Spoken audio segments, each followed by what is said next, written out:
All right, welcome in, welcome in. Let's get those captions going. There we go. All right, let's get to it. Let's see, what were we doing? Where did we leave off at?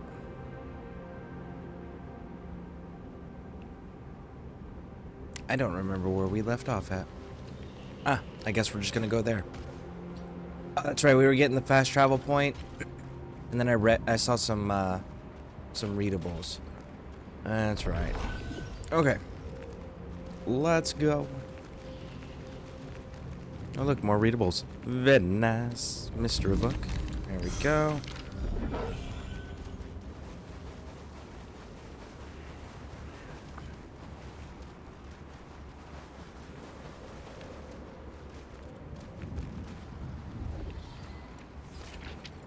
Merchant's handwritten records. Guess I'm supposed to be collecting those, because I didn't get prompt to read it or anything. Boom. All right. There we go. Lots. Oh, look, another readable. Very nice.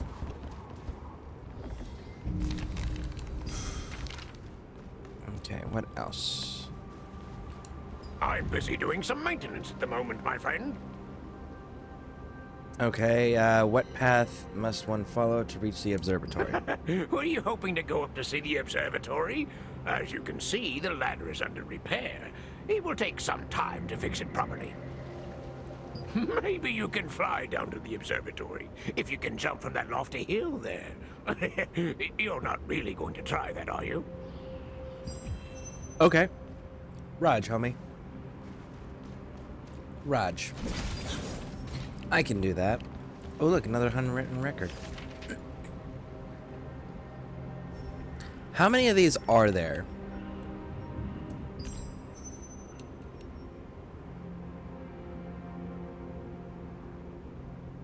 When day turns into night and night turns into day, receive a blessing. So do you have to be... When day turns into night, then or. There it is. There's that keyword, or. Not and, or. So one or the other. Gather from star trees and fruit star trees. Okay, so there's one more written record. And then we gotta go to the oasis at night or day. Okay. Good to know. Can't you just make it from there? Yes. Yes, I could. Am I going to? No. No, I'm not. Why? Because this is so much higher. And the higher up I can get, the better my odds. Dun dun dun dun. Geronimo! Alright. No! I did that too early. Yeah, I did that too early. Let's try that again. Because that's the right height. That'll get us there.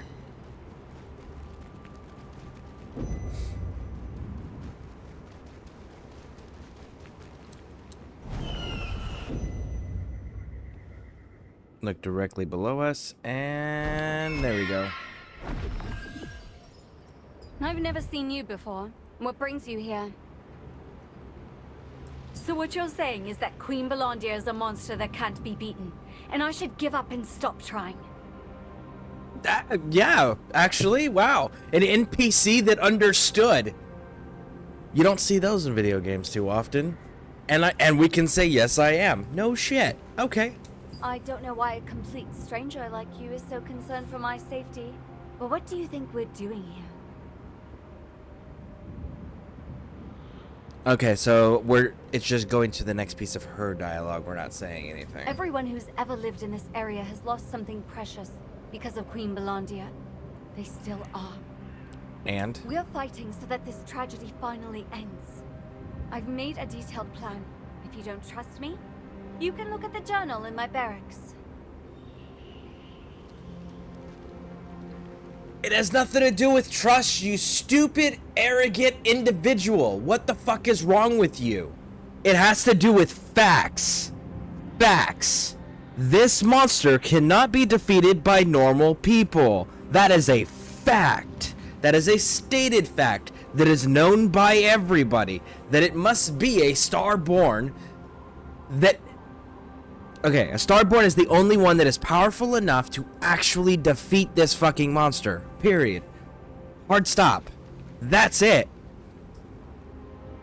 Everybody that you're taking on this little expedition of yours is A, on a suicide mission with you, and B, just as fucking stupid as you. There are easier ways that are more productive to society to kill yourselves than throwing your lives away in the fucking desert on a monster that you don't even have anywhere close to a hope of defeating. You're normal people. Have a reality check. Go do something productive. Go fight the Legion if you want to throw your lives away. At least then you have a chance of doing something. Your facts can't trump her feelings. That's fair. That's fair. Like, good God, lady. The investigation team stumbled across Queen Belandia during their survey, leading her to launch a fierce attack. If it had not been for the wizard Josephine Craft, they might have failed to escape. You then sought out Marcia Richhill, Glenn's daughter and Sandworm Raid Group captain. You tried to persuade her to cease her plan to defeat Queen Belandia. However, she did not relent. You know, us being a Starborn character and us being buddy-buddy with the leader of the Resistance who's her security detail, and, you know, him owing us a fucking favor, I bet we can get her security detail pulled. We'll see how brave she's feeling when she doesn't have other people's lives to throw away. Ooh, a readable. There we go. Collect. Because, like, that's the thing. And, you know, I noticed that with officers, too, when I was in the military. Officers are awfully fucking brave when it's somebody else's lives on the line.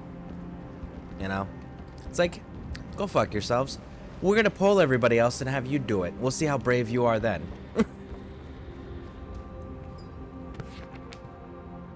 Thank you for the lurk. Thank you. The old journal contains plans to attack Queen, and for those who don't know, the Queen is like this. It looks like there's a movie series. It's a. I don't know if it's considered an insult to call it a B movie. It's closer to like a C movie series called Tremors, and they have these worms that come out of the ground, right? And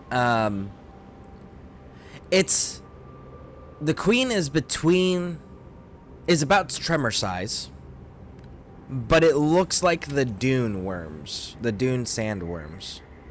So take a dune sandworm and then make it Tremor size, and that's what the Queen is in this. And they've made it clear that it can only be defeated by special people, and it can't be defeated by normal humans. Alright, so, the old journal contains plans to attack the Queen and the information related to the investigation. The front of the page of the journal is deeply engraved with the author's desperate determination. I, Marcia Richhill, swear on my life to defeat Queen Belandia, who killed my father. Okay. Your father did not die from the Queen worm. Your father died from his wound getting infected. So it was from the medical treatment he received to treat the injury that the Queen gave him that killed him. The Queen bit his leg off. He survived. The medical treatment he received afterwards caused the wound to fester, and he died of the infection that the festering created. It was not the Queen's fault. Indirectly, yes, she bit his leg off. But if they had clean medical fucking practices, he would have survived and been just fine. And last I checked, this motherfucker is the reason we're involved. He told us, go find my daughter, because he's a one-legged ghost standing out there in one spot, not able to go anywhere or talk to anybody. And he literally just stands there. I'm just like, couldn't you go and mess with the environment?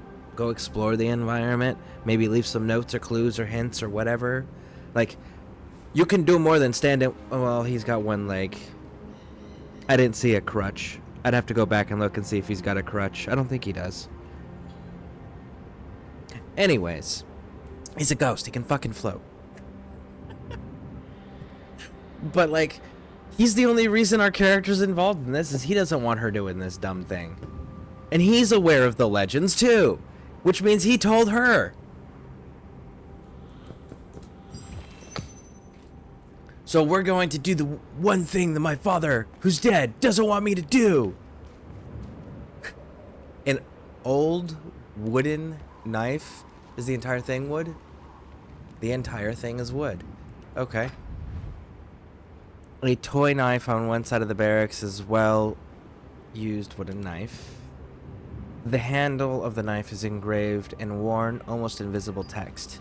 A heroic sword to protect my beloved daughter, Marcia. Actually, that's not a bad... That's more like a gladius. It's not even a knife. It's like a gladius. Short sword. And it's not a bad... It's got the Tonto blade in the front, and then it's got some serrades going on. If you had just taken the serrade and done a 50-50 with it, right? Like, so the 50% of the blade back to the hilt, right? If you had taken that and just made that all serrated, that would be a badass little short sword. Because you got your Tonto blade, your cutting blade, and then you'd have your serration. I don't care for the hilt, though. It seems like it was difficult to persuade Marcia at the moment. Let's go back to Glenn for now. Okay, so now we're gonna go back and tell her dad.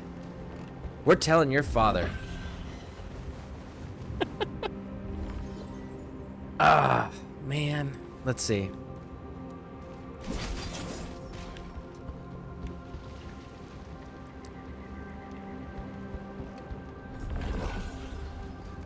Let's see. It's been easier to just skip the cutscene and wait for the explanation. Oh, what's happening in this game? On what's happening in this game. Far more entertaining.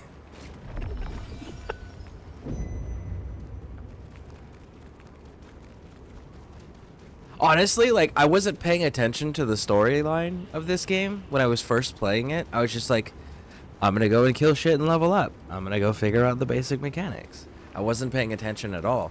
And then I was like, well, I'm going to stream it now. So as soon as I started streaming it, I was like, well, I'm going to need banter, right? So I started paying attention to the storyline. And the storyline is so fucking funny. If you apply real world logic and training to it, it is so funny. So funny.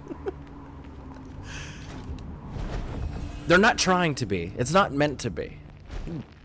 But it just comes out that way.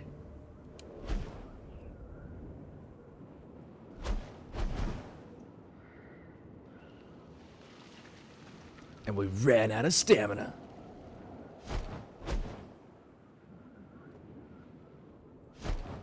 Guess we're fighting an armadillo, huh?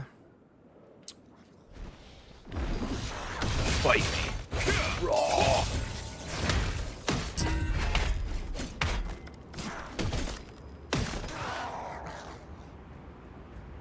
I love the fact that the shield, when you throw the shield, it goes out and hits them initially, and it'll go through all of the enemies, and then when it returns, it goes back through all of the enemies, hitting them again. That shit is so funny. I really like the shield throw mechanic. I wish the cooldown was a little bit better, but we're working on getting our cooldowns further. But yeah, look at that. And you got a nice long line. That's a decent distance right there. Look at that. This is so fucking cool. Oh wait, he does have a crutch. Look at that. He does have a crutch. What was the name of that They're definitely not trying to be. Yeah, they. Oh wait. I missed some. Let me get caught up on chat there. Yeah, I made it past the whole intro, and I'm like, man, this shit is low key an anime, from how goofy it can be. Yeah, well, I mean, it is a Korean developer with Amazon's financial backing, so it kind of it tracks that it would have heavy anime influences, given who the developer is. Kind of like if it was an American developer, it would have like dwarves with guns, you know? Man, what was the name of that damn... It's been so long. What was the name of the little boy in Christmas Carol? Sandworms and spiders are swarming the Queen landing lair. Yes, I saw them rushing in. Why are the bugs swarming in like that? Tiny Tim. There we go. That's his name. Tiny Tim. This Tiny Tim motherfucker right here. Look at that. Wait a second. You lied to me. You said one of your legs was bitten off. I can clearly... Well, it's a prosthetic. He didn't live long enough to have a prosthetic. Well, when he died, they gave him a ghost story. Oh man, that is so funny. Did you Okay. meet with Marcia? Did she agree to stop pursuing Queen Belandir? Because legitimately, Homeboy didn't live long enough to get a prosthetic. And yet, his ghost has a prosthetic. That is so funny. Good heavens. Now what do I do? Who knows what might happen to Marcia if I just leave things like this? Knowing her, she'll likely end up trying to fight Queen Belandir head on. We could always go with the suggestion I made last time, which is we could kill the queen and circumvent this whole fucking thing, because we're Starborn. We can go handle it, right? Go put the queen down, and then go tell her, no, you're not fighting the queen. Yes, I am. It's dead. You're not fighting the fucking queen. Do you understand? Like, I feel like we could have circumvented all of this running around and telling people all these things that we knew was not going to work, and just went into the fucking queen and handled business. Yes, that's a better approach. I should help my daughter so that she isn't put in danger. But They couldn't even give him a nice ghost crutch. They gave him a freaking wooden one that's just got like some probably cheap wrapped cloth on it that was used to bandage somebody else at one point. So the ghosts could hook him up with a prosthetic, but couldn't hook him up with like a decent crutch. Cheap bastards. Ghost prosthetics are a thing, you know, huge market in the year 1217. I actually don't know what year this is. 1217. Let me think about that. What was going on in 12? I wonder if we can lure the beast. Because I think you might be right around the same technology level. Let's see here. That actually might be the same technology era.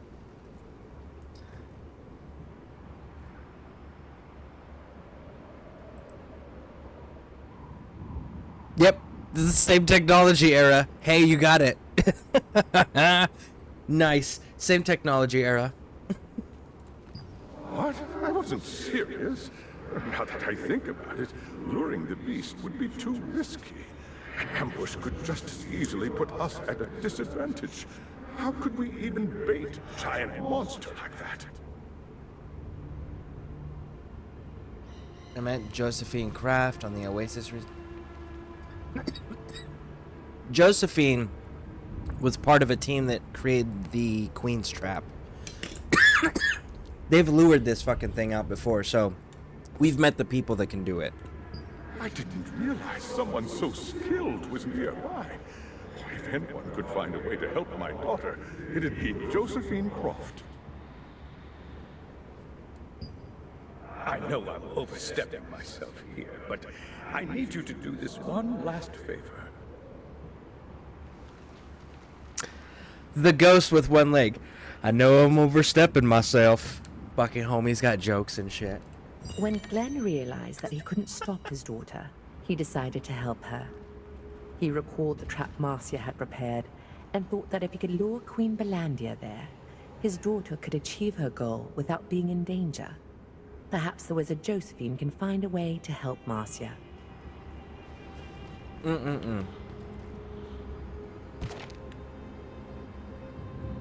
Yeah, so all of these, which I'm not gonna lie, this bugs the shit out of me when maps get fucking cluttered like this.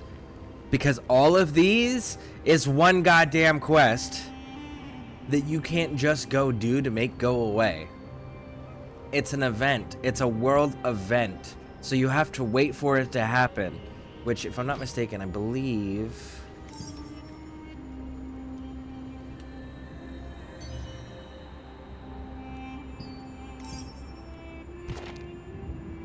No,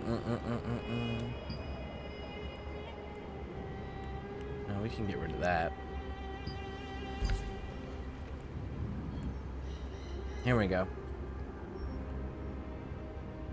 Blood mushrooms. Yeah, so it happens at noon, and then it happens at 1500. Right now we're at 11.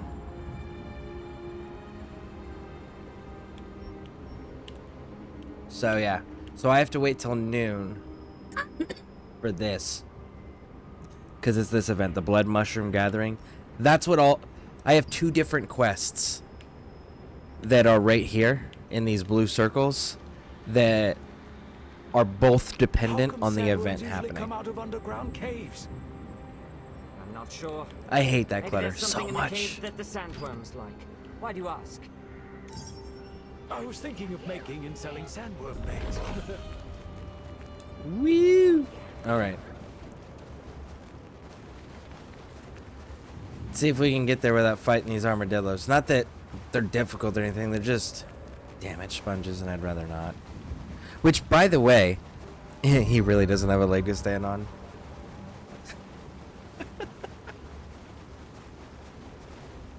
You know what? I don't know if I do or not. I probably don't. Let me see something here. Because we found this out yesterday.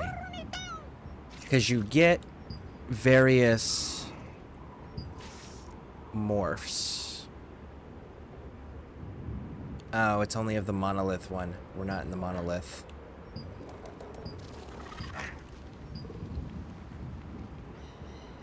Where is the morph for this place? Because this is Moonlight. Okay, so Moonlight.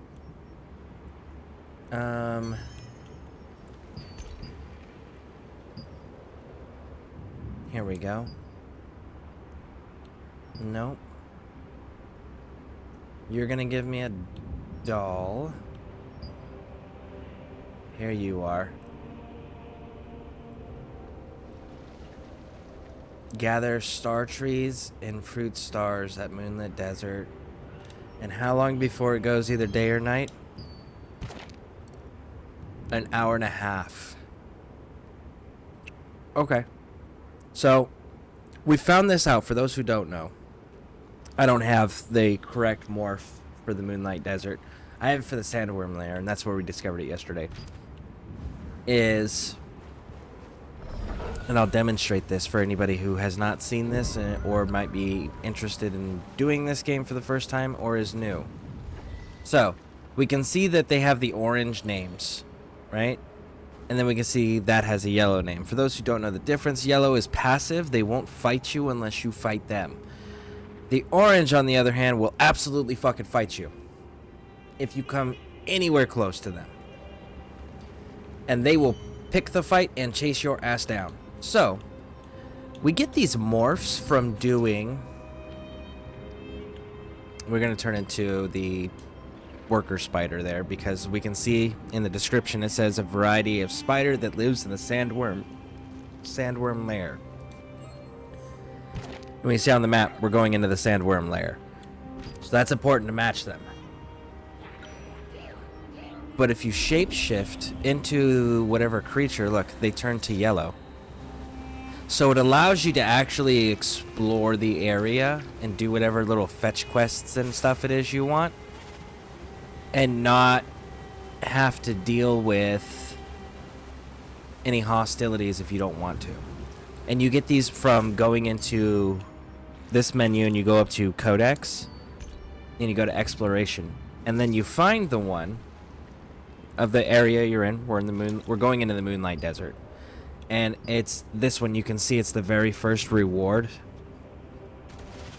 So you can find them, and it tells you which one is going to give you the morph, what the conditions are for it, and then once you get it, you can actually explore the area in morph form and not have to worry about fighting anybody. It's a kind of a cool little feature that I haven't seen done in very many video games, or really in any video games, this thoroughly.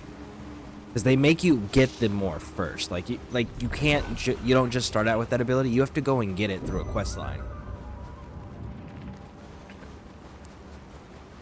And turning into a spider is pretty dope. Not gonna lie. I know, right? Like being able to just, and you can do that anytime you want.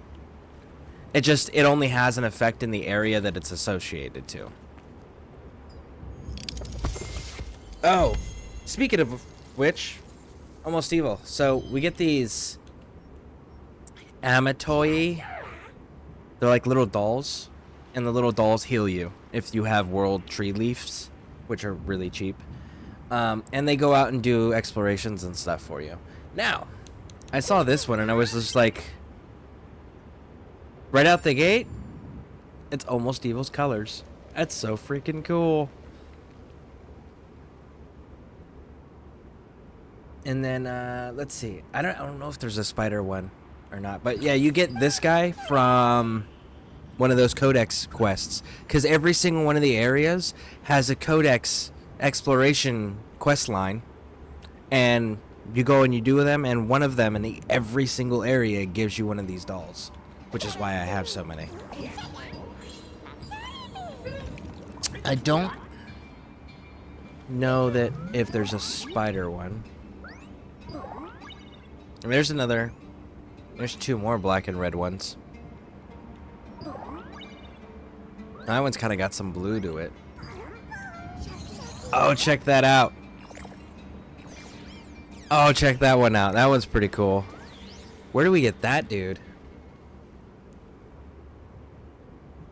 Why? Where are you at? Cursed Wastelands. We're gonna have to go see where the Cursed Wasteland is. Because he's like black, red, squiggly lines on the cheeks, and then his runes in his mouth is purple. And he kind of looks like an octopus. That's fucking dope.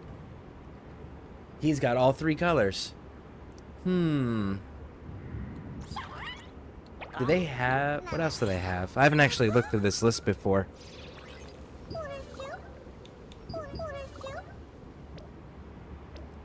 Okay. Oh, that dude's dope too.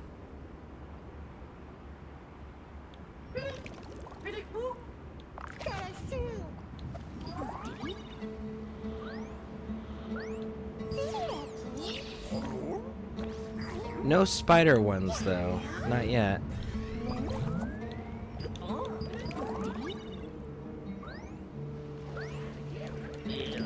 Yeah, so they don't have any spider dolls, but they got quite a few black and red ones. Oh, that one's pretty cool too.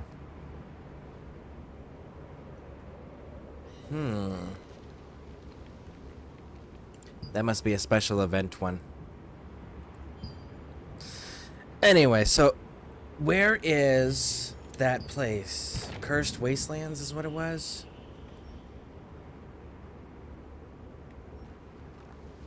I don't have a Cursed Wastelands. No shit. Okay. Codex.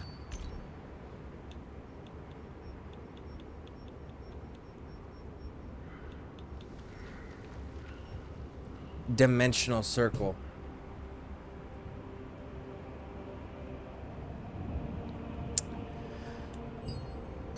That's unfortunate. So that's like a public dungeon. Let's see, Ant Nest. Where are you at? Where are you at? Probably haven't even this. Will it even show up on the map if I haven't found it yet? No, it won't. So I haven't even I haven't discovered the area where it's located yet. What's this one? It won't tell me the name of this one. Oh, there we go. Shadow Crypt.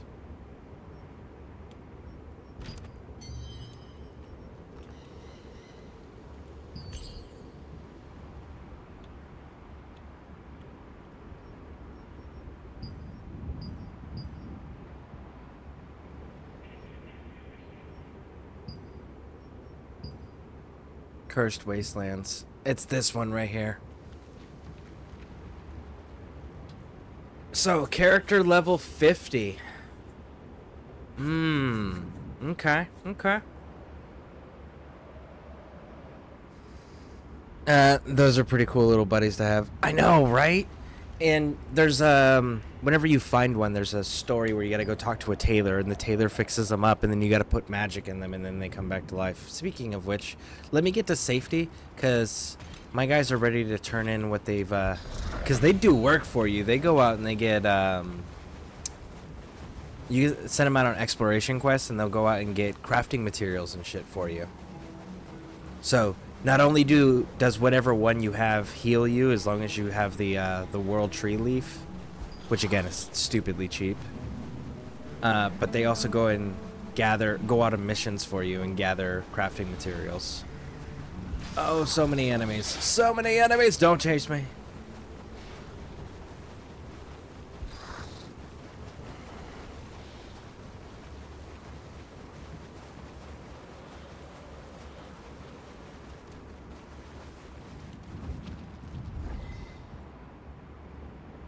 Okay. Now then. Oh. What do you know what weapon style you're going with? I have a guess on what you would go with, but what do you have one you've decided on yet? Almost Evil. I know that I'm doing Great Sword and Sword and Shield. The strength tank build. Here we go. So let's see what they got us. So I sent these 4 out because you can only send 1 expedition out at a time, and it levels up. Your expedition levels up here, which unlock new areas to go into. And these were the rewards that we could have gotten from doing this, and each area is slightly different. Woo! And then as you bounce around, like none of these have them. But like if I were to go, say like this one right here, for those who don't know, Golden Rye, see this, there's a symbol next to each of the names, and if you match that to the symbols of the dolls, they get bonus resources. They perform better in that area. But you can only send 1 expedition out at a time, sadly. So, let's see here. Nobody is benefiting from this one. Can I send more than that? No, okay, so I can only send 5. You're gonna... I kind of want to keep Ostic close at hand, just in case. I got a forest one, I got a water one. We'll send this dude.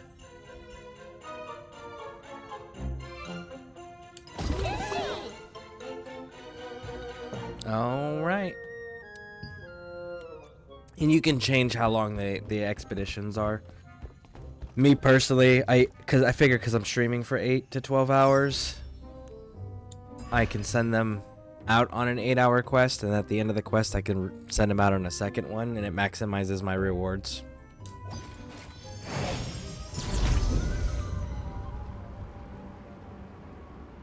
Alright, let's see. How much more time before the daytime to nighttime? Okay, that's gonna be a little bit still. Alright. Well.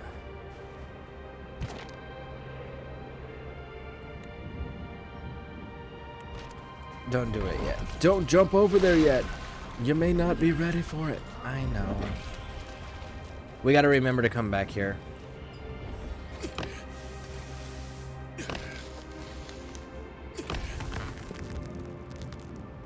That is one. I think I need 2 of those.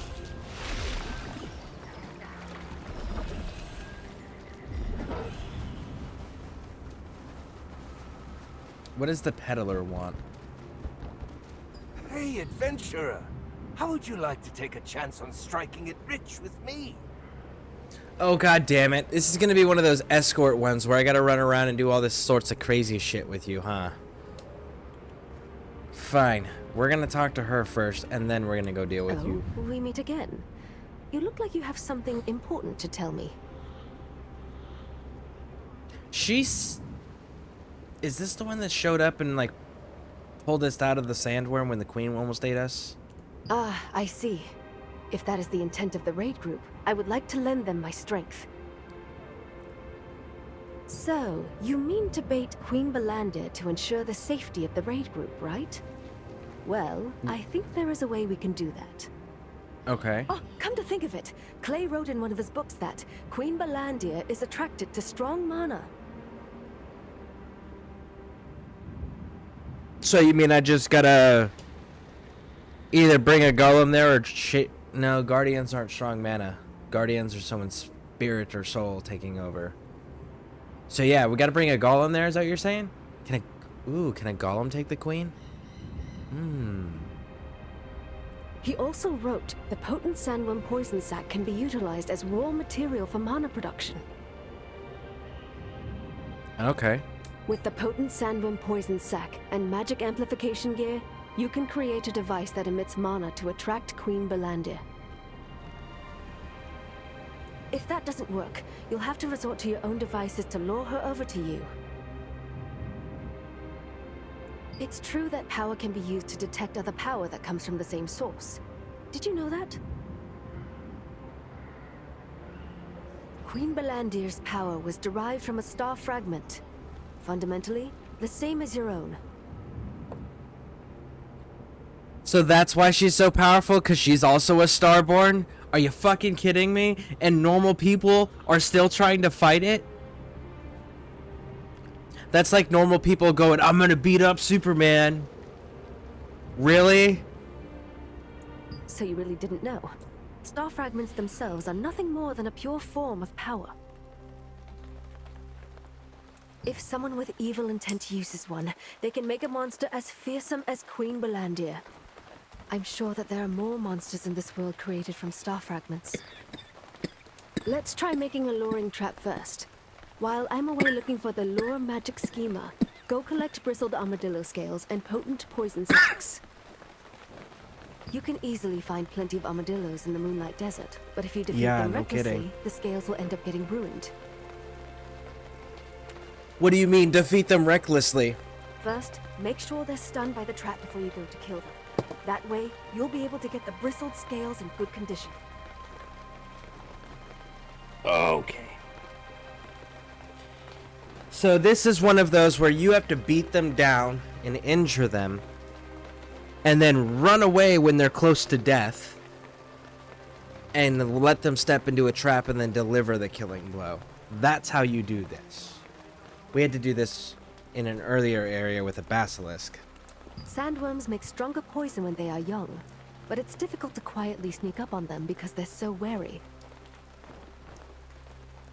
There is a resistance force that guards the sandworm hatchery near its lair. Maybe we could ask them for help. Josephine recalled some passages in Clay's book and found a way to lure Queen Belandir. Let's wait. She also informed you that the source of Queen Belandir's power was something known as a star fragment. Those star fragments contain pure power. Someone created a monster called Queen Belandir out of evil intent. Okay. Apparently we gotta talk to her about Clay's book. If you want to know more about Queen Belandir, I'm sure Clay's book will help. I left it on my desk, so feel free to read it whenever you feel like it.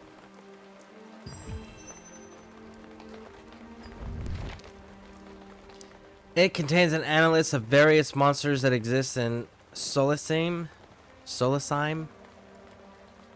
Among them, the title, The Birth of Queen Belandar, catches your attention. In the past, Solavian Order Grand Elder Scultus used a fragment of the Star of Silivith to turn a sandworm into Queen Belandia. That's it?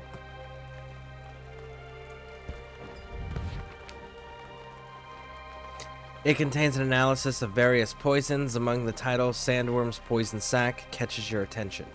The sandworm's poison sac, the source of poisonous mana, reacts sensitively to external conditions. Not only can it adjust the level of mana emitted depending on these conditions, it also emits a substance that detects the mana of another entity. You can get a glimpse of Clay's interest in the various monsters and poisons of Silesium through his books. These books contain interesting information, such as the fact that the mighty Queen Belandia was originally a small sandworm, and that sandworm poison sacs have the rare ability to detect another being's mana. Okay, we got that one. Now then, where is... Here you are.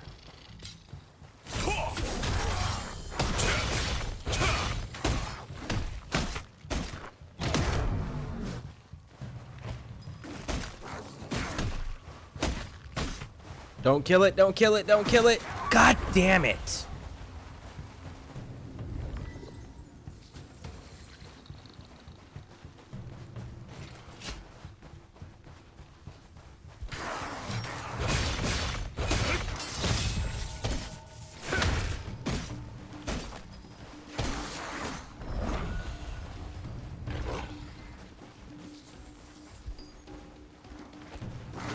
Oh, it's not armed. Are you kidding? Oh. That makes me mad.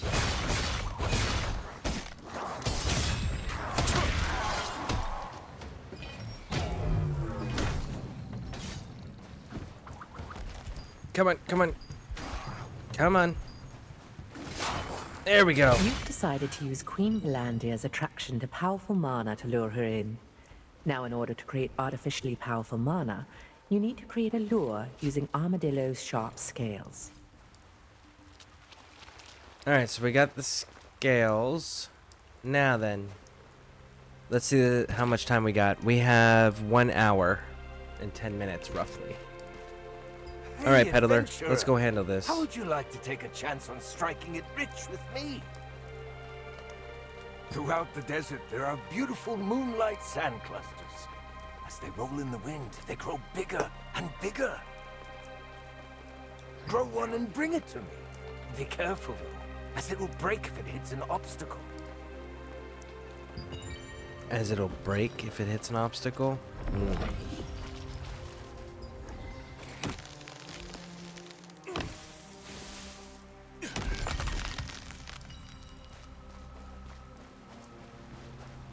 What do they look like? Well, it's not those. I'm sure he'll give me a quest marker if I actually equip it. Now, what do we need to go do? It's probably right there, too. Where do we need to be? Is it Moonlit Oasis? Or... Let's put a pin here. Let's see. Is it Moonlit Oasis? Yeah, it's the Moonlit Oasis. So we actually need to be like right here when the transition from day to night or night to day happens. Okay. Looks like we got some battle pass stuff. Ooh, nice. What did we just get? Oh yeah, I have these too. No, I opened them. I opened them, if I remember correctly.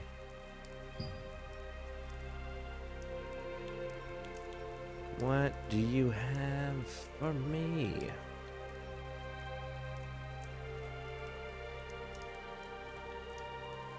That's why I was keeping a hold of everything, because I didn't actually understand what all this stuff was.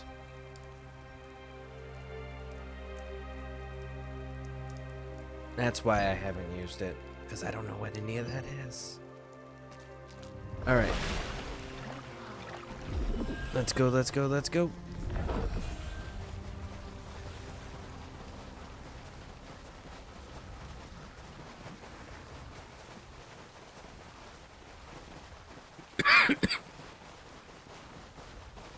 I see a readable thing.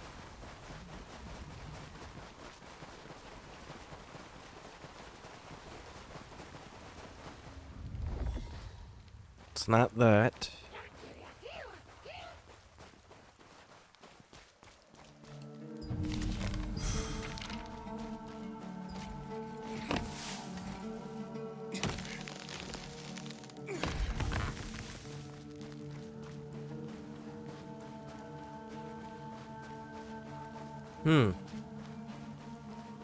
I don't actually know what this is for. Weird.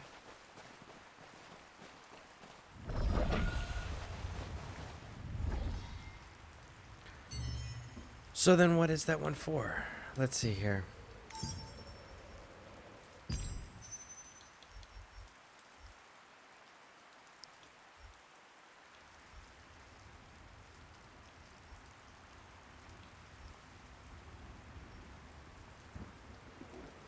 Roll Moonlight Sand Cluster in a direction of the wind and recover it. Roll a Moonlight Sand Cluster. Do I have a Moonlight Sand Cluster?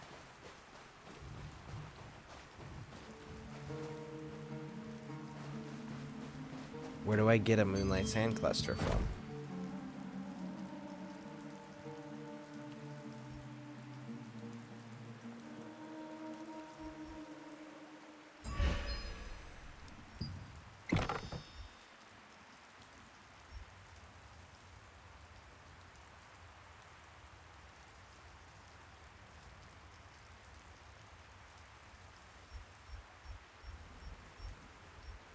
Okay, maybe I didn't open those. Maybe I still have those.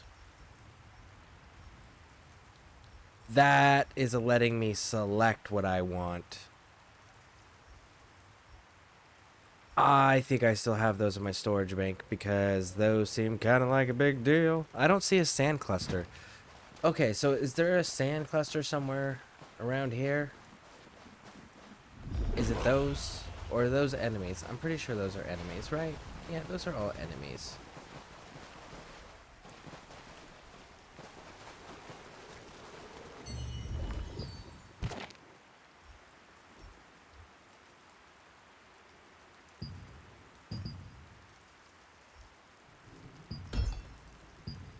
Let's try that one.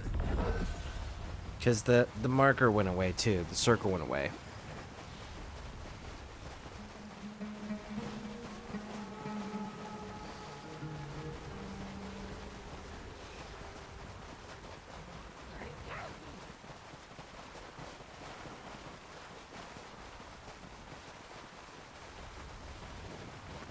There's a Moonlight Sand Cluster. Nice. You're gonna fight me.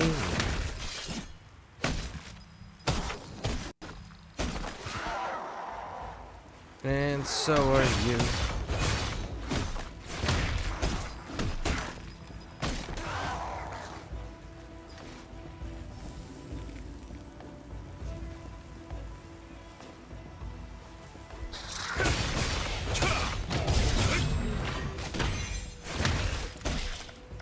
Oh, come on.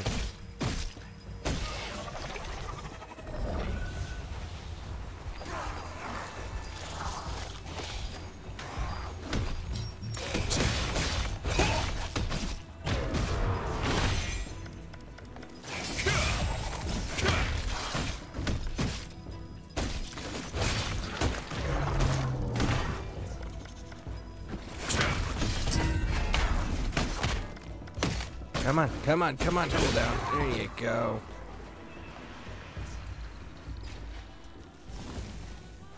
Haha! We got one.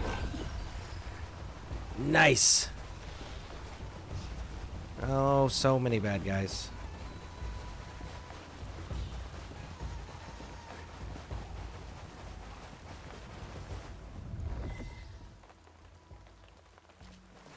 Did it not count?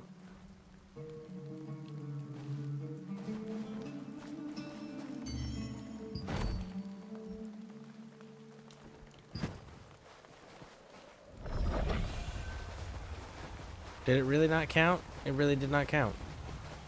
What the hell?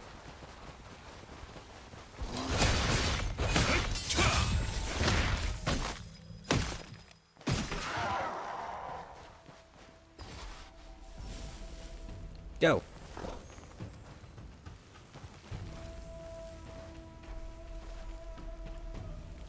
Let's go. Do do do do.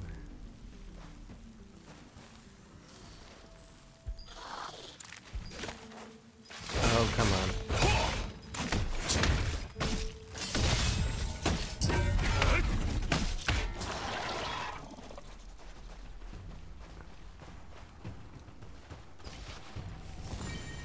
There we go. Got it.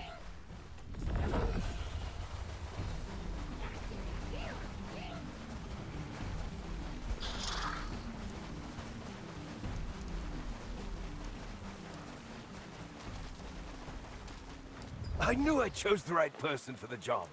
Thanks for the trouble to bring it over.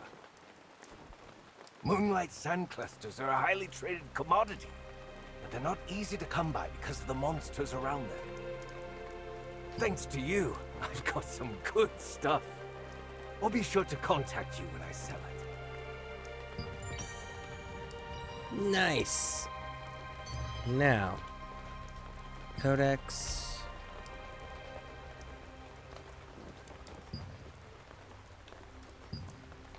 Merchant Vanguard.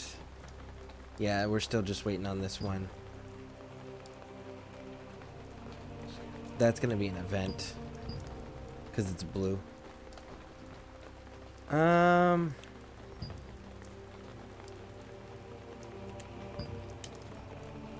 pop that one up.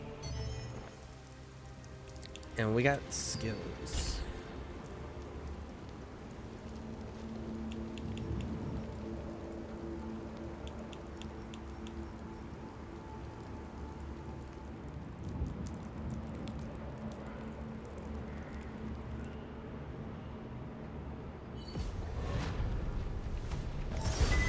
This thing needs to get leveled up. Because as soon as I hit 40, I'm equipping this. Okay, those are solid. What is this one? This one is increases controlled resistance invading on evading attacks, shield blocking, or blocking with a defense skill. Melee hit chance.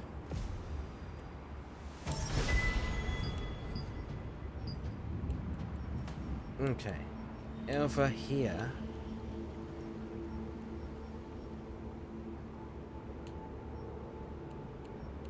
What are we using heavily of? We are using heavily of...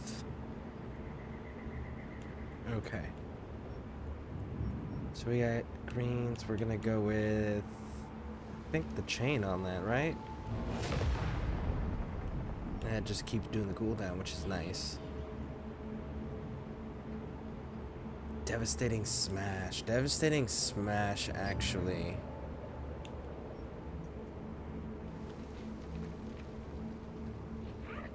%40% incoming selected party members to users. The user takes 100% total damage transferred. The skill can be upgraded to precious.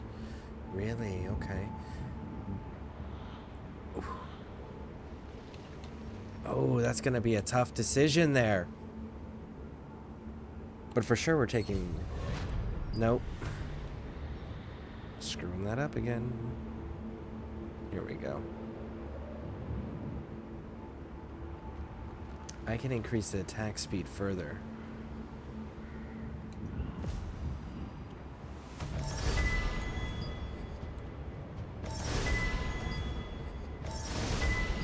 If people can attack faster...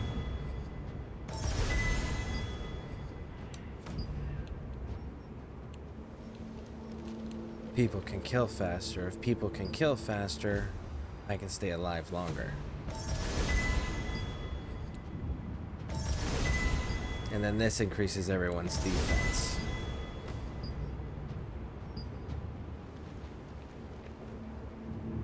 Okay. Well, damage reduction. Same thing. We're waiting on more points for that.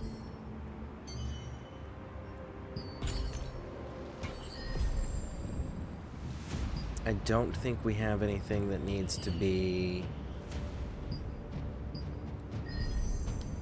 leveled just quite yet. Okay. So we are good. Oh, lithograph's got a thing. Add it.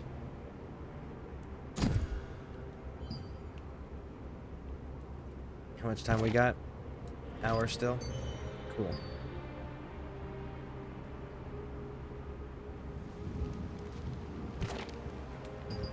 Let's delete those.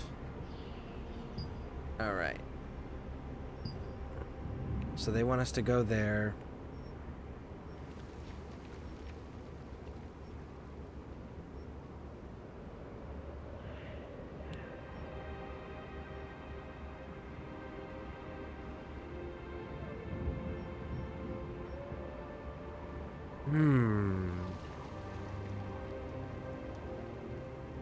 I know I should go handle that, but I kind of want to go get the new doll.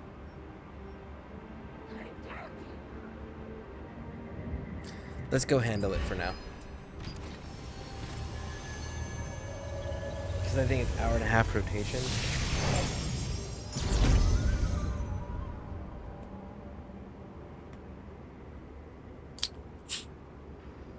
Man, these rock stars are so freaking tiny. They don't even, my koozie that I use doesn't even fit over the Rockstar cans.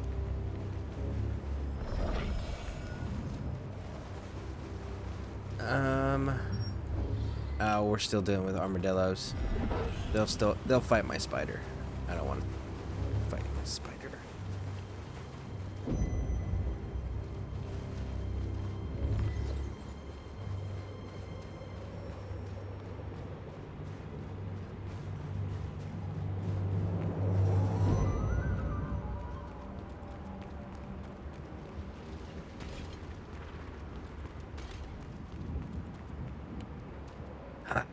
Okay.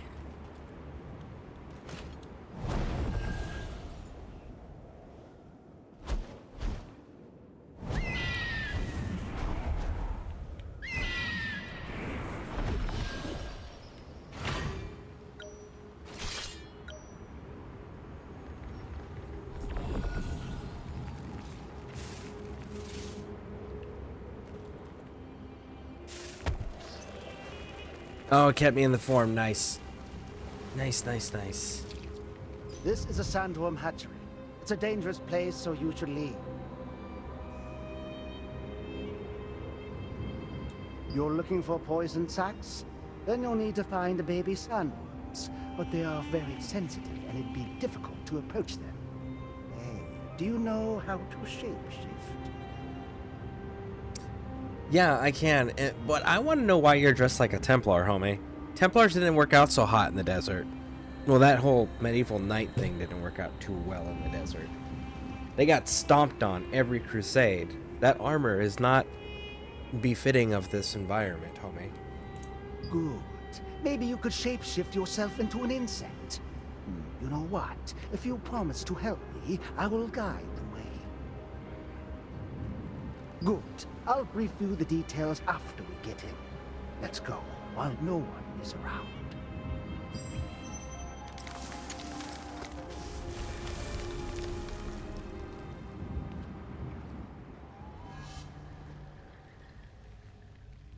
You can get potent poison sacs from baby sandworms. Shapeshift into an insect and approach them.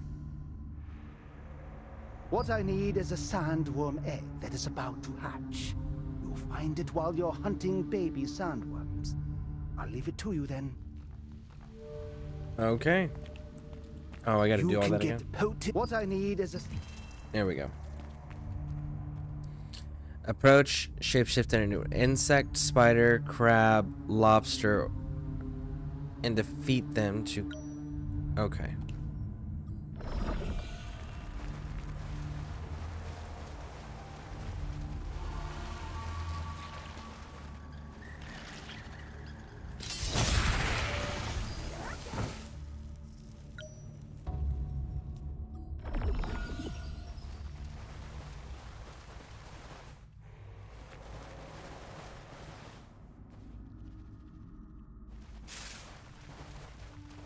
I can't...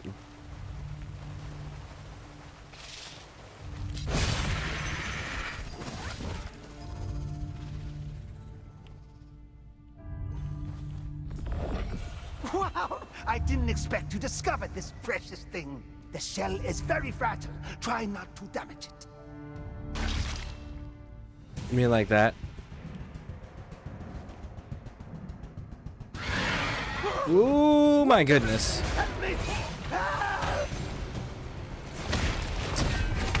Aren't you a resistance soldier, homie?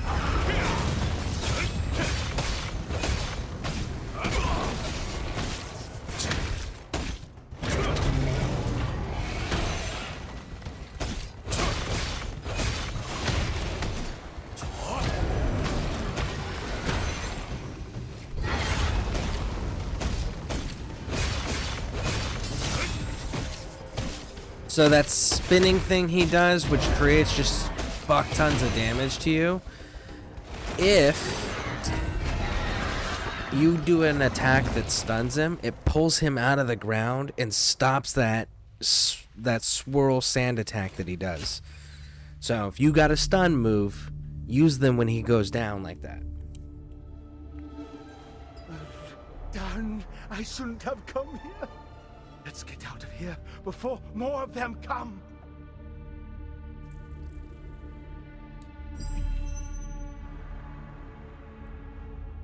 The potent sandworm poison sac is also used as a raw material for mana production. It is particularly suitable for a mana amplifier to lure Queen Balandia, because it can be used to freely adjust the emitted level of mana based on external conditions. Boop-a-doop-boop-boo. Boop-a-doop. Oh wait, we just hit 40.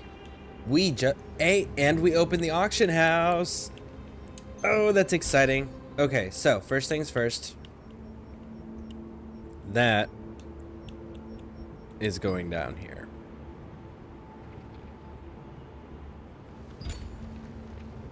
I'm not even gonna mess with that. All right. Goes. Was it this one or was it this one? Fuck, I don't remember which one it was. Was it Stunning Blow that I was working on?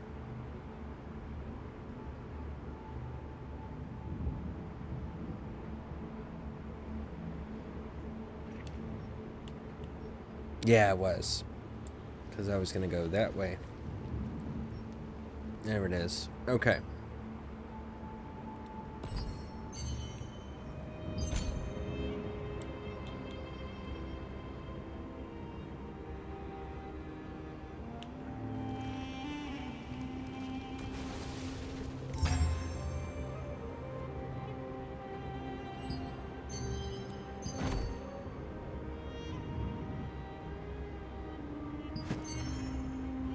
Leveling log.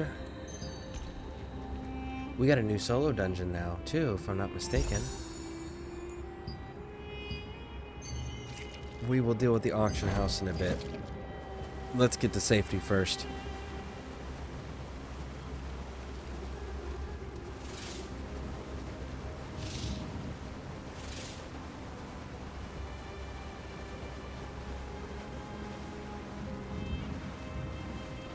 Ugh. What does that say? You're giving the loot guild doesn't entitle you to gear distribution. Sounds like some officers are having some bickering in whatever guild that is.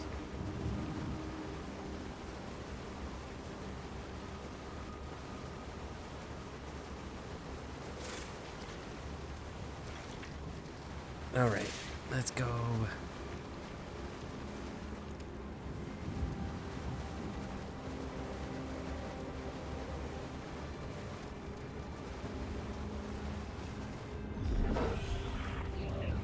We made it out! We made it! Which, incidentally, we need to go right there. So we can hit that on the way to the quest line. Run! Don't eat me! Leave me alone!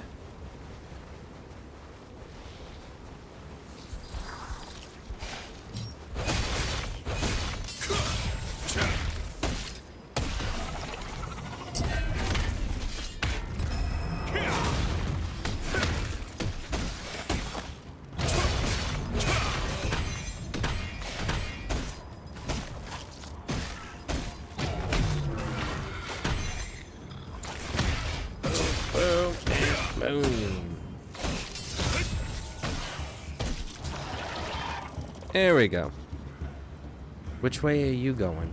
You know what? Fuck it. Let's fight you too. Come on.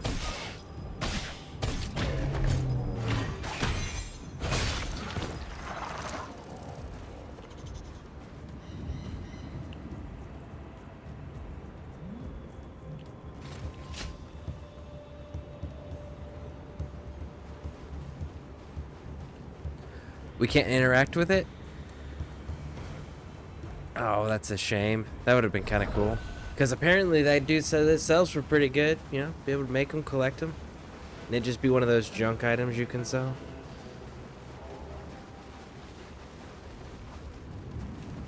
Ah, you're a resistant soldier. The sand dust is so bad these days I can barely breathe. What's going on? The sand dust rises even when the wind isn't blowing. Couldn't you take a look at it? Okay. Recluse in the moonlight. Which, that's all that way.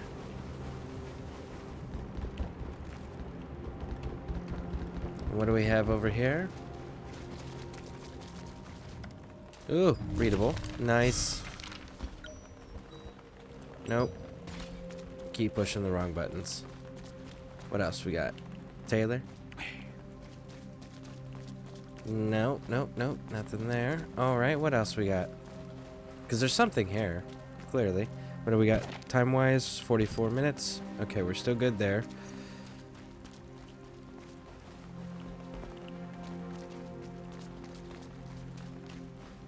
Go in there.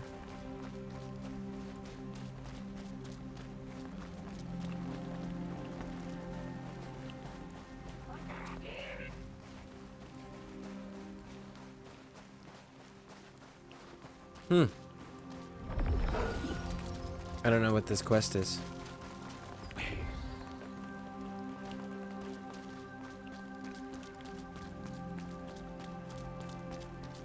Weird.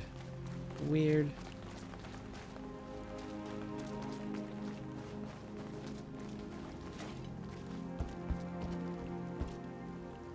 Either way, let's go.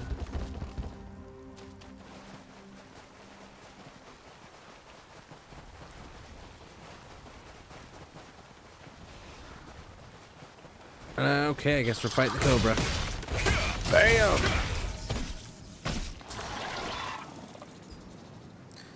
You waded through the sand dust, but there's nothing here. Take a closer look. The sand has been dug up. The dust has been kicked up when it was dug up.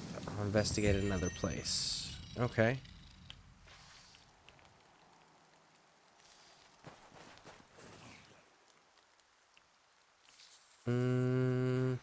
It looks like it's this way. Go, go, go, go. Alright, let's see.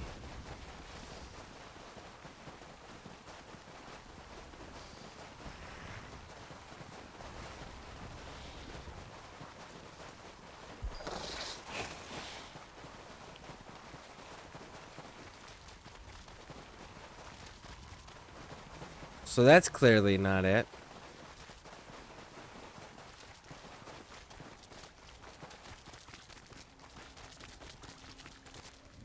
Resistance soldier! Please help us. A sandstorm and Queen Belandia. We're in for the worst. At this rate, our merchandise and even people will be in danger. Please, go to the second merchant party and stop their departure.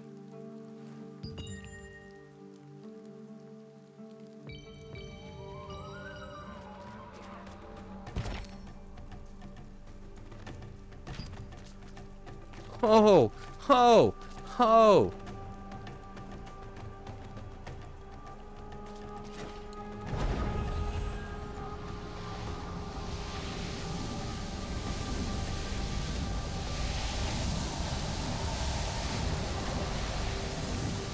Oh, see, look.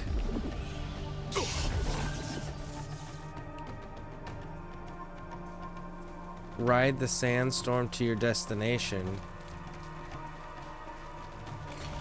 Okay, what's the sandstorm then? Am I supposed to go into those tornadoes?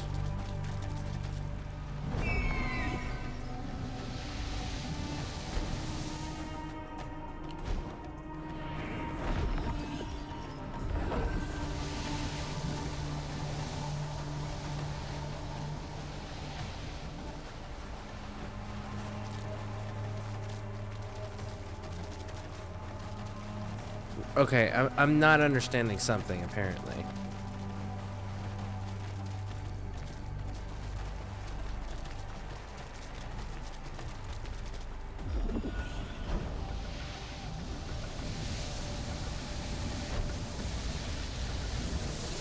Let's see, am I supposed to go into these? Ah. I understand, kind of.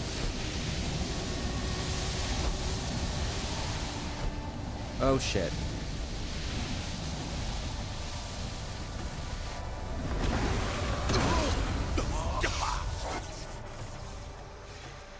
Okay, I get it. I get it. I get it. I get it. I get it. No. That's eating my stamina.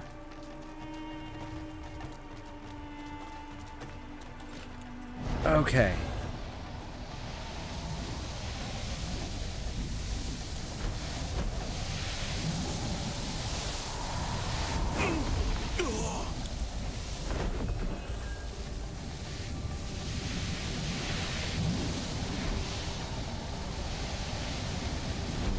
Here we go. No! Oh, that's so bad.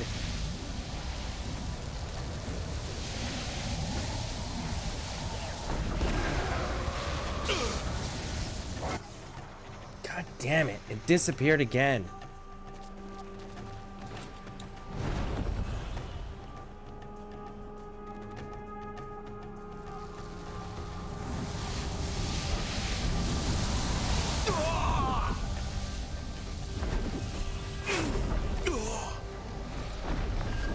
There we go.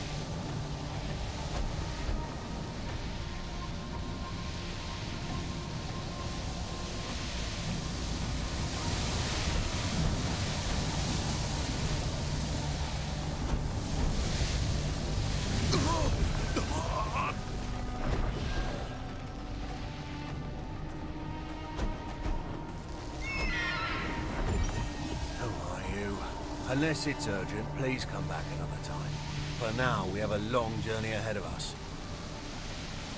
A sandstorm and Queen Belandia. We would have been in big trouble if it weren't you. We'll wait for things to calm down. Thank you so much for coming all the way through and letting us know. Nice. Okay, that was kind of fun. That was kind of cool. Haven't hit the sand tornadoes like that to continue to fly. It was almost like the Assassin's Creed one with the Da Vinci's flying machine where you had to hit the chimneys. What? Tons of monsters are swarming near the oasis. Is it because of the water?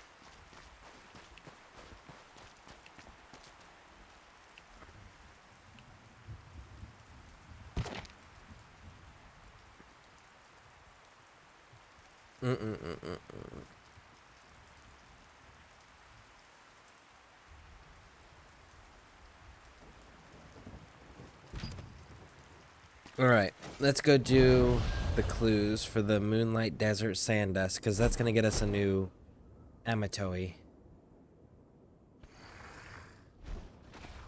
While we're waiting.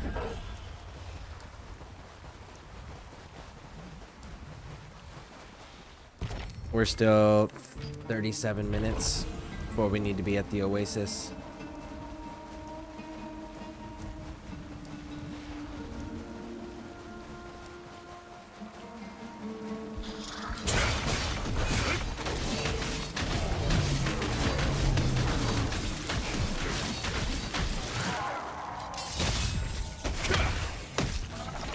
There we go. Oh, that's a Moonlight Sand Cluster. Completely different. Sand dust. There you are. Guess I'm fighting.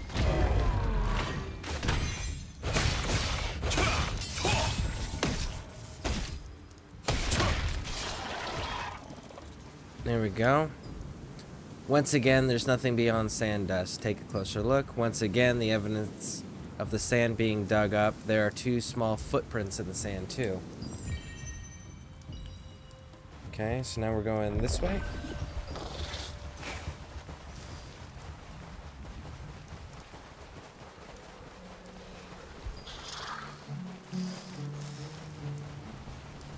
Ooh, there's a readable next to us. You see a small shape beyond the sand dust.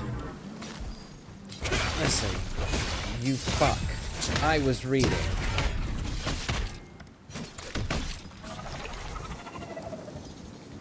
You see a small shape beyond the sand dust. Reach out and grab it. As you reach out and grab it, something kicked up a cloud of sandy dust and made it hard for you to see. Shake off the sand. And we've got...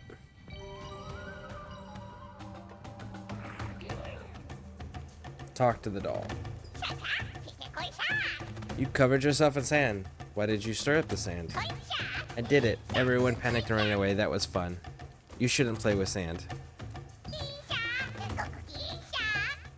But I want to, if you want to stop me, grab me. Get over here. Oh, shit.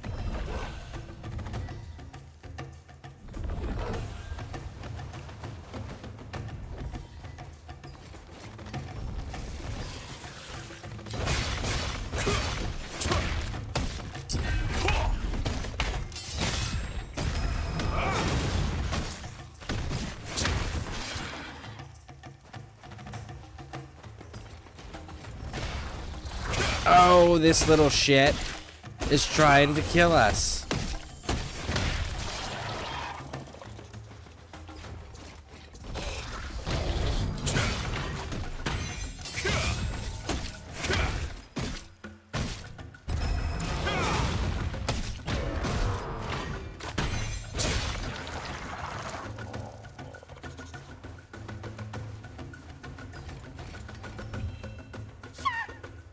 How did you find me? Try again? No!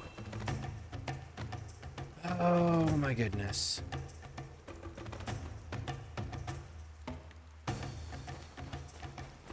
Alright, that was the last one I saw him come out of. Nope.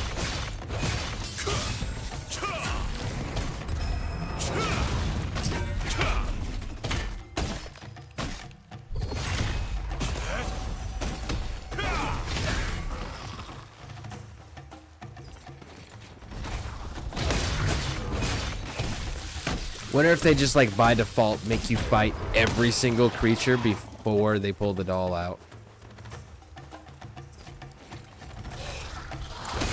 Guess we'll find out here, huh?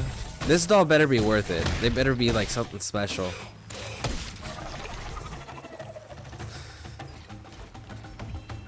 Oh, okay, cool. They don't make you fight.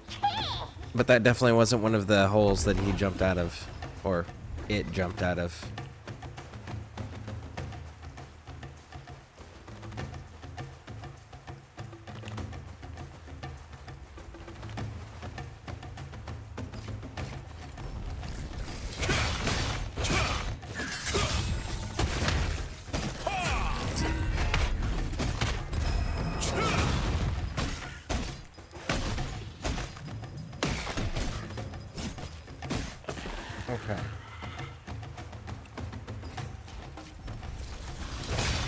There's another one.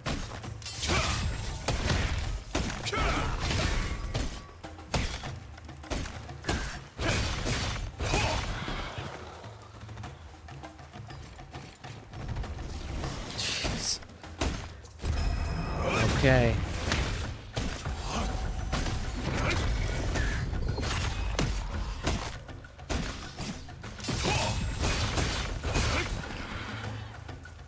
Next one.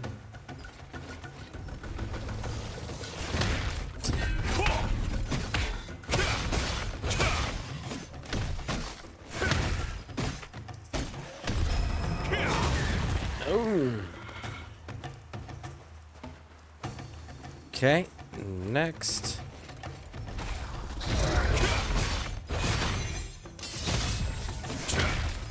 At least these are easier to kill. Those sand turtles are such fucking damage sponges.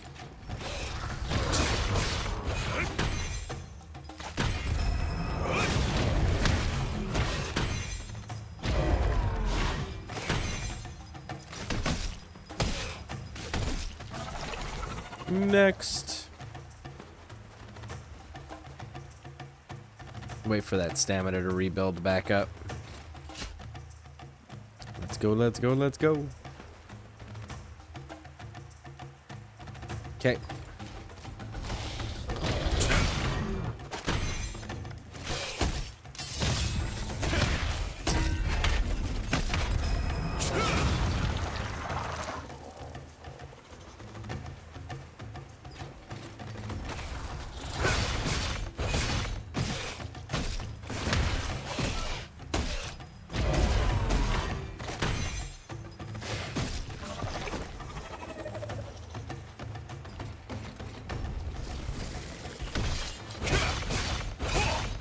Oh, come on. Come on.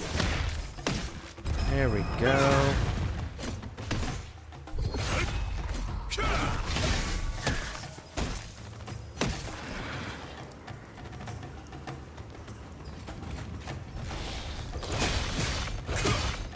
So many. Well, at least this is going towards the guild quest. The guild contract. So it's not a total waste.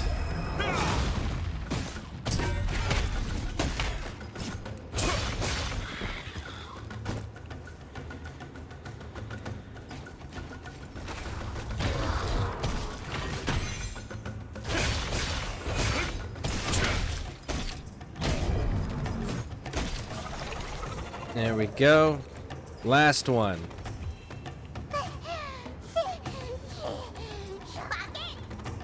Can't do anymore. You're persistent. I can't play in the sand anymore.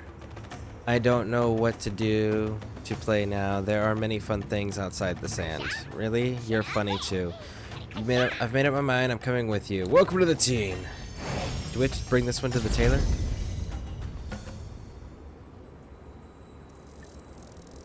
No? Okay. Cool.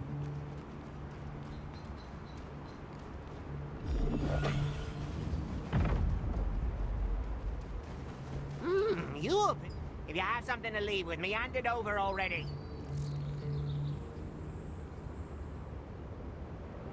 No, I surprisingly don't have anything to hand over. I thought that I was going to... Actually, we can add these.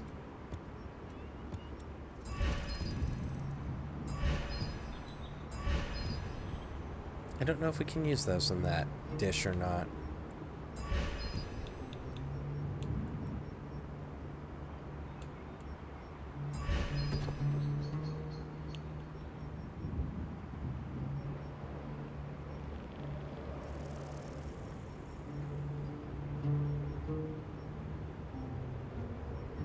Okay.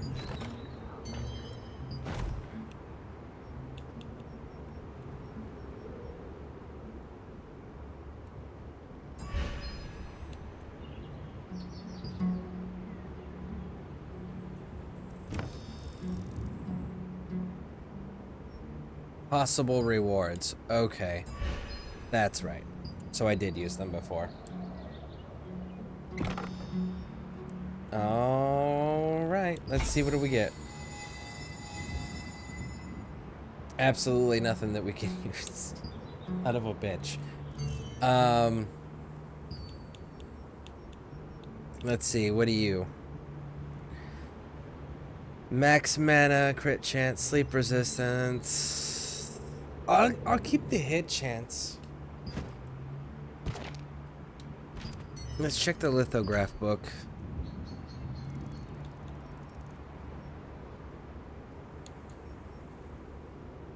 Leave your materials here. Ancient tapestry mantle. Let's add that to that.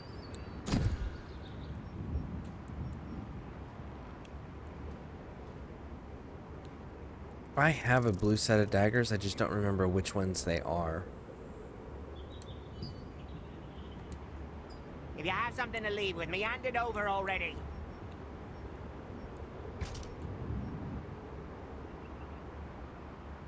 Okay, so you do hit chance and crit chance and humanoid bonus damage. And what are you doing in here? Hit chance and undead damage.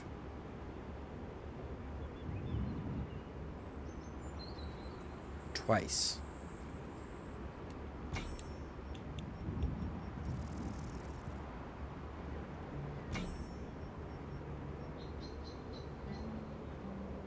Are these... There we go.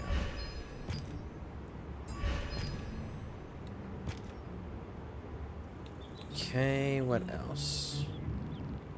This actually needs to be destroyed.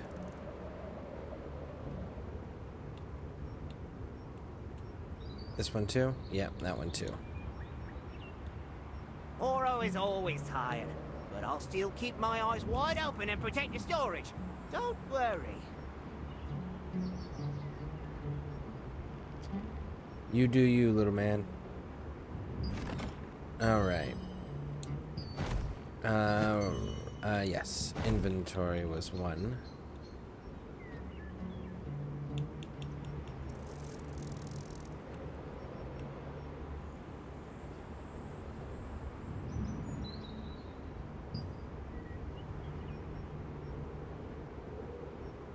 How do you...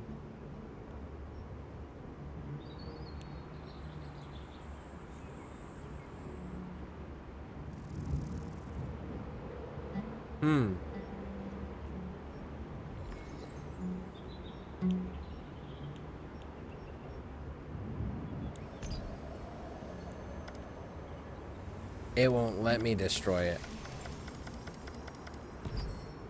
Okay. Interesting. Interesting. Lithograph. Really? Leave your materials here.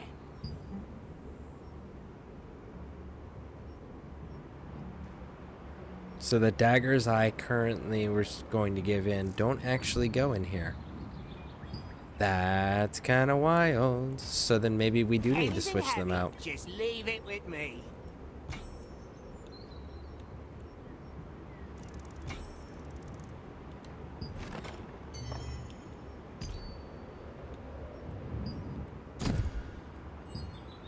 Okay. Bye. How much time we still got? 20 minutes? Okay. So, that one sends us there.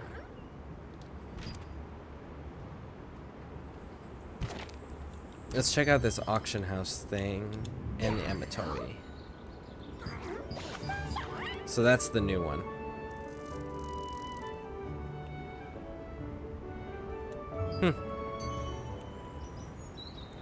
Battle Pass. Hey, how's things going? They are going pretty well, actually. Except for the fact that yesterday our governor declared a state of emergency because of the cold weather that's coming in. Now I say cold weather. Now understand what I'm saying. Cold weather. Okay? You would think, oh my god, are you gonna have a blizzard? No. Cold weather for the next week. And do you know how many of those days? How many get down to freezing temperatures? One. Only one actually gets close. And it doesn't even actually get to freezing temperature. It gets close to freezing temperature. So not, I think it's like 36 degrees. And that's on Friday. And we're in a state of emergency because of that. I think that is so fucking wild. But maybe it's because, like, I've lived in places like Maine and Germany. But yeah, so we're in a state of emergency because it's so cold, apparently.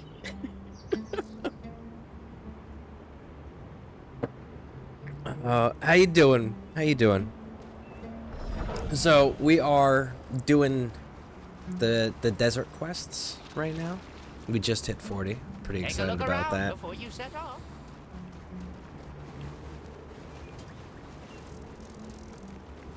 Let's see here. Oh, another readable.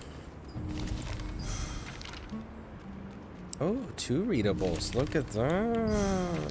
All right.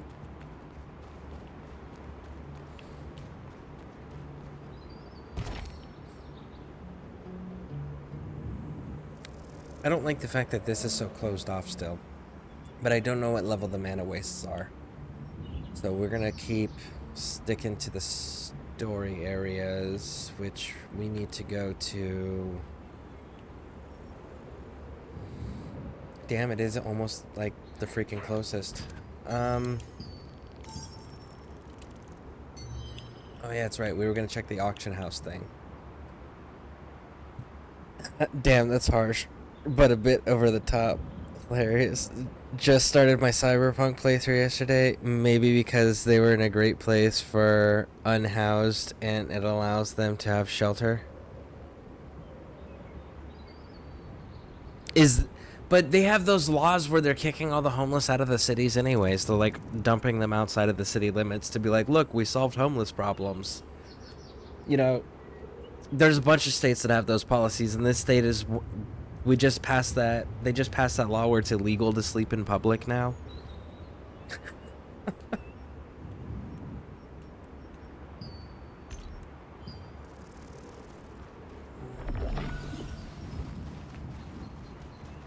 You there? Do you need a Take a look around before you set off.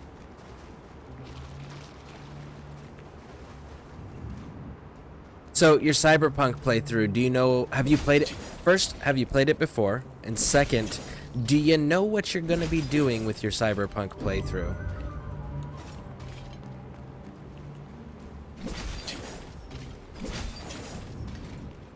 Okay, so we made it out. How far away?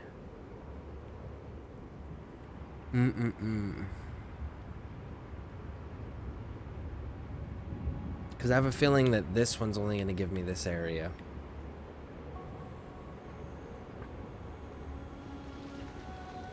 I've got 18 minutes.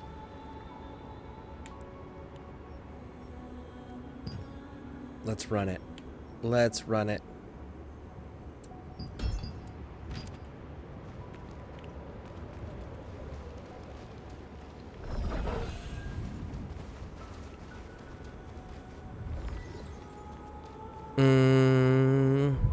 Nope, it's my first time ever. Nice. To be honest, I'm winging it. Good. What origin did you pick? What background?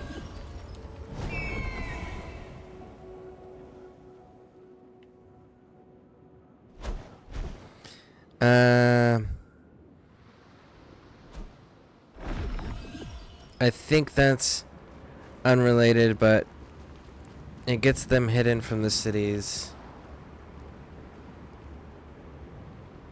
Like the cities want. I'll be heading straight to the other location just to be sure. Okay, sounds good. What's the new guild quest thing we gotta do? Corpo? Okay.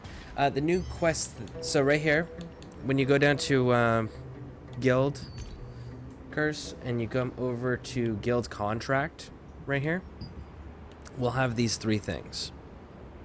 Now this is raid stuff, which this one I just got into the area. It's in the Sandworm Lair, Moonlit Desert area. That's where this thing's at. This one is... I'll show you that one in a second. And this one is Wildkin and Humanoids. And we have to do 2,900 in total to get this one achieved. Now this one right here is located on the map. So Castleton is the starting city where everyone starts after they finish the tutorial. If you go all the way over here to Urstella Fields, right, which is next to the Starlight Observatory ruins, there's an event that takes place here. That is the second contract. In that one, we have to get a total of 4,070 Starlight Stone ritual points completed, which you get the Starlight Seeds from either killing the goblins, or there's a Star Seed collar, or they drop on the ground, and then you gotta go throw them in the ritual fires. And I think it's like a 20-minute event. 20 or 30-minute event. But it's based on total amount of points sent into the fires, not how many times we win, none of that shit. It's just how many points do you put in. So those are the two things that we can do at our levels. This Ant Nest raid thing, that's a group activity, and it's right here. So that's what that one is. Speaking of which, 15 minutes. I can still make that in 15 minutes. What did everyone eat for breakfast? I'm finally eating mine at almost noon. Just before I went live, I had ham and cheese Hot Pockets. Corpo playthrough. I might do a Corporal playthrough still at some point. I've done one in the past, like before my streaming days, but I haven't done one since I started streaming. I could do a Corpo playthrough. That would be kind of cool. I still got plenty more endings that I need to see in that game.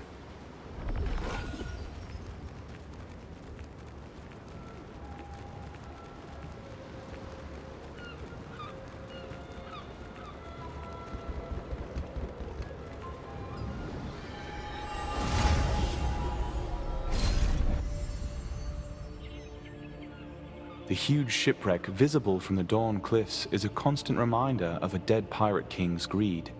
I got one piece of information for you. The wreckage's enormous hull and broad, torn red sails tell of the former glory of the ship's captain, the pirate king Adelico.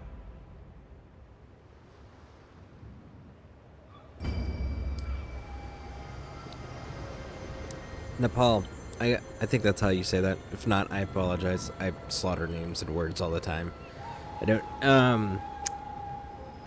But there is one piece of information that I want to give you, just as a... It's not a spoiler. It's not a spoiler. It's helpful information that you'll find out is helpful later. You're gonna get a gun at some point. You're gonna find a gun. It's a side quest that you just will stumble across. That's called Skippy. Okay? When you find Skippy, Skippy gives you the option to put him in Stone Cold Killer mode, where he goes exclusively for headshots, or Puppy Loving Pacifist mode, where it goes exclusively for legs. Now, well, legs and arms. Whichever one you choose, he'll automatically switch to the other mode after you've killed so many or put down so many people with the weapon system. So whichever one you really want, make sure you do the other one first. So like if you want him to go for exclusively for headshots, put it in puppy-loving pacifist mode when you first pick up the gun, because then it'll switch over and permanently lock into the opposite mode. So if you want it to be a headshot gun, puppy-loving pacifist first. If you want it to be a disabling gun rather than a killing gun, stone cold killer first. So that's just a helpful little piece of information there. Alright, let's see here. Cocoa Puff cereal. Nice, nice. Okay, just wondered because when I played yesterday, it started Dark Collision thing for the guild, and I was wondering what that was. Oh yeah, that's because after I finished the stream, I stayed on to finish out the contract for the guild, and it actually got us up another level. Shit, let me check my time. Yeah, I got 11 minutes. Okay. So now, if you look, we're rank 4, which gives us a guild summon gate. No idea what the fuck that is, but we got a guild summon gate now. And anybody who does join the guild, we are currently sitting with a 1% experience bonus buff and a 10 defense buff. So just for being in the guild, you get the buffs that are over there currently. The next one, we're gonna get another 10. Look at that. Next one, we get 10 and oh wait, these are guild skills. I can go to guild skills and see what summon gate is. So we're gonna get another 10 defense and a mana regen. So guild skills, summon gate. Here we go. Guild summon gate. Creates a guild summon gate that can be used by guild members as a waypoint. The gate lasts up to 2 minutes and may be destroyed by other players. Ah, so that's the fast travel away from places. Or to places, rather. That's kind of cool.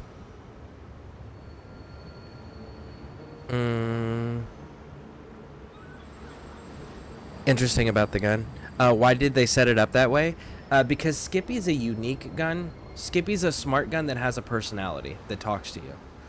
And it's supposed to help encourage the player to complete Skippy's quest. Because there's quite a few people, myself included, that if Skippy wasn't so fucking annoying when he switches, I would probably end up keeping Skippy. Just because he's the only gun that talks to you. He's kind of fun. And he talks shit. But it's to encourage the player to complete Skippy's quest.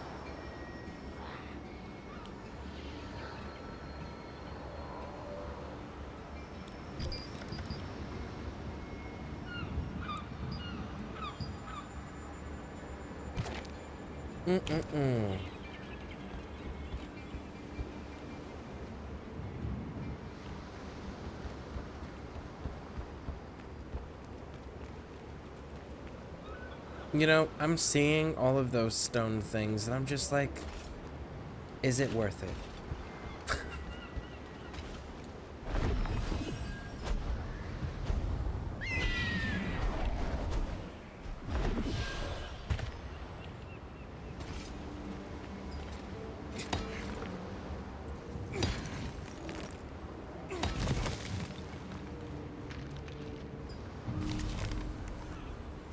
Okay, grab some moonstone.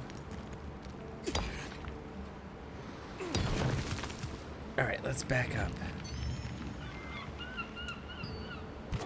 We have got 8 minutes. Alright, that's closer. Let's try it.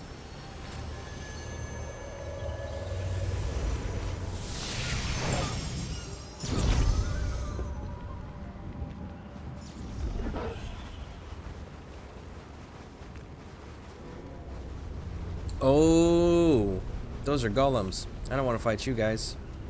We'll go this way.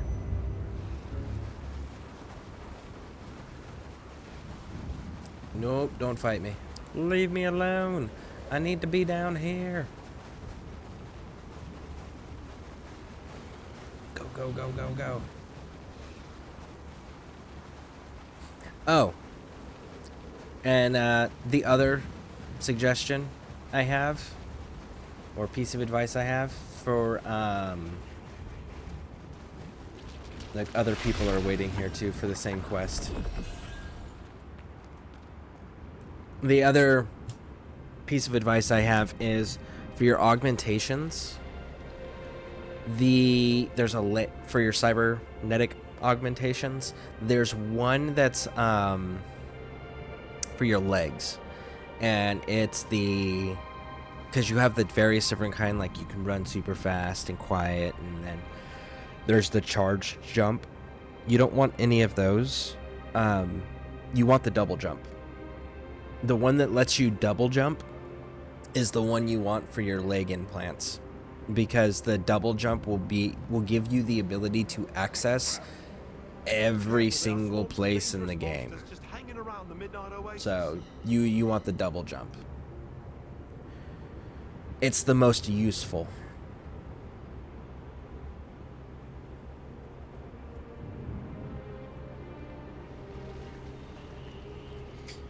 Alright, so we've got 6 minutes. We're in the right spot. Let's go check out what this auction house is about, because I have not seen the auction house yet. So this will be our first time. Oh.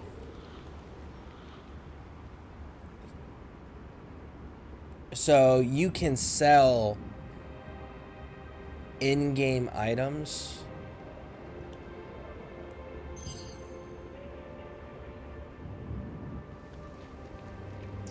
No shit. So you can sell in-game items, and it tells you the latest trade price on it too. So you can sell this for the premium currency. Oh, that is so cool. No way. But apparently you can't. Why can't I sell these? Is it because they have to be a certain... Well, no, I can't sell most of my other materials either. So why can I sell these exclusively?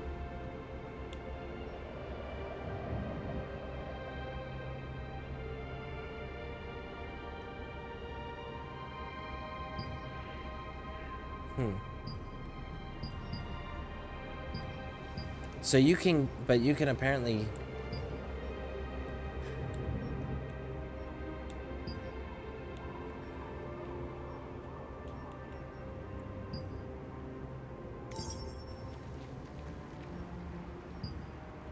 Is it because they're bound to me for some reason?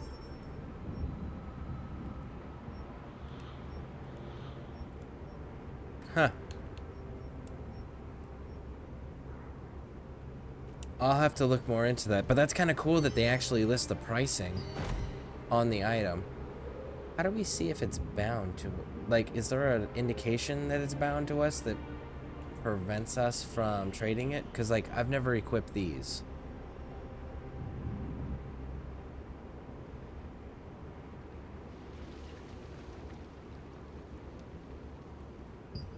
Let's see other menus.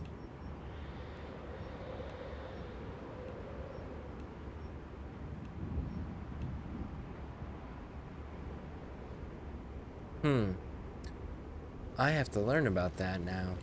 Interesting. Cause I'm curious as to why I can't trade the other crafting materials either.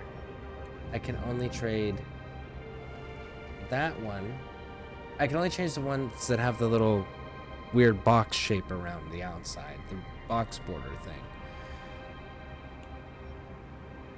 But those don't.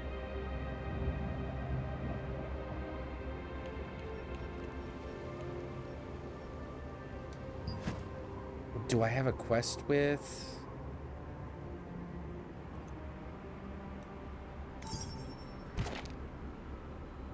Three minutes.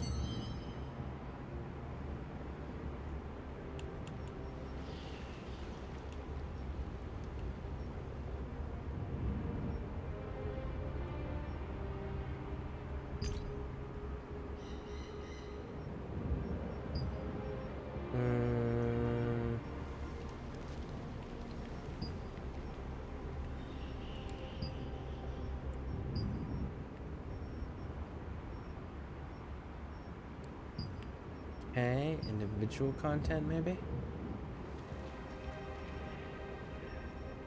Nope. World? Auction house, there we go. Items listed in the auction house can be bought using Lucent. Using category types, criteria, items can be listed for sale in the auction house by paying Solent.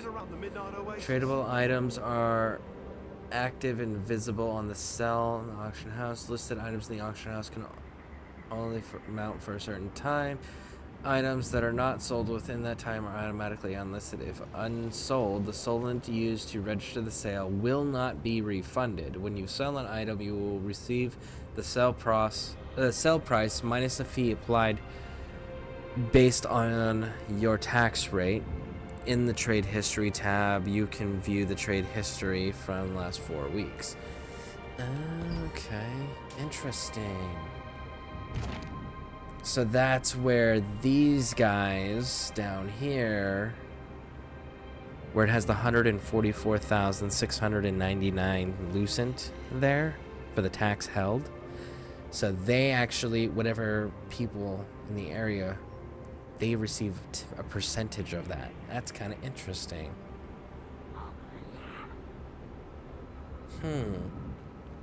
Does that go to everybody, or does it only go to the castle people?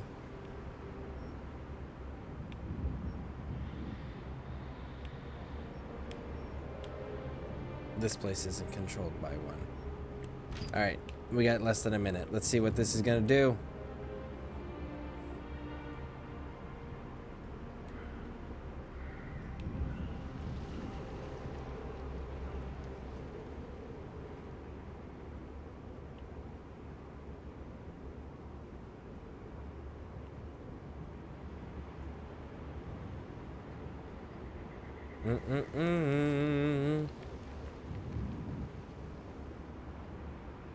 This one should give me my armadillo. I think it's an armadillo that it's giving us.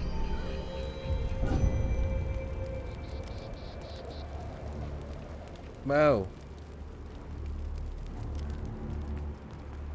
Sir, do you know where large quantities of moonlight scales might be found? Right. This time the Tailoring Association has decided to act as an intermediary. We send brave adventurers to the castle merchants, wave merchants, and crescent blade merchants, which you belong to. That's unfortunate that this is starting like right this second. We're running short on moonlight scales these days. Our customers aren't happy about that. We'd like to help. We'll spread the word to adventurers to search for the scales. I assume you won't mind paying 2-3 times the market price, along with a little brokerage fee.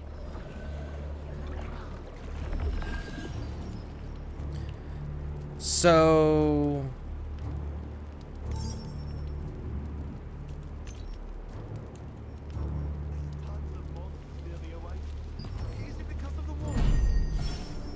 acquired shapeshift. There it is. That's what we were waiting on.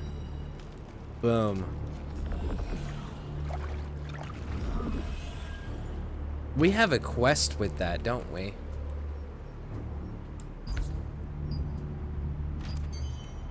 We have a codex quest with this. Deliver 3 full delivery. It's pointless to buy up many moonlight scales all at once. Yes, Possess since 60. The scales crack easily in this dry desert climate. The wave Deliver merchants to are 4 all different well aware. merchants at once. So how about At dividing least up the once. scales into 3 batches?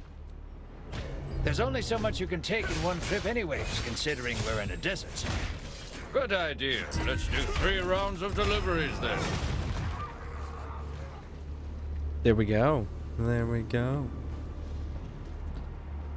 Prepare Well, let's just turn more this You're in for back now. just in time. I found the right magic schema that we can use for the bait.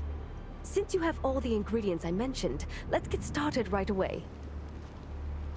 First, put the potent sandworm poison sac over here. Apply it to the armadillo scales. Finish by carving the magic schema on the elemental fusion stone and... Huh? Failed. Hard to believe I made a mistake. It must be the fusion stone. Elemental fusion stones are riddled with impurities, making it difficult to use them for complex schema, like the magic schema for attracting monsters. Okay. Naturally, we just need to make a pure elemental fusion stone that can be engraved with any schema. I'll prepare everything else, so please get me the required materials. We're going to need some moonlit sand crystals and cactus water. Sand crystals are available in the highlands around the sandworm lair, and cactus water is available south of the Moonlight Desert. Yes, adventurers can also sell the scales to us. There are no limits on quantity, but the market rate is only 1 coin per scale. You won't gouge us on prices later, given our situation, will you? And just what exactly are you accusing the Tailoring Association of? Do you really want the answer to that one? Because that's not going to turn out pretty for you.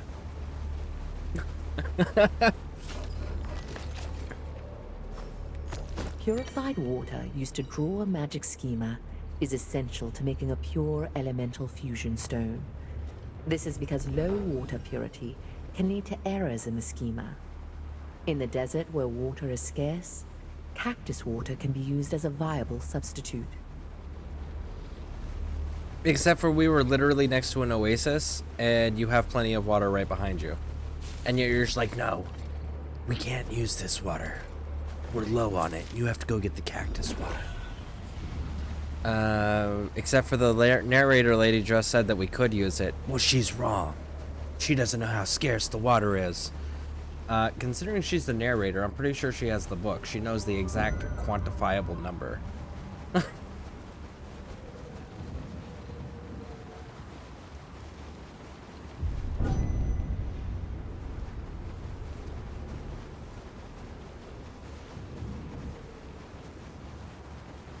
Alright, let's go up here.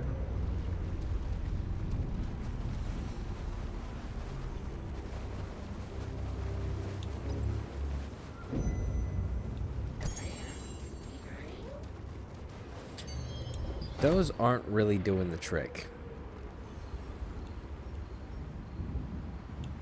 Health recovery 750. Add to quick slot.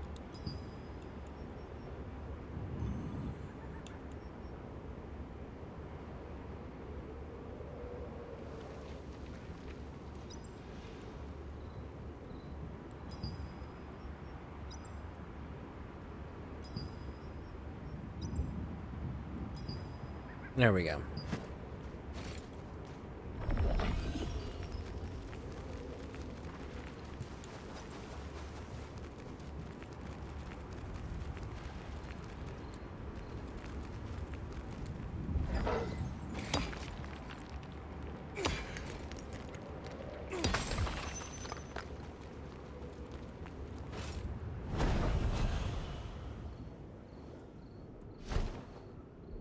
Ooh, man. Made it.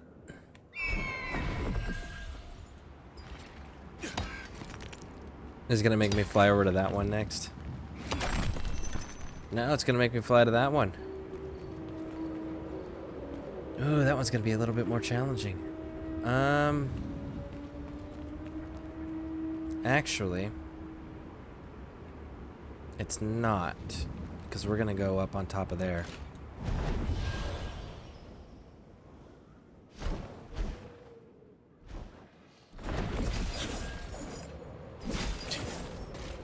And there we go. Because now, this guarantees that we make it. Wait till we're directly above. And there we go.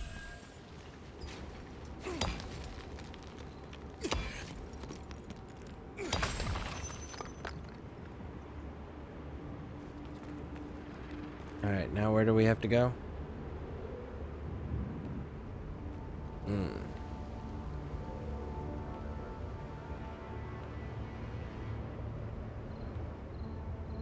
Oh, there's not really a good way to...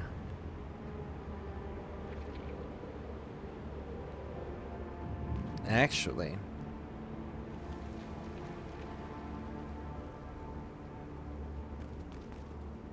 I think that actually might be a little too far.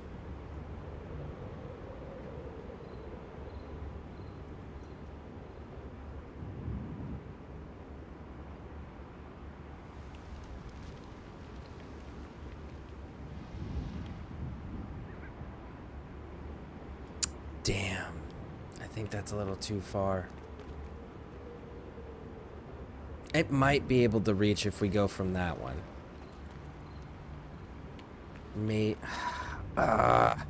Okay.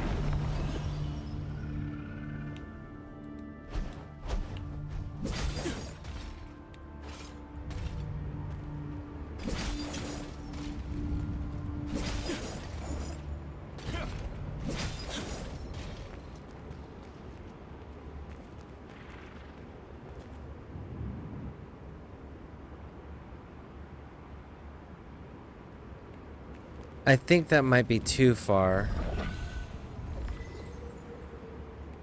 But what about that one? Let's see what that one is. Okay. So this one is 193.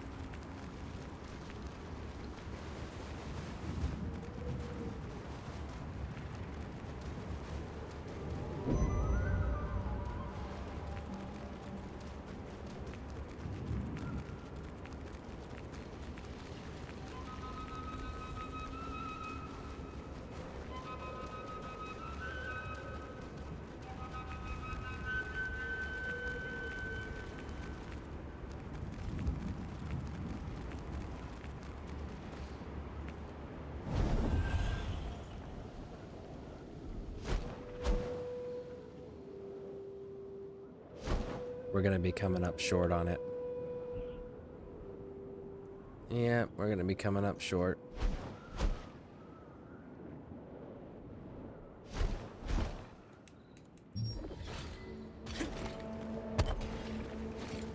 Weird.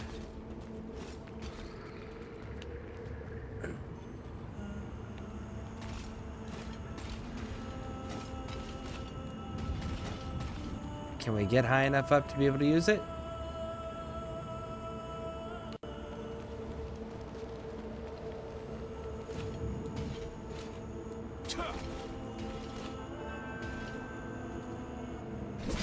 Yes, we can. Nice. Okay, let's grab that.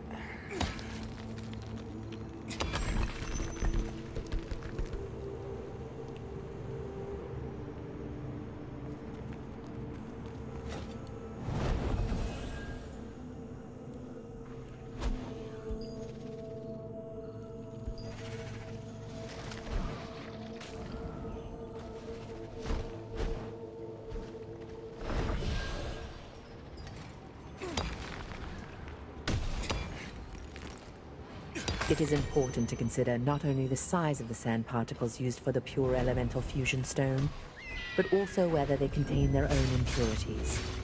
Moonlit sand crystals can be ground to very fine particles and are the purest of their kind.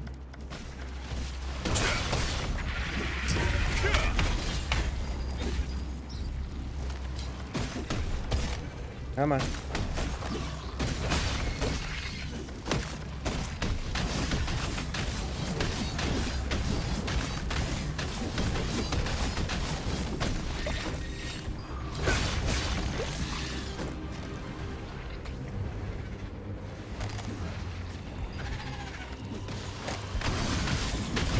There we go. Everybody can get some. Woo! Alright, shield throw.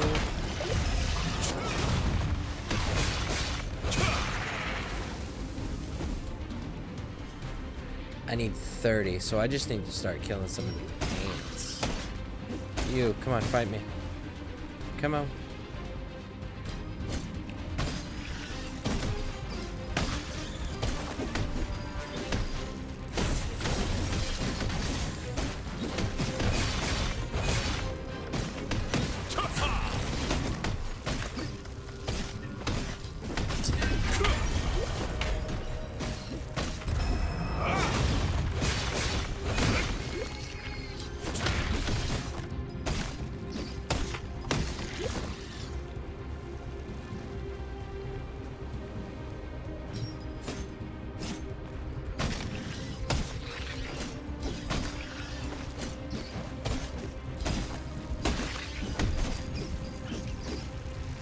Okay, good.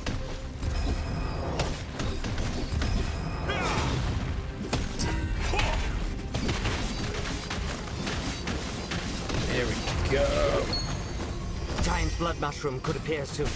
Inside the hatchery. Be on your guard. What a fucking cunt. Why are we in As teams? a giant blood mushroom appeared. You'll know soon if you look around. I don't want to know. I don't want to fucking play with PvP. I didn't realize that was a PvP thing. That's not a I feel a dungeon. special energy coming Dungeons become PvP at night.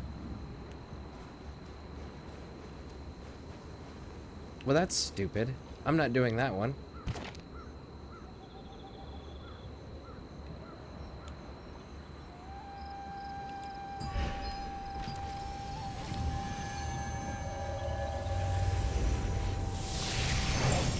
Well, that's a bunch of fucking crap, man. Like, they've made it clear where the PvP rules areas were. Why is an event, a world event, force PvP? Intermediary, stupid. sir, So please hear me fucking out. stupid. I've heard. So the Crescent Blade merchants are struggling with scale transactions? Unfortunately, yes. We've been struggling to meet deadlines, and we're losing customers by the day. This is why I don't trust anyone from Hakad. You mustn't be stingy in matters involving product acquisition. I'll raise your buying price from 2 to 3 coins per scale.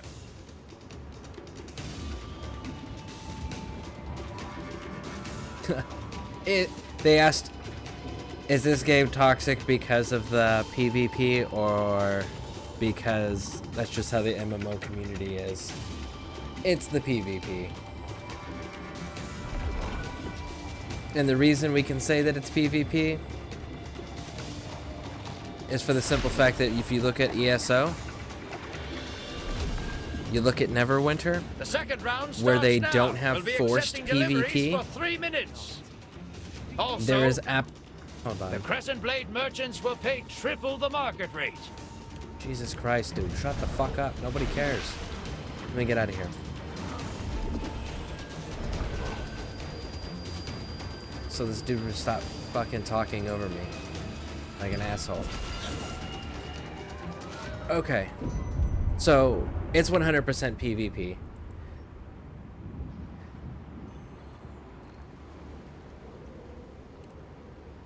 It's 100% PvP that causes toxicity because of the fact that everyone wants to be better than everyone else, and they're just gonna be like, well, we're gonna fuck you up if you're weaker than us because we can, because we're gonna show how great we are by beating on everyone else. It's like, get fucked, homie. That's not fun for anybody. It just strokes your own fucking ego. Every PvPer that does that shit, it just strokes their own fucking ego because nobody else will, because they suck everywhere else in life. You want to show that you're good? Cool. Make your community stronger. Make those that play with you better. Help them do the things they need to do.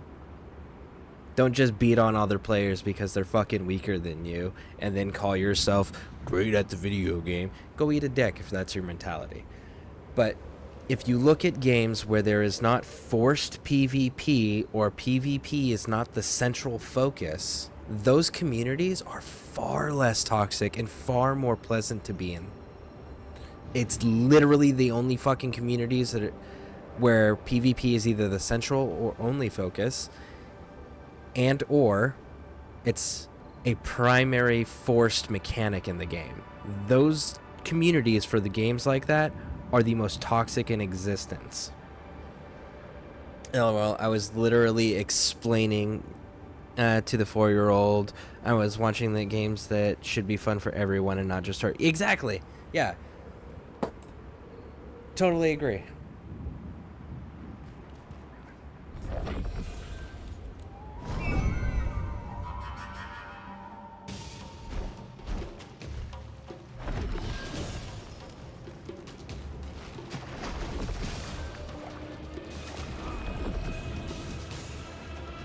I've been waiting. Did you get the materials yet? We need to make it quickly before impurities corrupt the materials. First, we grind the moonlit sand crystals and spread the dust on a heated plate. Then we infuse the wind element into the cactus water and let it flow. This hardens it to complete the pure elemental fusion stone. Now we engrave a magic schema for luring monsters and put the stone in the device. There, it's a success. Here we go. This is the device for luring Queen Balandir. Install the device wherever you want and then press the remote control button. Afterward, the level of mana around the device will increase to the maximum limit. Queen Balandir will sense the power and make her way there. Now, here's how to operate it. Would you mind having a look at the device? See, and the other thing is PvP in video games reinforces and rewards toxic behavior. So that's another fun feature of PvP games. We're gonna reward you for beating on your fellow players. We're gonna reward you for dominating them so that they can't enjoy or have victories either. We're gonna reward you for that. And then we're gonna create a leaderboard so everybody else knows how much better than everyone else you are, right? So PvP absolutely 100% breeds, encourages, and rewards toxic player behavior. Which is why if you look at any of those games, it's super fucking toxic. And super uncomfortable for a lot of people to even be part of.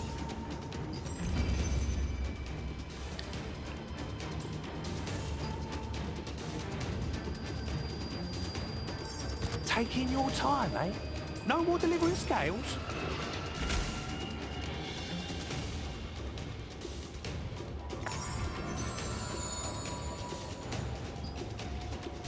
Like I mentioned, I made the device for luring Queen Balandir so it can be controlled remotely. Queen Balandir will appear soon after pressing the button, so make sure you find yourself someplace safe before using it. Well then, I wish you good luck. We're accepting scales until the merchant caravan leaves. Also, the wave merchants have decided to pay triple the coins.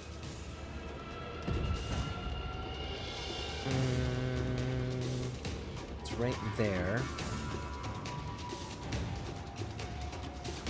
You know, going into the village is actually quicker and safer. It keeps me out of the event.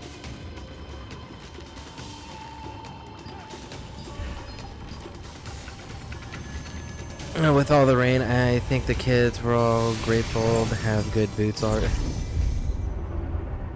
Boots are important for everyone. I actually need to do some research on some boots because I was talking the other day during the stream about what my ideal boot design was, and it dawned on me that I actually have an ideal boot design, and I've never owned a pair of boots that have that design. I've never even seen a pair of boots with that design, so I'm kind of curious if they exist.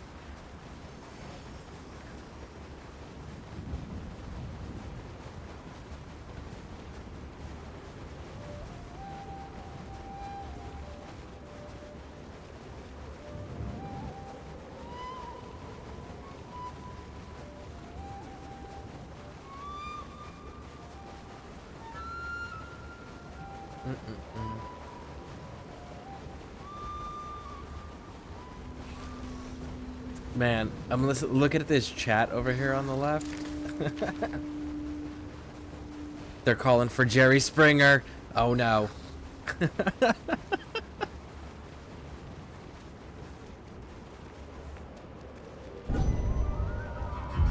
These people got a lot of coins. What brings you here this time? The youngest is outgrowing her. She said her toes are starting to touch the edge. Okay. All right. We'll go look at getting them some more. We can lure Queen Balandir with that device? Really? If that's true, I can catch her right now. You probably want to wait till the two events that are going on end first. I'm just saying. Most members of the raid group are at the Sandworm Hatchery right now. Which is a if we want to PvP catch zone Queen right now. Balandir, we need them to return so we can attack together. Well, you're just gonna have to wait, sweetheart. I'm not walking into a forced PvP area. My troops are currently working to reduce the number of sandworms. They won't come back until they achieve their objective. If you get out there and help them with their mission, they'll be able to come back sooner. It's up to you. Everyone is bringing their very best to this mission. Everything we learn along the way is recorded in the operation plan back at camp. Read the operation plan at the Eastern Gathering campsite. I'm sure it'll help you too. Upon learning about the luring device, Marcia wanted to catch Queen Belandir immediately. However, in order to do so, a full-scale offensive involving the entire Sandworm raid group is needed, and most of the troops are already active in the Sandworm hatchery. Marcia's troops need help to finish the job and return quickly. Okay, now that they're done talking. Is the event over? Nope, the event is still going.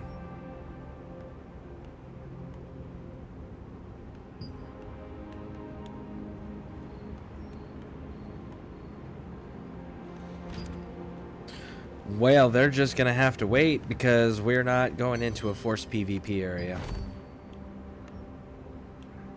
Don't do that. No, sorry, Bob. We'll leave that one alone because we don't actually need it just yet.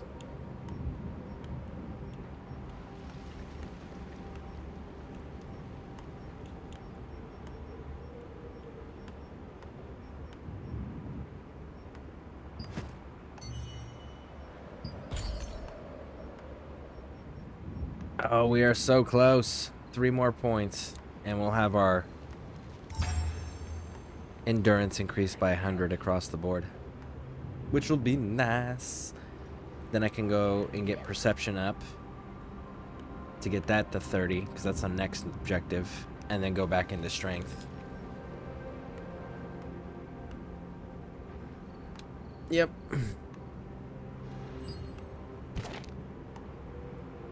Let's see here. How much longer is the event?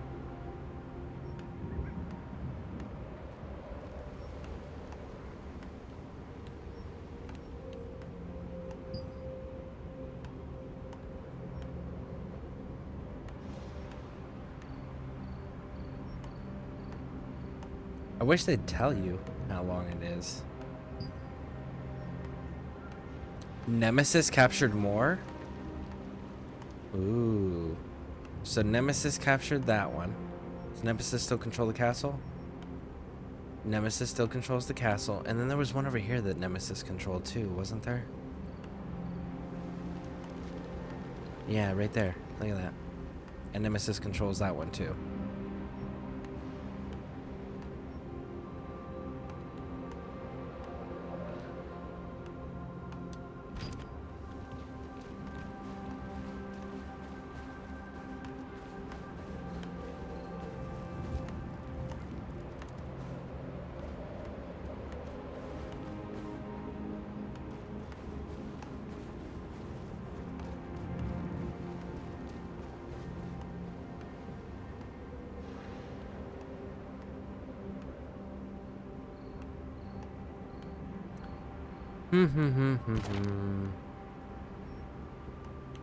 The event over? The event is over. Good. It is safe to go now. All right.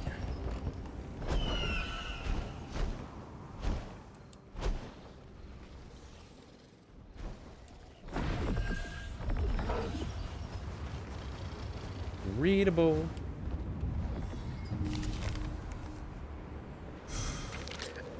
It had a date on that journal, and it was 1194. Holy shit. Almost Evil came in here and made a joke that it was 1217. He was actually way closer than he realized, I think. That is so freaking cool.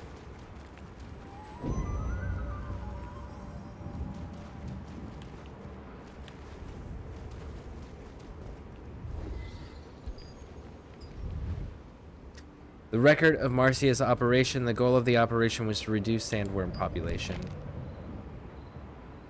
Sandworm cull operation. Discovered case where body fluid of starving ants reduced sandworms' desire to breed.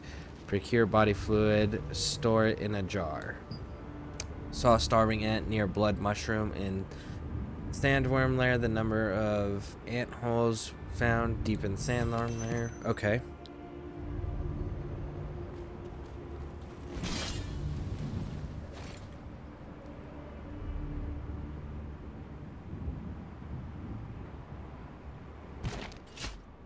Are you fucking kidding me?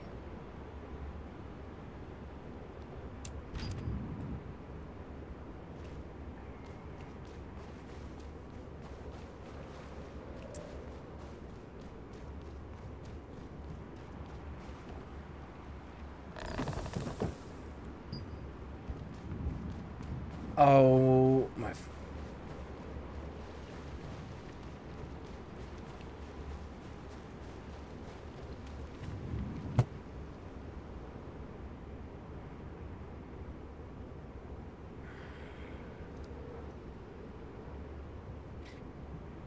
So,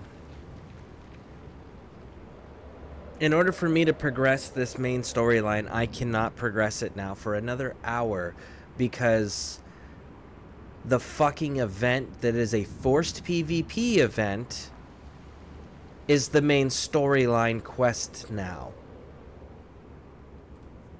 That is such bullshit.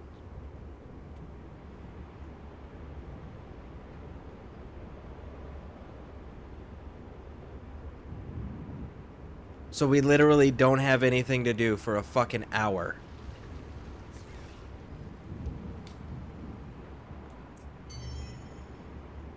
That is such crap.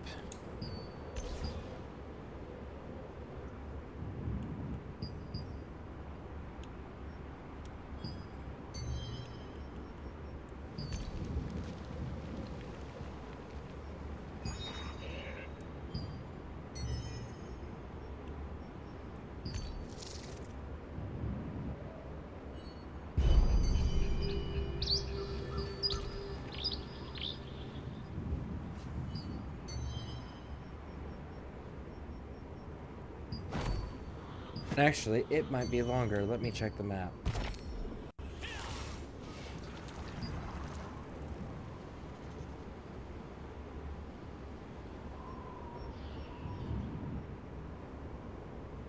Two hours. I stand corrected. Actually, no, even longer, because it has the time here. Look, it says 12:30 right here. And this isn't going off until 1500.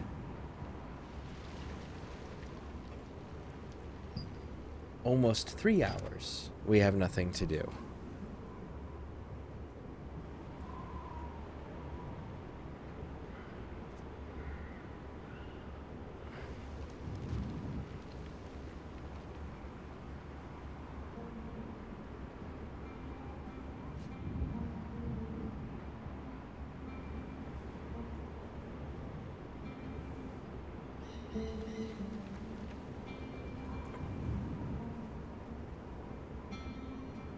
That is... So we're literally stuck for like 3 fucking hours. God damn it. What am I gonna do in the meantime?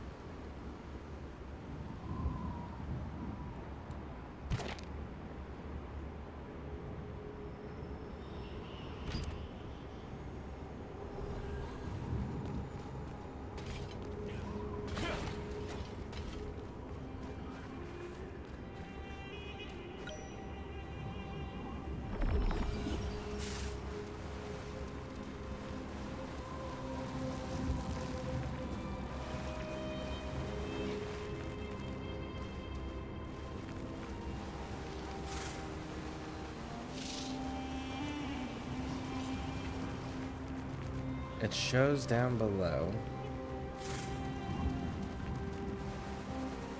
Wait, is it going to give us the 2 that we can kill even though that they're event? I'm so mad about the PvP stuff. Okay, good. It's gonna let us provoke them and not have to wait for the 3 fucking hours. Man, I was about to be...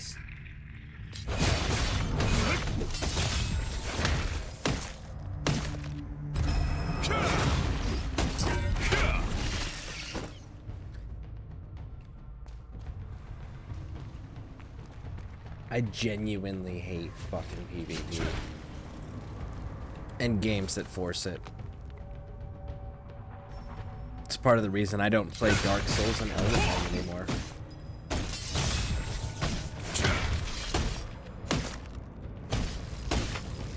If I wanted to play PvP, I would go play like Mortal Kombat and Call of Duty, you know? Can we fill up the jar at the eastern campsite? Okay. Let's just do this. Because that was about to make me mad.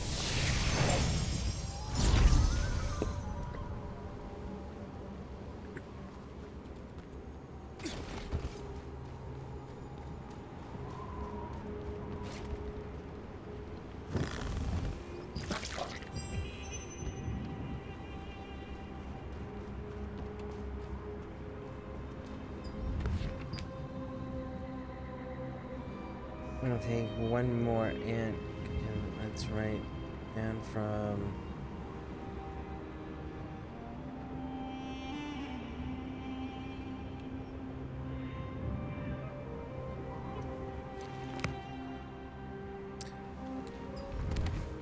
Let's write down the operation plan. We've collected enough. Secured ant ichor. I think that there's one more ant you could get body fluids from. Let's write that down. We got it from the starving blood ant. That was the first one.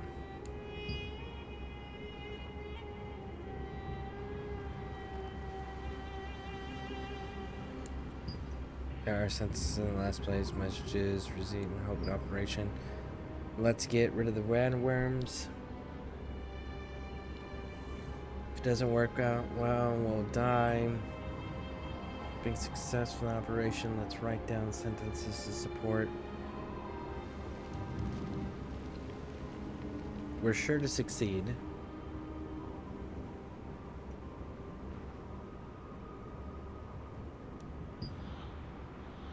The sandworm raid group regularly carries out operations to reduce the sandworm population. Once these begin, all but essential members of the squad remain in the sandworm hatchery and only return when the mission is complete. The best and only way to get the squad members to come back is to help them complete their operation quickly. Morph.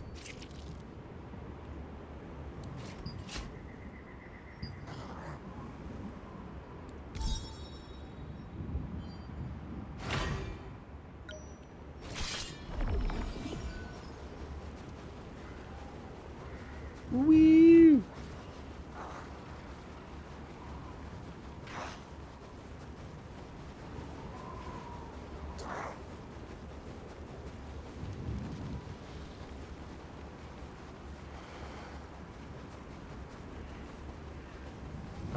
We're almost there.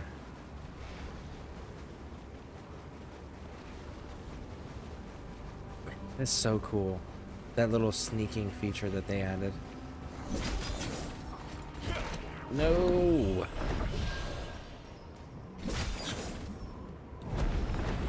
There we go. All right, let's get over here.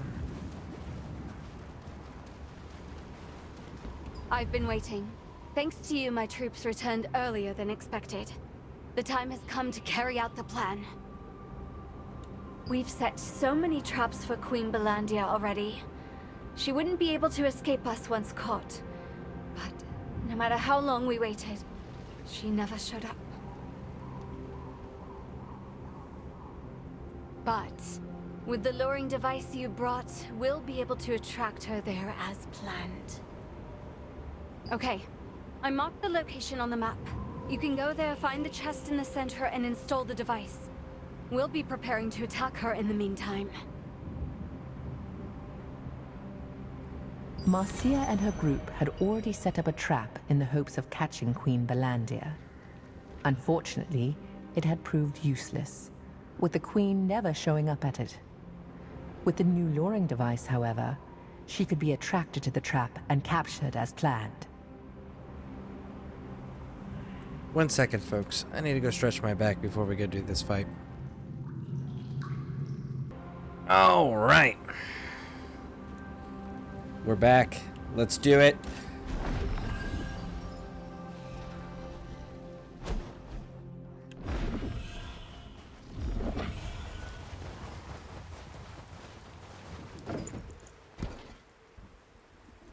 A large, heavy chest, faint smell of gunpowder emanates from within. There is a empty space inside the chest. It contains explosives. It seems that prepare to insert into the luring device. The luring device is set. Return to Mercer. The place Marcia mentioned was filled with bombs and gunpowder chests, all meant to kill Queen Belandia. Even the fearsome beast would struggle to survive if caught there during the blast. Nice. The luring device was installed in a chest, placed in the center of the trap.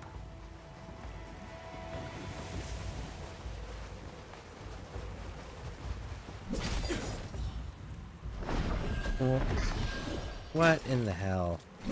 Supposed to put me above. There you go.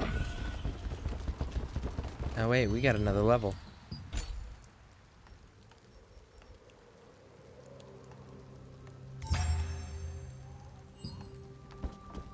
Why is there a cross next to my picture?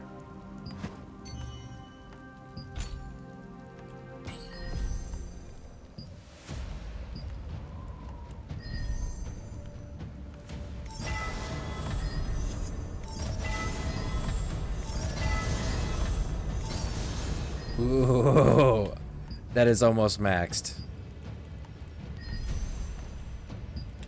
Okay, so that's not it. Gills maybe?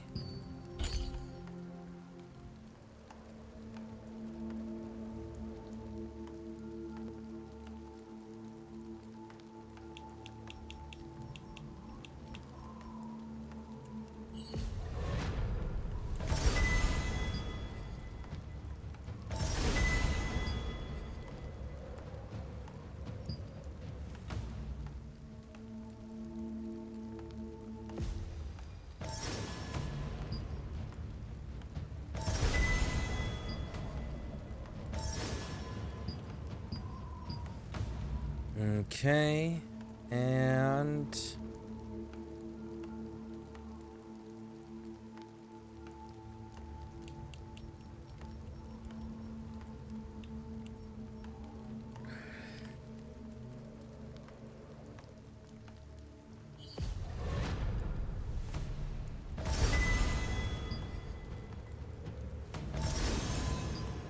okay. Looks like we still got some green. So what one are we doing? On shield reduction, increase proportional to the number of targets. Yes, that's the one.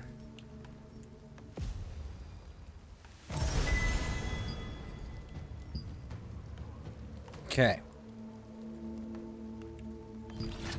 Ooh, we got 8 points. 8 points. Nice. Actually, where's my shield bash? What are we doing here? 40 target enemies within a 60-degree coins weakens target with a 70% chance to.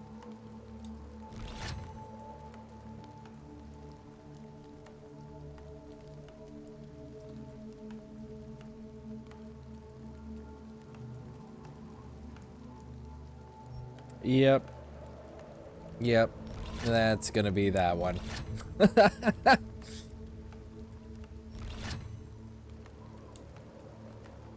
Alright, so we got 3 points.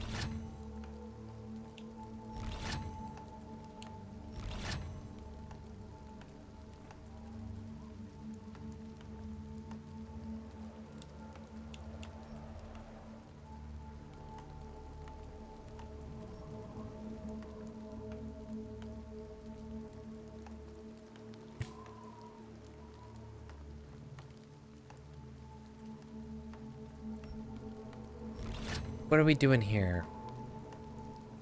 Improves effectiveness, user only, changes to Righteous Fury. What is Righteous Fury?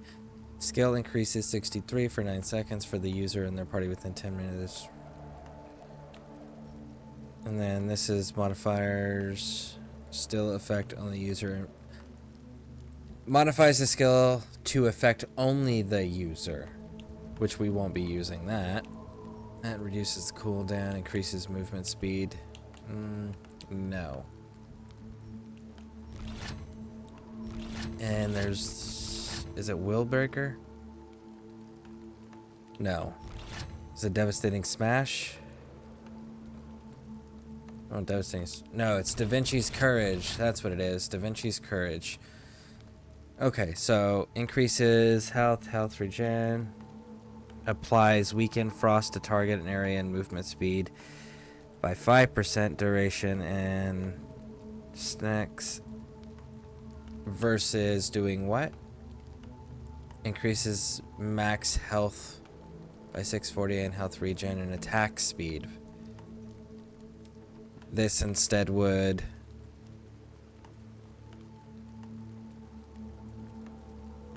bind. So this in turn, it looks like this makes it a single thing instead of a party thing. Well, that's not a good idea.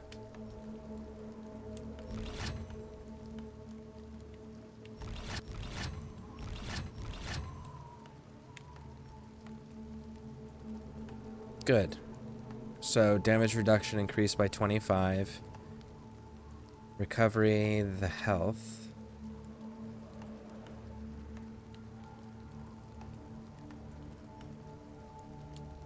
It's actually a really good one right there too. Okay.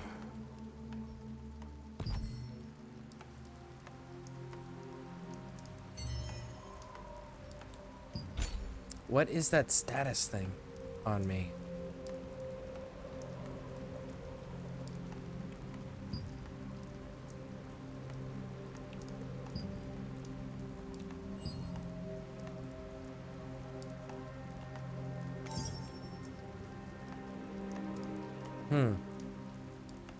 I wish I could go over there.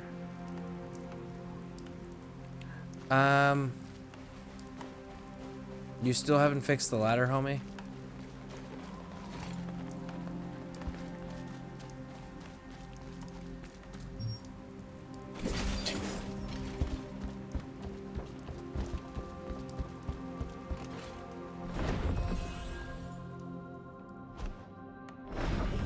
You're back. We're all set here. Shall we begin the operation? If we press this button, Queen Belandia will show up over there, right? In theory.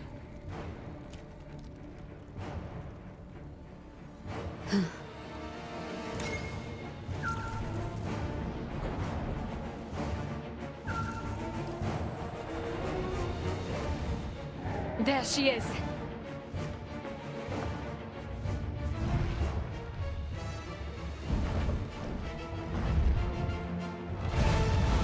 It's interesting that her scales are in the opposite direction of what you would think they would need to be to go through the sand effectively.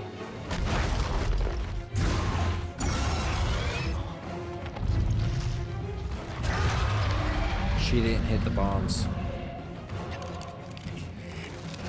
Fire!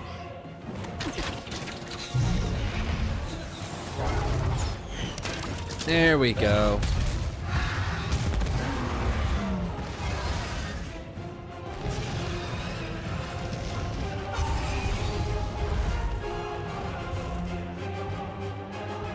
Nothing.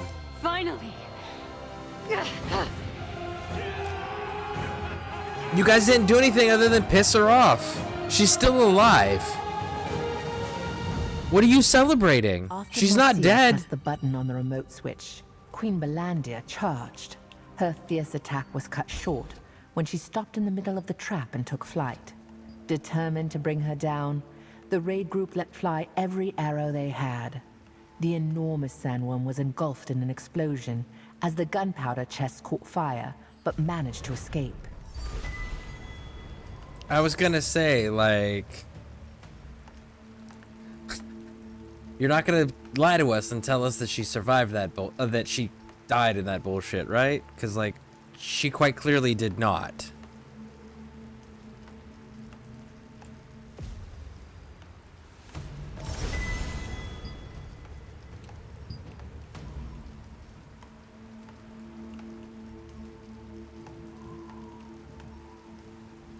Da Vinci's courage. Yep. Devastating smash. Yes.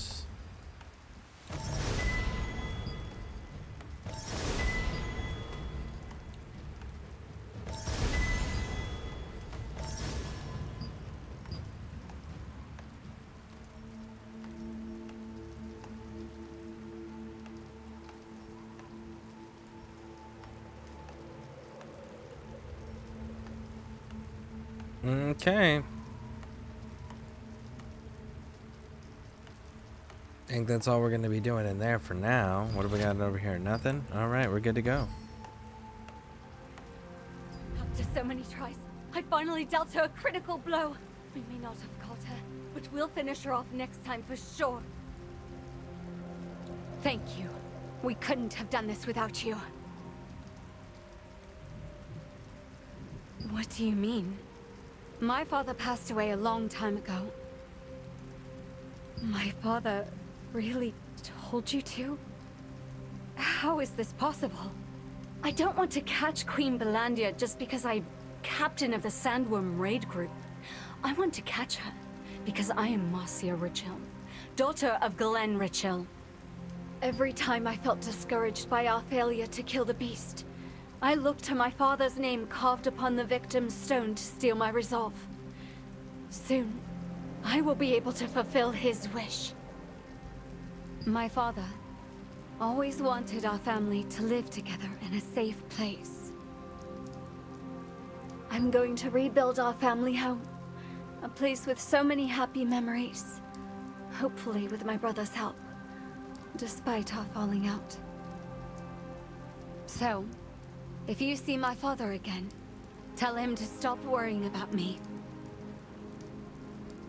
We will kill Queen Belandia soon. Then we won't have to carve any more names onto the victim's stone. It is a monument bearing the names of Queen Belandia's many, many victims. My father's name is carved on it too, right down there. I hope you'll go see it.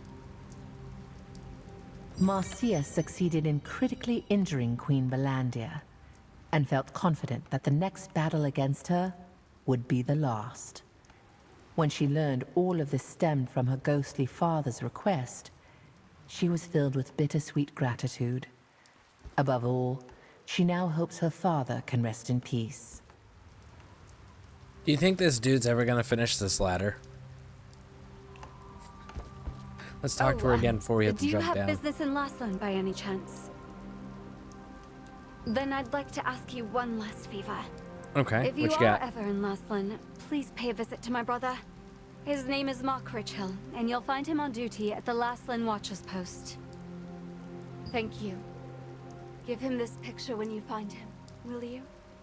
Tell him I want to rebuild on our old property, after I've settled the score with Queen Belandia, once and for all.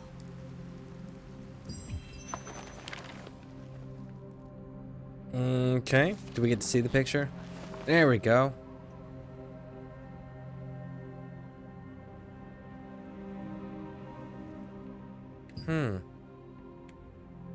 It appears... Let's take a closer look here.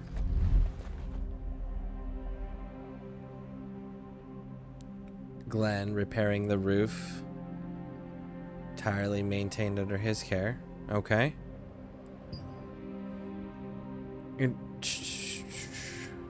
There's got to be another point to find something.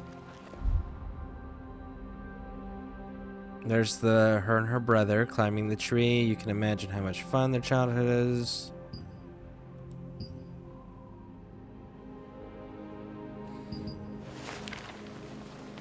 There we go. And we're just doing this right in front of her. In the back of the picture, there's a short message. 다시 돌아오지 않겠지만 영원한 건 하나 있어. Those days will... 가족을 사랑하는 마음. It's not... Why is it not in English? The picture that Marcia asked you to deliver to her brother was a sign Literally of her everything deep else and is in aching English. longing for her family.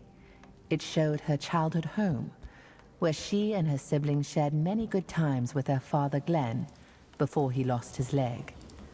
After slaying Queen Belandia, it is Marcia's dream to rebuild the house there.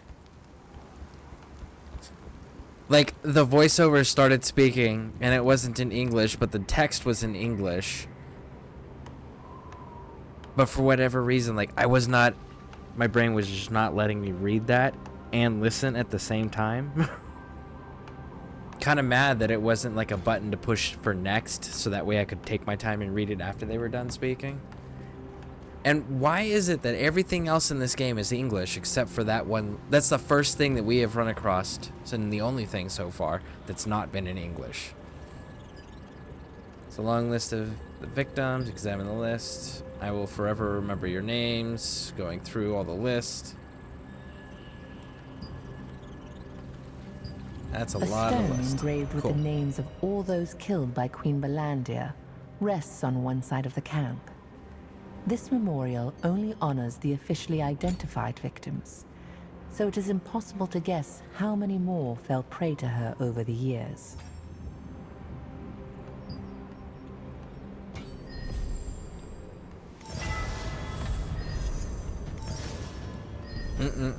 So close. Alright. We're gonna witness a cutscene.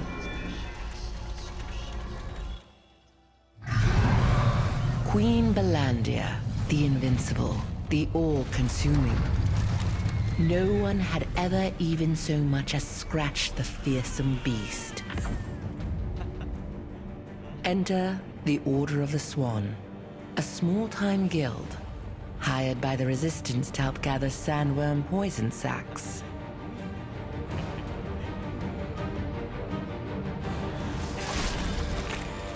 While the Resistance soldiers were mopping up the sandworms, they were suddenly dragged into the sand beneath their feet. One of the swans, Rowan, fell into the vortex. All at once, Queen Belandia reared up, writhing in pain. Rowan had morphed into a violet phoenix and burst free from Queen Belandia's carapace, freeing everyone trapped inside. To this day, the mere sight of a human touched with malvescence is enough to violently enrage the mighty beast.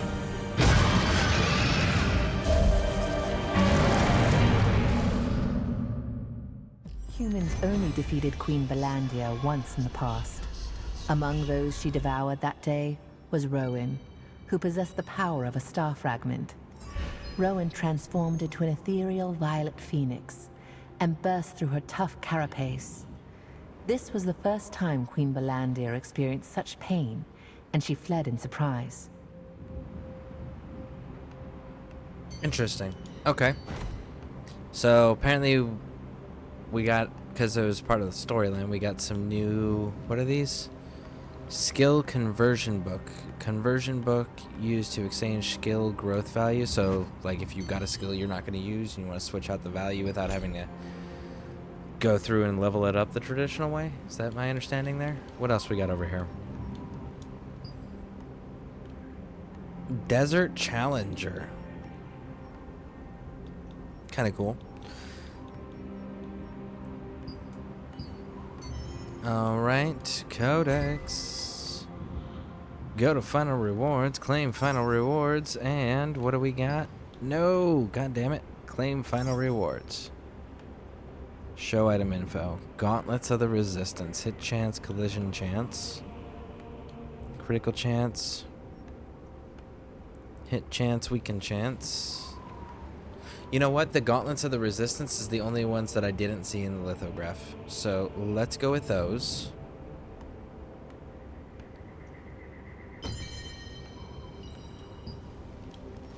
Hey, Smoke. How's it going? How's it going?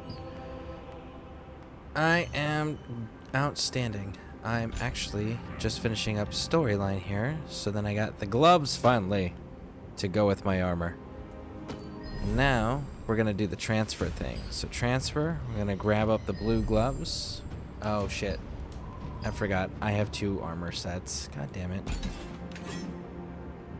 You know what? We're just unequipping everything from this set.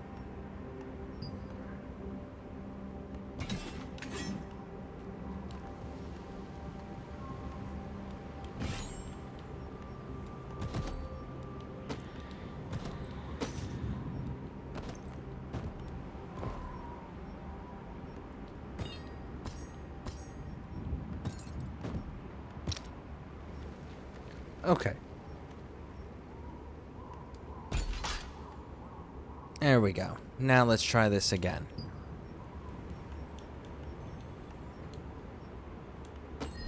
Transfer. There we go.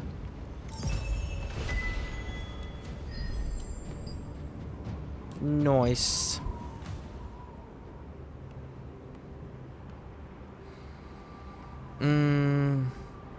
I just finished Resident Evil. Very cool. Very cool. Halberd. Do I want to keep the halberd or do I want to turn that in? What can I turn that in for? I could turn that in for some polished rocks. Rotch. Well, we're going to hold on to it in that event. Battle Pass. What do we got? We've got dailies. Good, good, good. And inventory's new. And we've got leveling log.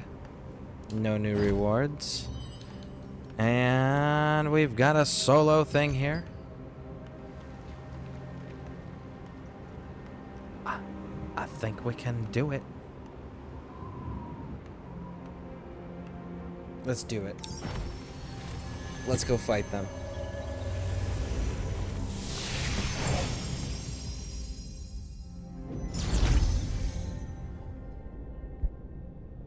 I'm about to move into Far Cry 5. I'm about to see the father. Nice. Very cool. Far Cry 5 is... I like the weapon systems that they have in Far Cry 5 a lot. I like video games when they put the canted sights though on weapons, where you can have your zoom in and then just flip the optics or shift the gun and it allows you to do the close quarter optics instead. I love being able to transition between the two like that. Alright, what was I doing? I was going to character info. Alright, we're good to go. We're good to go. Alright, let's fight these dudes. Fight me.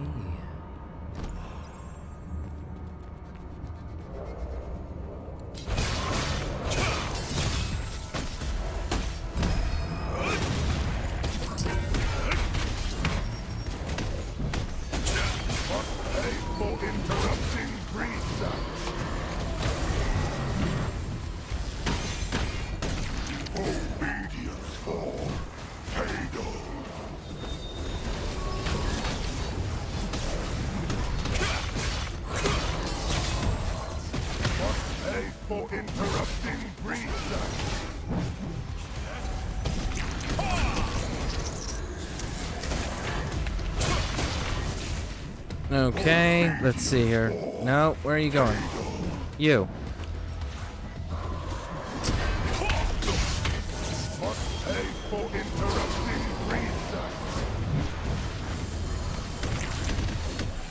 They literally went one crowd control into another crowd control. Okay. That's nice.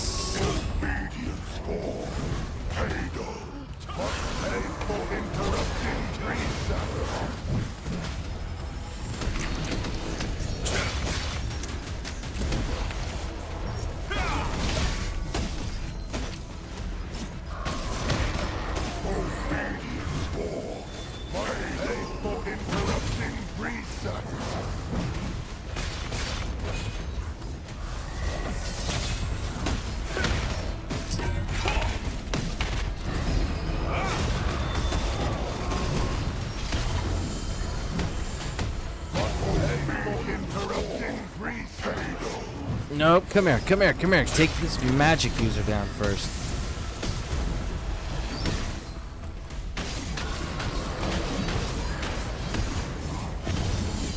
I'm stuck in place.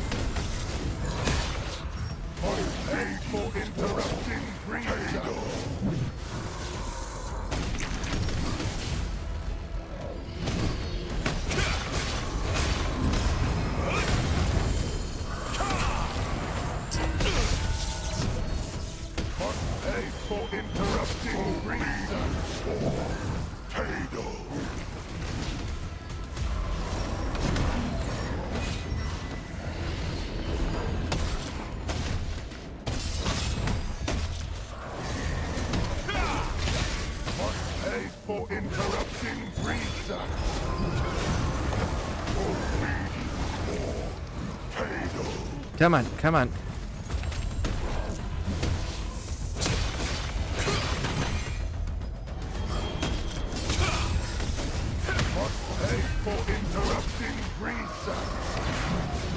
Got him. Oh, I didn't have to defeat both of them. I just had to defeat the one dude. No shit. Okay, that's kind of cool.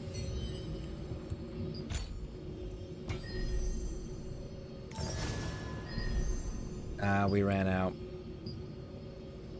Okay.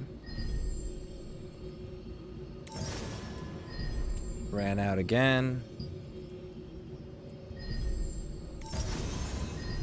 Ran out again. Okay.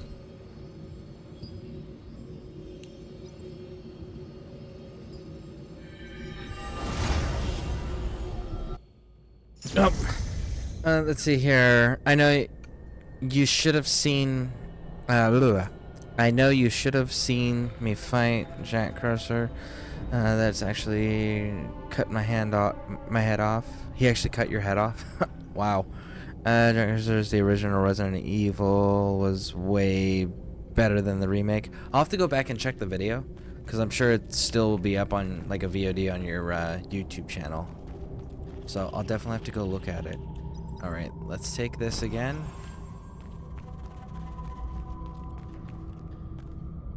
And we're gonna go boom, boom, boom, boom.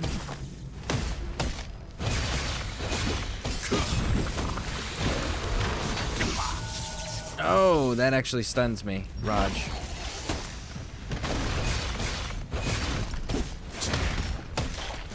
Oh, we just lost.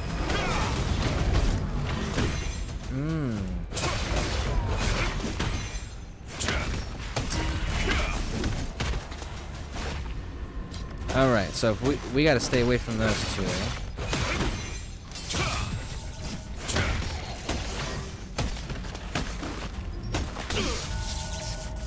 He didn't block fast enough. God damn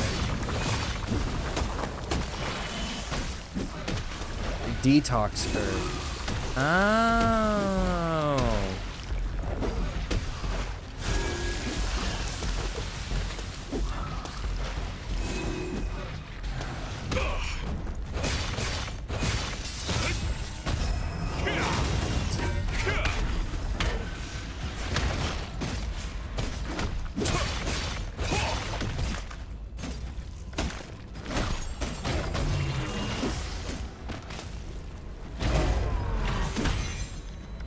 Okay, come on.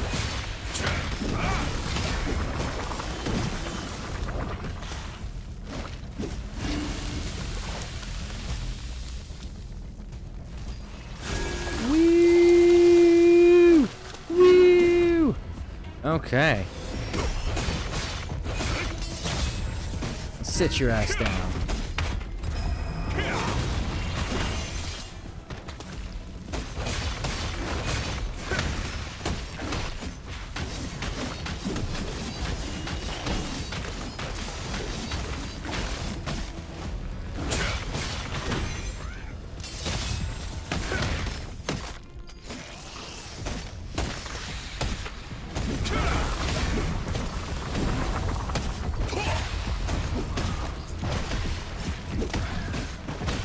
There's one. Go, go, go, go, go.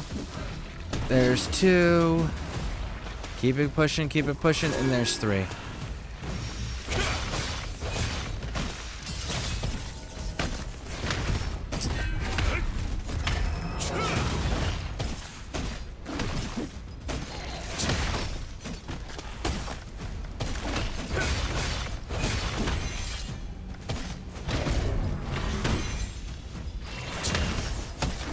Oh, there we go.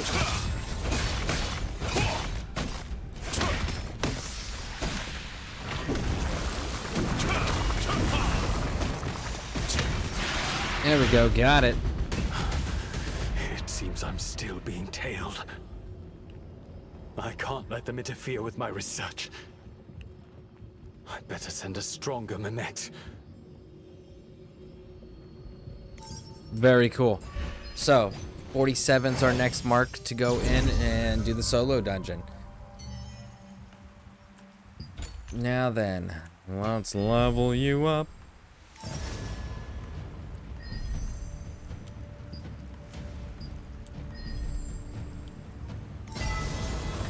Nice, the helmet is maxed. So what be the next thing that we want to do? Hit chance, collision, mana regen, health regen, that's literally all they got. Melee evasion, weakness, resistance, melee invasion, hit chance, crit chance, silence resistance. Ooh. That's a tough one.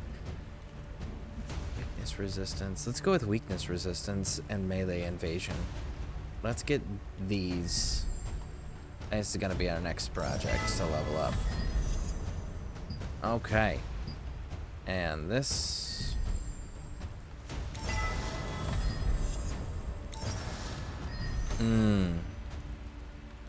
Make sure to leave a comment. Oh, absolutely.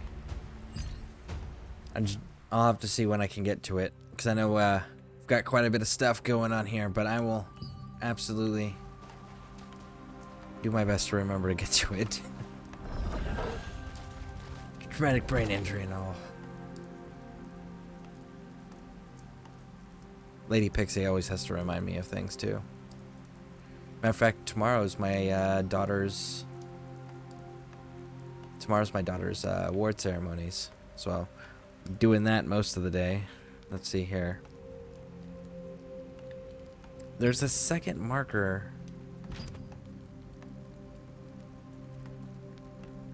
That's leading me this way. Like a ways. Ah, there you are. Watchman's Post. Okay. Let's go handle that.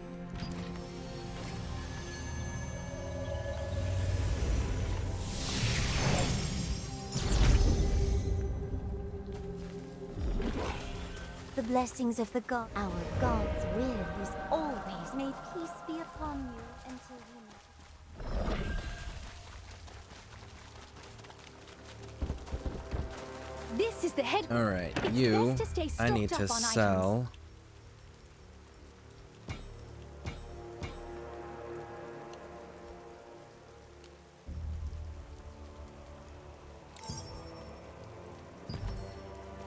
There we go. Come again if you need it.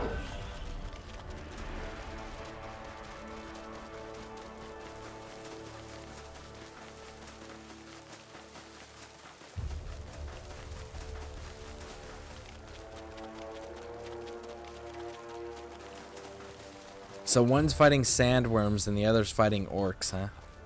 Do you have Nice. business with me, or...? Please look at this, Marcia's drawing. She wants to build it with you one day. This is... the house where my family lived before Father died. It's not that I didn't know how Marcia felt, but at that time, I was so narrow-minded. You see, Marcia and I had an argument, and have been out of touch ever since. It was not long after our father's death that Queen Belandia completely destroyed our home.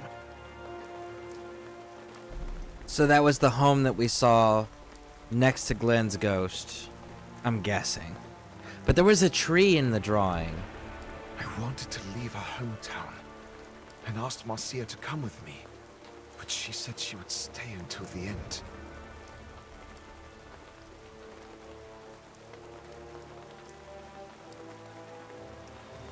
But it wasn't always desert either. I didn't understand what was behind my feelings until I came here alone after our fight.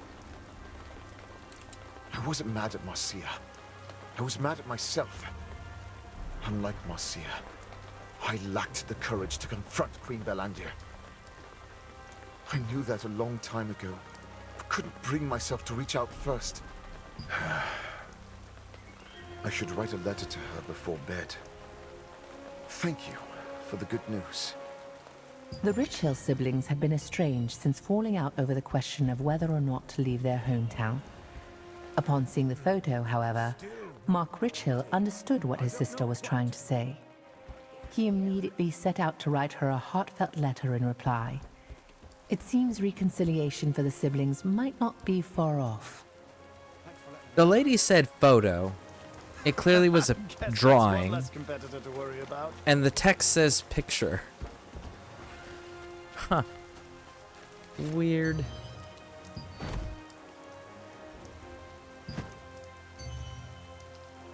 Battle Pass has got something new for us. You sound like a busy man. I like it. I am a busy man. I try to be.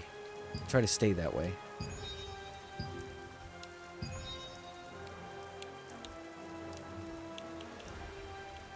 Grab this. Grab this. Okay. Now we just have the Oasis thing. Because that's all level 50s, all 50s.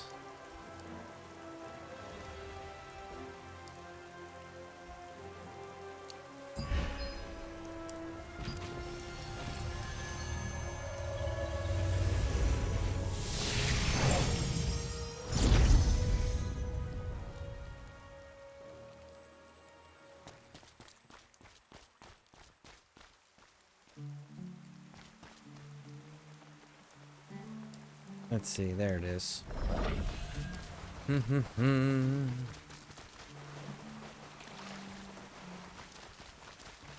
Oh, so much feuding. So much. Brutalism seems to be like the cornerstone of like 90% of the feuds that I've seen in world chat so far. Are you part of the Resistance? If it's okay with you, can you help me? Sure. We've been responding to abnormalities reported near the Sanctuary Oasis at the request of a wizard from Venelux. Okay, tell me more. I told my men to go do some research on an imp sighting not too long ago, but one of them, Lucas, we ran into those. hasn't returned yet. He's a recruit, and I'm worried that something bad might have happened to him. But I don't have the resources to investigate. Thank you. Lucas went to investigate the deserted storage. Please help him come back safely. Okay. Where's that? Oh, look, readable.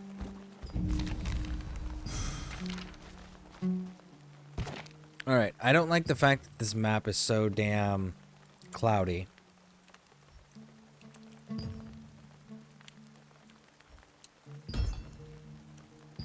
Let's go start opening shit up so I can actually have a proper view of the map. Where are we going?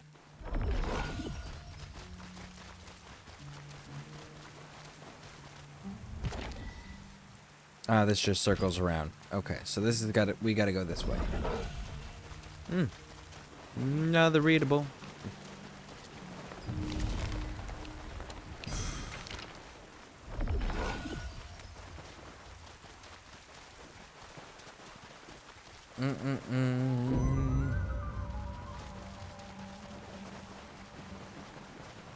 Alright, wrap around the corner here. There we go.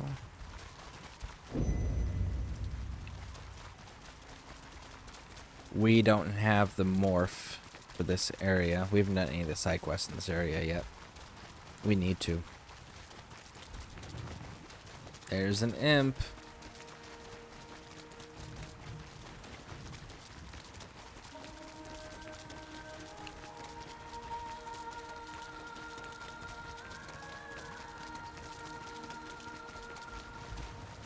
We're gonna go get the waypoints first, again, so that way the map's opened up and we don't have to deal with this cloudy fog of war stuff that they got going on.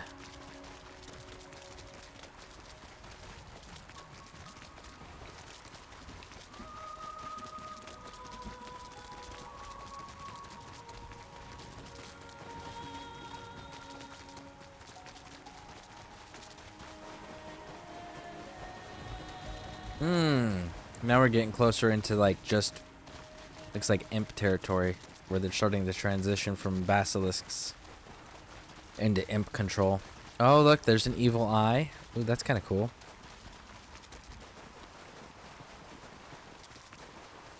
You shoot laser beams? Yep, you shoot laser beams.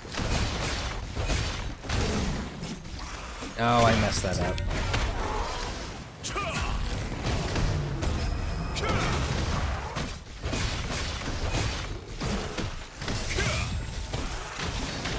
There we go.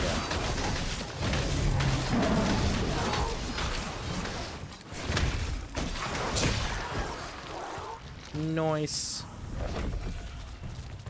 Eyes explode. Good to know. Oh, the imps got little wings. They can fly. Holy shit. I got stunned pretty quickly off of whatever that was that hit me.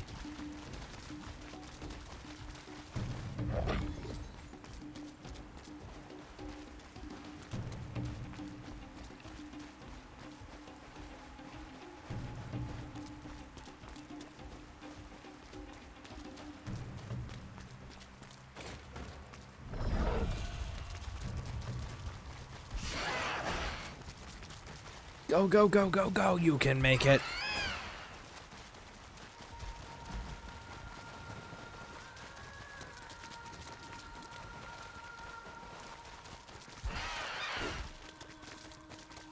So far, so good. So we're up that way, huh? There we go. Haha, catch that. Alright, you I will deal with.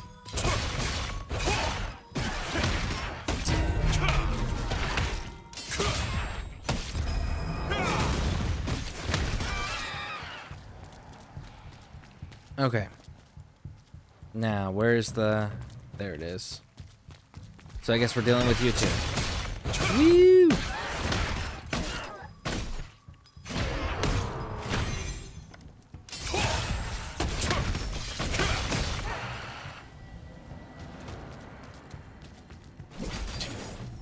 There we go.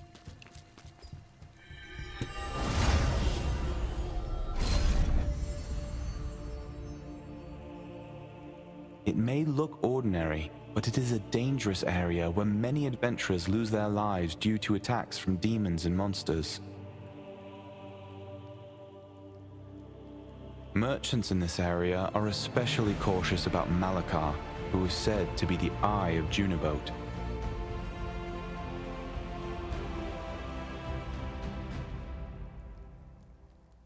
Is my map open now? There we go. It's exactly what I wanted. Might as well go grab this one too while we're standing here.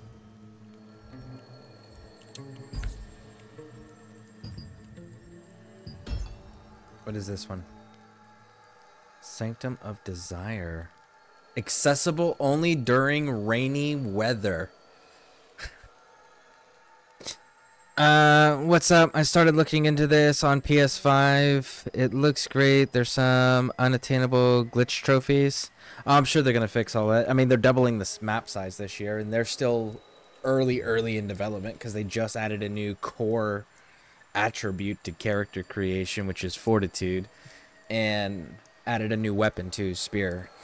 But if you do play it, if you do end up playing it, and you want to join us, you do have to be on the same server as us in order to play with us. That's the only downside there, is it's not just one massive server with different instances. It's tons of servers that they are not, they don't cross over. So if you're not on the same server as whatever your friends are on that you're playing with, or that you want to play with, then you guys won't be able to play together. So that's the only downside. But how you doing? How you doing? All right, that's what I was doing. I got distracted there. We need to go this way, it looks like.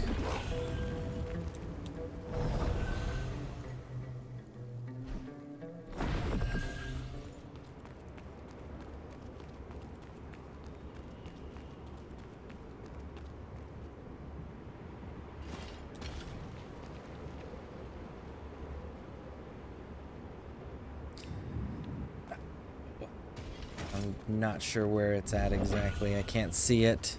It's not looking good. But it is cross-platform though, so that's always nice. So you can play with anybody regardless of what system you guys have.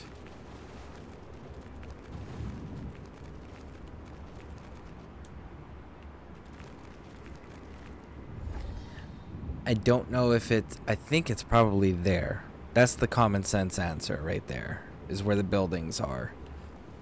But what's the safest? Because I don't see a way up to it. That's not to say there's not.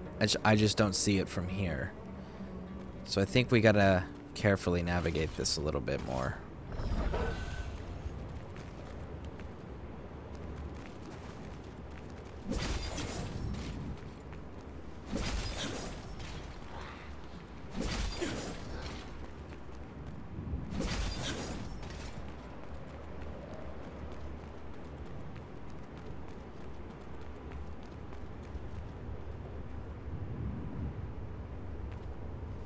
I actually don't see it.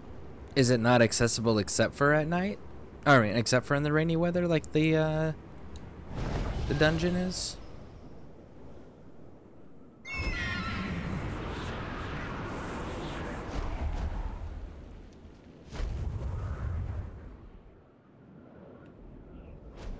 Yep.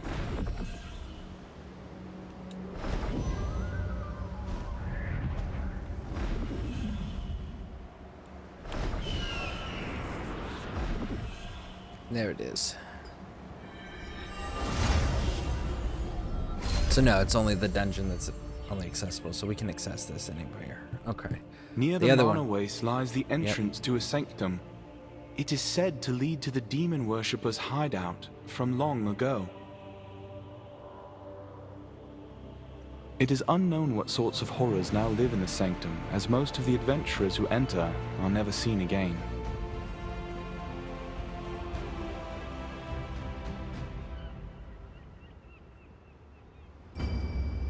Okay.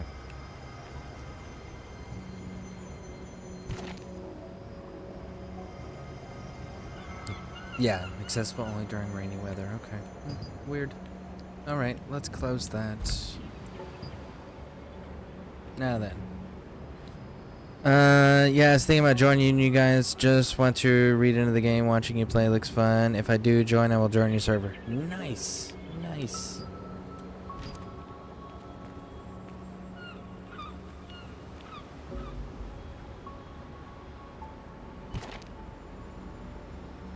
I'm really enjoying it so far, other than a few little hiccups. The hiccups have not been enough to make me not want to continue to play. Like there's an event that takes place over here that we were doing, and we didn't realize it was a forced PvP event. So that's kind of unfortunate, but that's the first one we've run into that's a PvP event. Also dungeons, these places that have the, let's see if we can find a better one. Here we go. The ones that have these icons right there, if you go in there at nighttime, they become PvP and you get locked inside. So that's something else to keep in mind, because there's quite a few of them. You access early one right here, right? Accessible only during the day. So you go in there at night and the doors are shut, so you can't get out.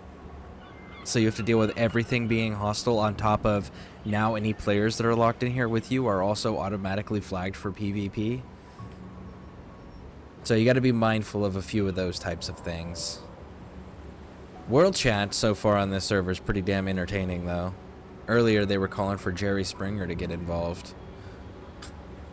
I think we're good. We're good. Let's go ahead and fast travel here.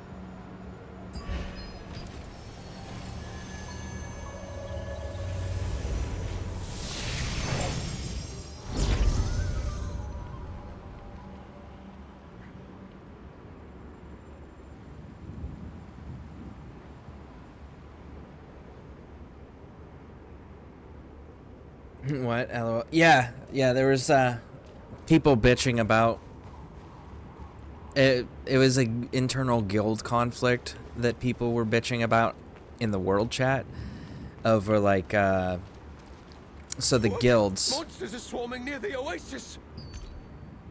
So guilds, like what we have here, get a thing for distribution, right? And the distribution stuff is based on, say, these flags. These are all guild flags. So, like, if we go down to this one, tax held, right? And then resource production per hour.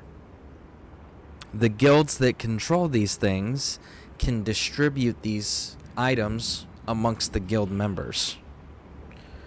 And someone was bitching about, because apparently there's also guild gear that you can later get access to somehow. I'm not sure if it's from the sieges or not.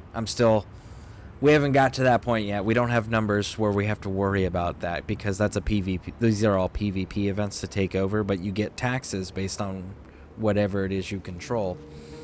And you can distribute them amongst the guild. And there was a guild that was fighting over that in the chat. And then it became people fighting over the toxicity within PvP. And then people debating on whether or not PvP is what the cause of the toxic communities are, or if it's MMOs.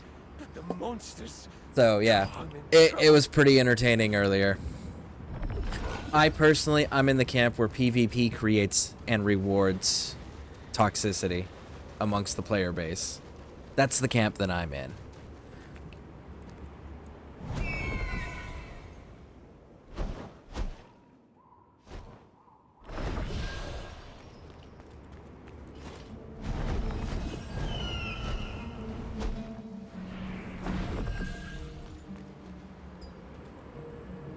Yeah, you see it on the left side of the game screen.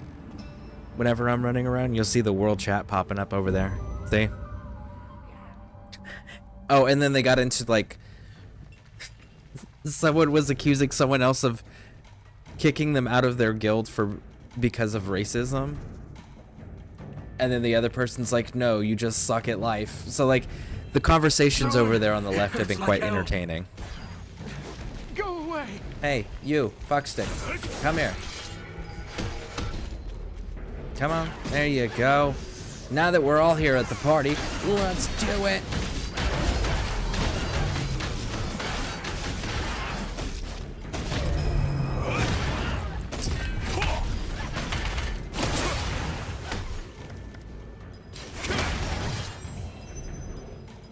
And there we go.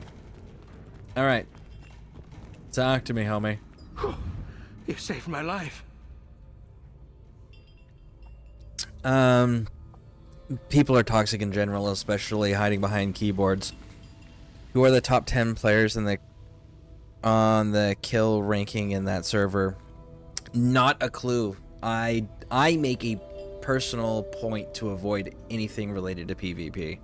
So I have no idea on the ranking. People are toxic in general, especially behind a keyboard. People want to feel superior to others.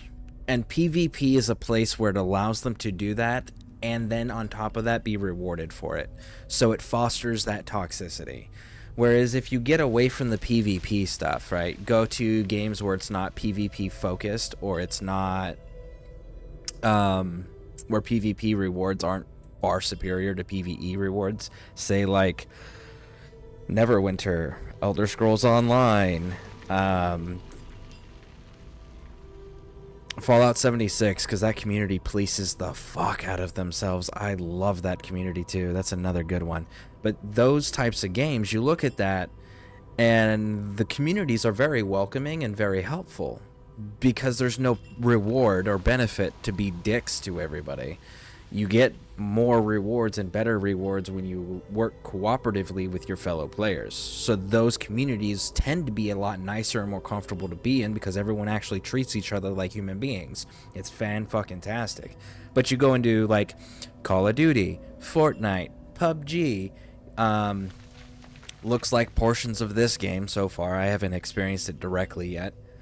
But anything that's like PvP focused or PvP auto-enabled, where it's forced, and you get rewards out of it, people just tend to go around beating on weaker players because it makes themselves feel better because they can't accomplish anything else in their life that actually makes them feel worth a damn.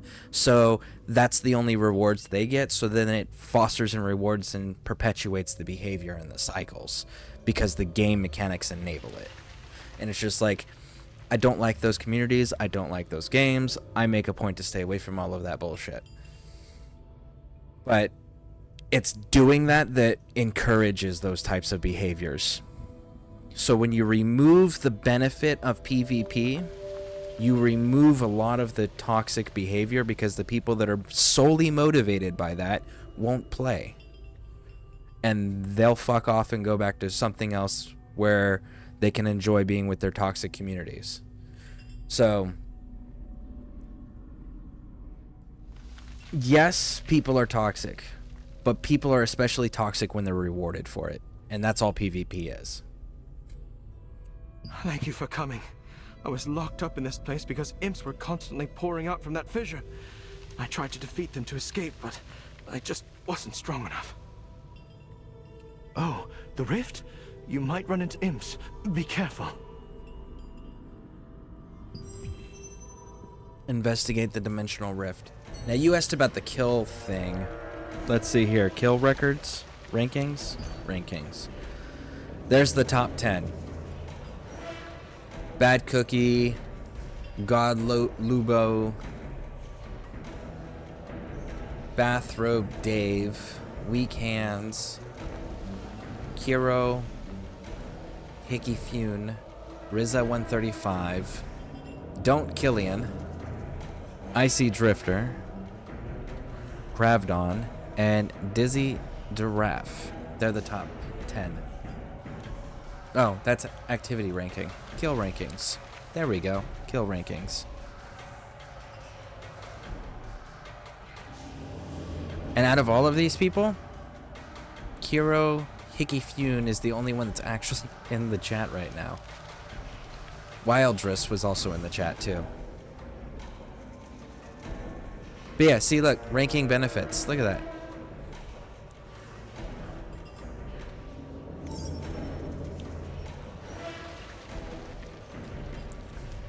See?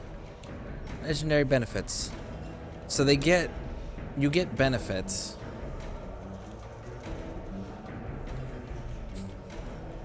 Real-time ranking, kill ranking.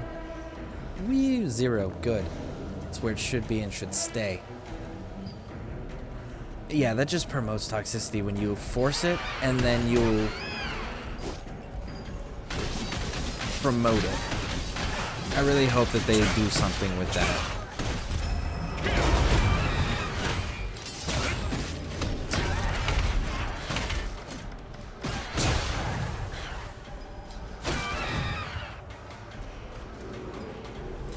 There's a fissure hanging mid-air. Judging by the imps that rushing out of this place, it appears to be a portal leading to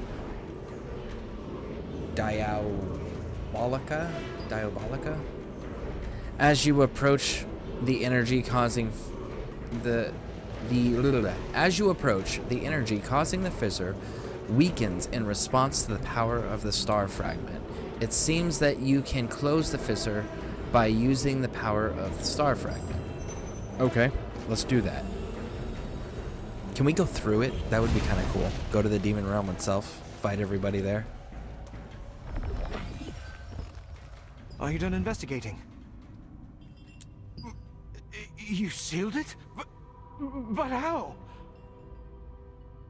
I knew you were special when I saw you fighting, but this is beyond my expectations.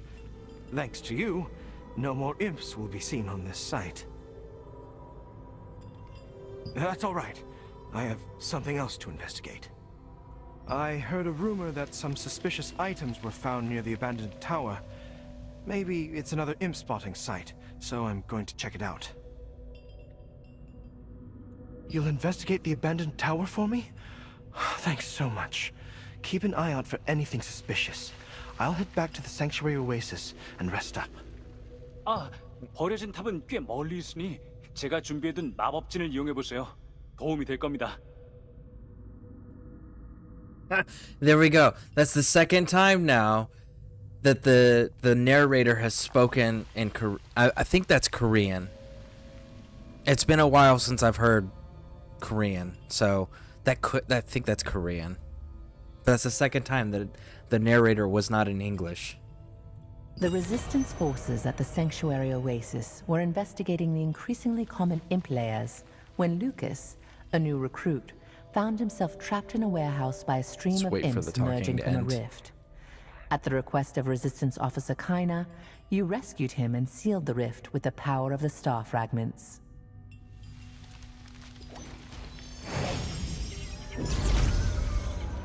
Okay, so... And we gotta go that way, huh? Do we have a fast travel point closer? Not really.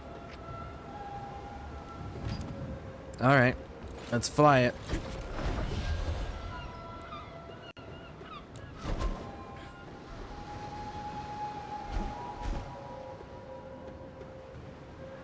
Bum bum bum bum bum bum bum. Iron Crustacean. Oh, so we're gonna have the same exact enemies. Oh wait, you guys drop salt. I need salt. You, fight me.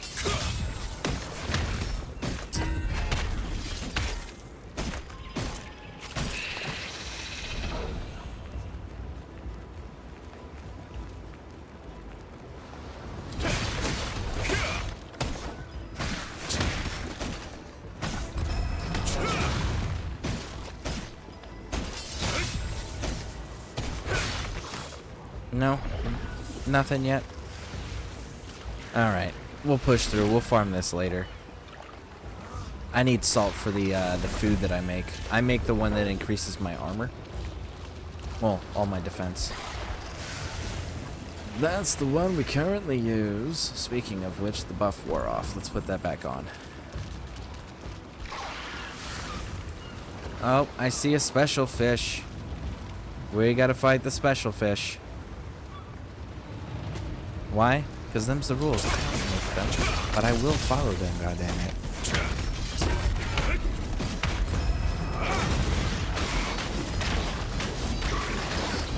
Boom, boom, boom, boom, boom, boom, boom.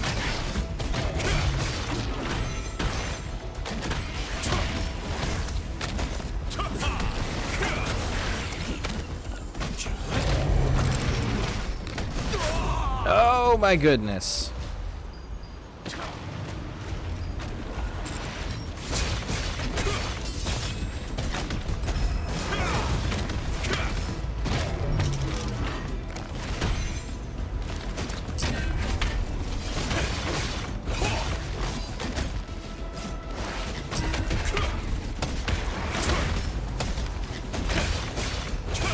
Okay, and done, yeah.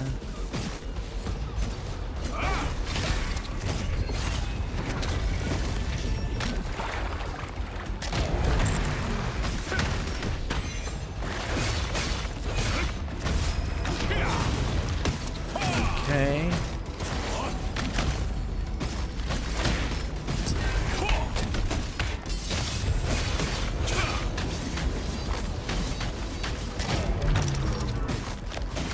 There it is.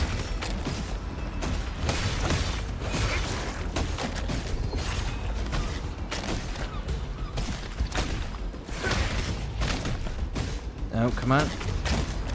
Come on. There we go. And bam. Run!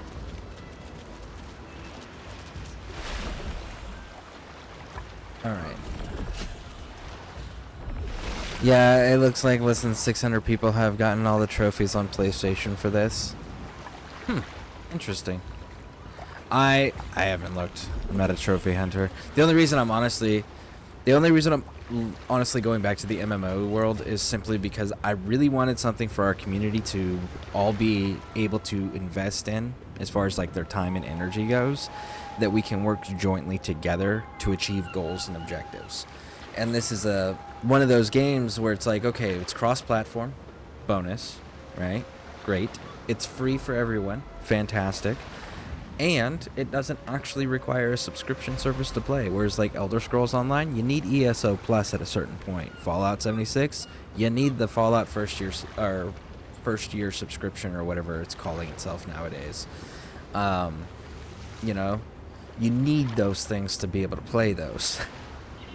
And Neverwinter's developers hate its fan base. And not everyone can deal with a developer that deliberately hates its customers and is so openly hating their customers. So figured we'll try something else, and this was so far it's working out nicely. But yeah, that's the only reason I even went back to the MMO world.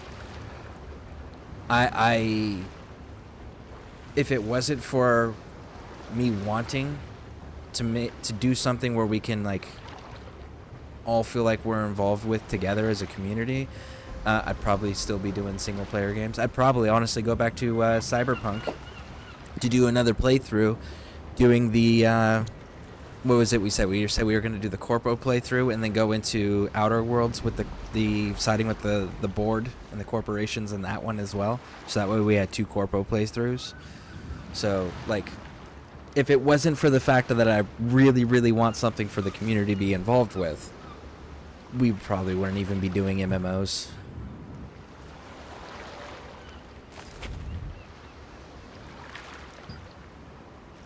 The skin is intact, suggests he was struck by black magic, not fire. Okay. Take a look around and see if there's any more evidence.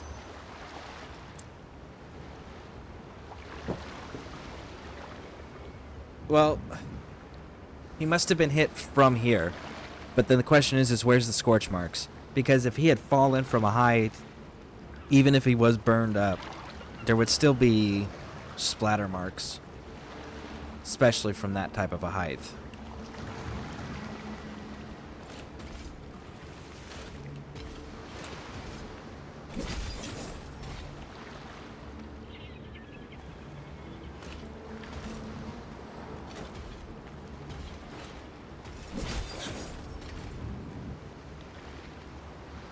Okay, let's see here.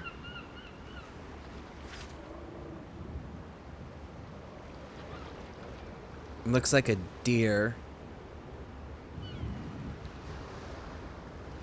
I don't know if that's being sacrificed on an altar. A half-burnt parchment. It must have fallen from the dead Shadowmancer's body. I can't tell if that's an altar or if that's like a grill. It's probably a sacrificial altar because we're talking about magic here. The drawing is a sword-stabbed deer on the front and some writing on the back. Light fire using grudges oil. And guide the demons. Stab a deer. The following sentences are ineligible. Lucas suspected the abandoned tower on Daybreak Shore of being another implayer. You traveled there on behalf of the injured Lucas. There, beneath the abandoned tower, you found the body of a Shadowmancer and a parchment that had been charred black by dark magic.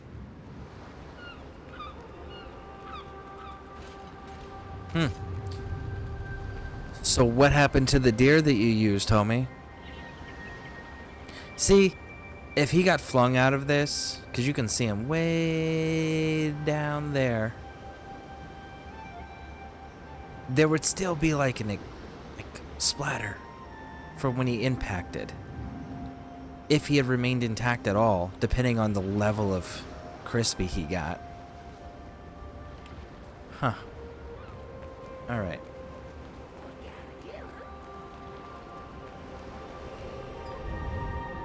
It's burning with strong magic. When you extend your hand towards the center of the magic, you feel it responding to the power of the star fragment.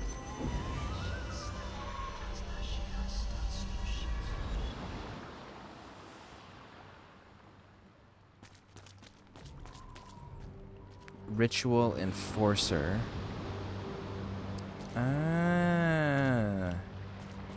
And that's the grudge oil right there, I'm guessing. Alright. I just downloaded it and got 2 free add-ons. Nice! Very nice. There we go. It's intact now.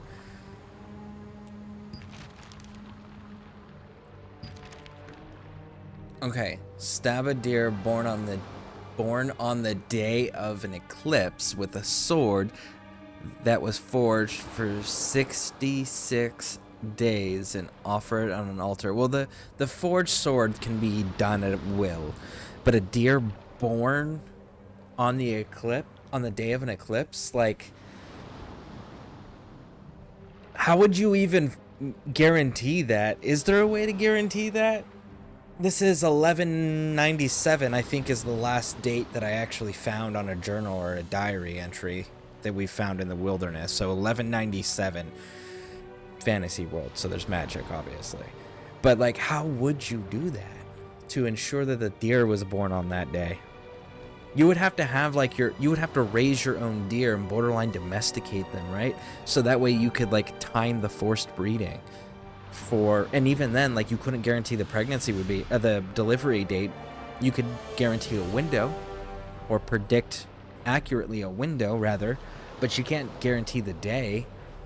Man, interesting. Awfully specific. When the deer's blood wets the altar, 6 summoners call the true name of the demon. Then the demon shall answer with the light that will destroy everything. And you guys hung out up here afterwards? Well, no wonder. You guys freaking deserve that.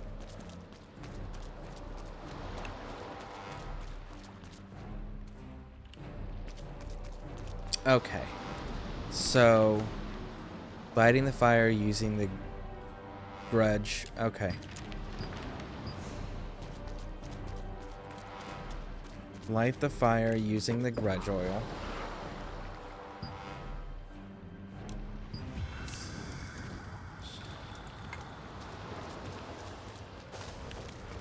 Oil lights up fire. Okay, and then it's the sword. Reach out, red. Yep, towards the. And then they stab the heart. Cut. Flesh. Open the door.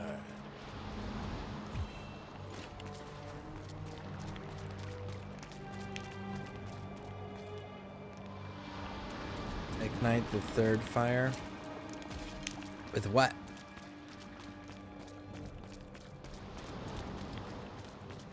Is it gonna be the bone? Stab the deer born. Yep. When the altar's blood, altar summons it by name, the demon shall call and answer everything. So then it should be U6 according to the ritual. I guess we're gonna go with the deer bone for some reason. Suspicious bone remains. When you touch it, the red energy flows.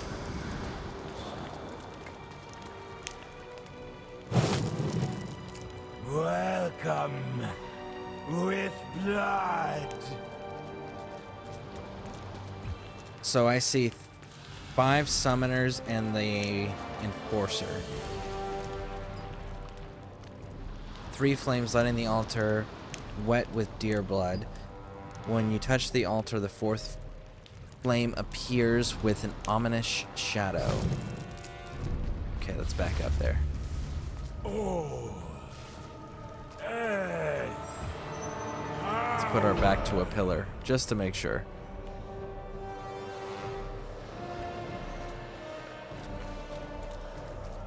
Oh, man, I hope this doesn't, like, blast us out.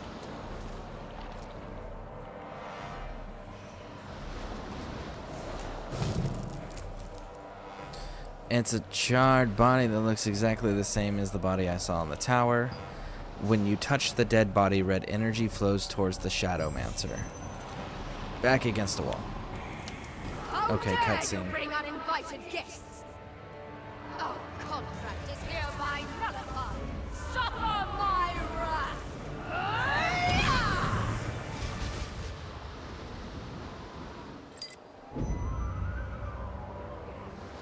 Okay. So they were following the ritual though, so what do you mean uninvited guests? The ritual says there has to be 6. Anyways, let's see here. Well, it's got this really cheap story game. Blues of Wars, you might like. Blues of Wars. Let's see, what is it? Let's take a look.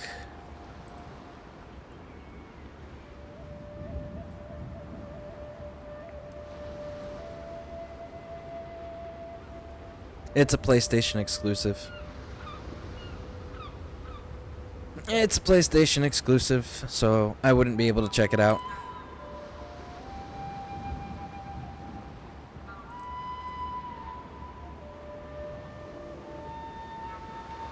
Alright, let's read the note. Nothing happens when it is touched. Maybe it lost the power of displaying the past. A strange parchment.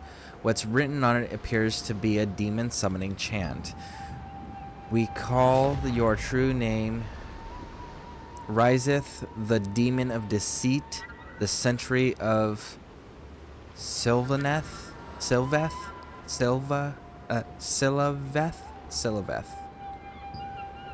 We summon you with the innocent blood and ancient magic. Come forward and grant us your power. Come, Riseth, we summon thee, rise from hell and come to us. The following sentences are hard to comprehend. This must be the magic spell that was used to summon the demon. At the top of the abandoned tower, you touched the pedestal of the Covenant, and a vision unfolded. The vision showed a ritual being performed, and the demon Resieth being summoned. After the vision faded, the sealed demon scroll appeared. You should give it to Lucas, who's waiting for you at the Sanctuary Oasis.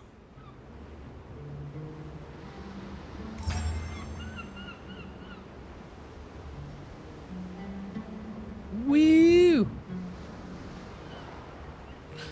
So there we go. We got the 100 endurance. So now we got to get perception up because I want that 100 hit chance. And then we'll go back to dumping everything into strength.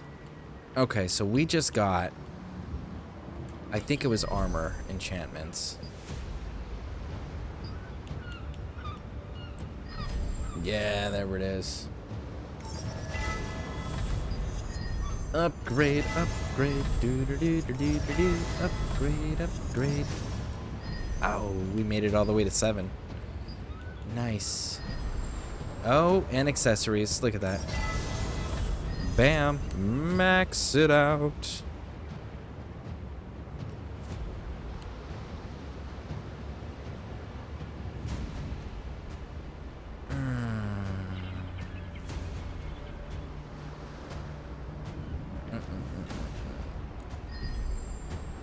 Yeah, we'll go ahead and do it.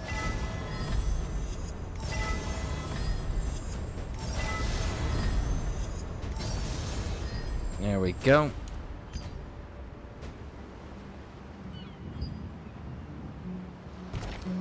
We need to check what the codex is for this area.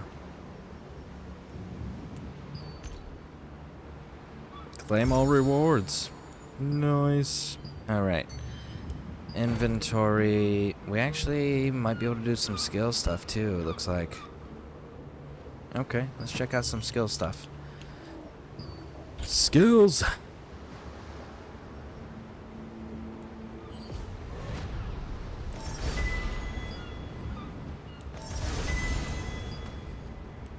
Okay.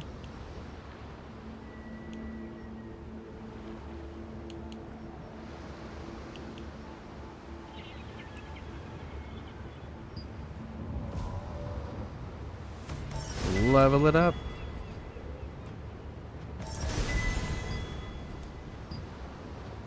Okay. The chain.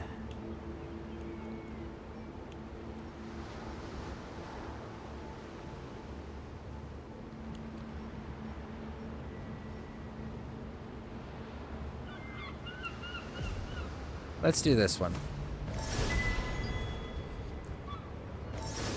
Then we'll do the chain after. Okay.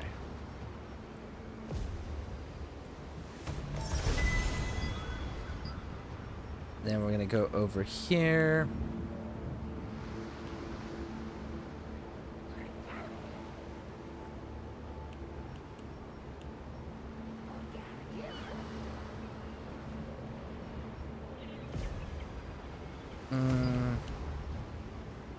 Increase magic melee range hit chance by 1.22, skill damage boost by 0.19, and stun chance by 0.425 per 100 max health up to. Okay, so we actually need this one too. Let's go with this one.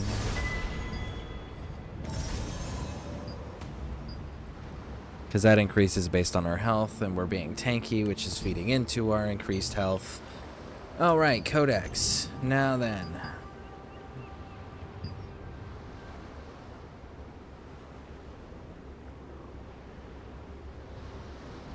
Defeat Starlight Firefly at night. Okay. What do we got here? This one ends up giving me... It looks like a sea crab morph. Alright. And that one... I don't know if that's an Anatoly or a... What is that? It's a morph. So we get two different morphs? Oh, that's a flying morph, though. So if you're a morph, are you a morph? Yeah, you're a morph too. Okay. So Daybreak Shore only gives you two morphs. No doll in that one.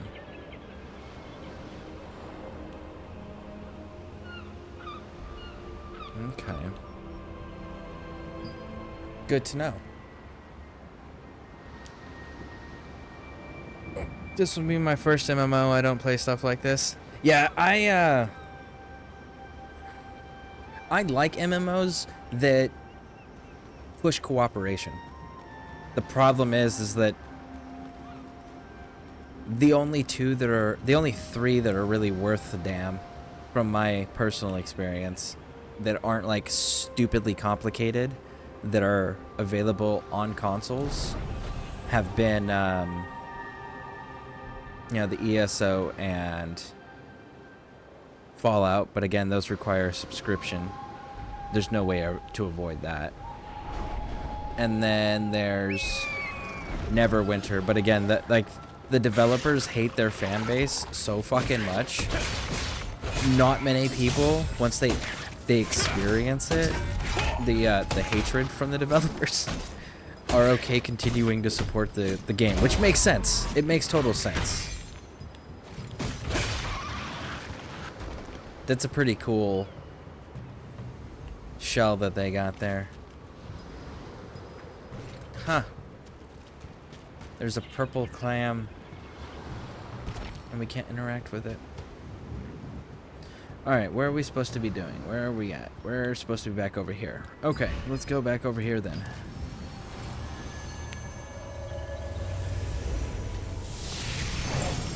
As soon as you get to level 7, by the way, let me give you a couple pieces of advice.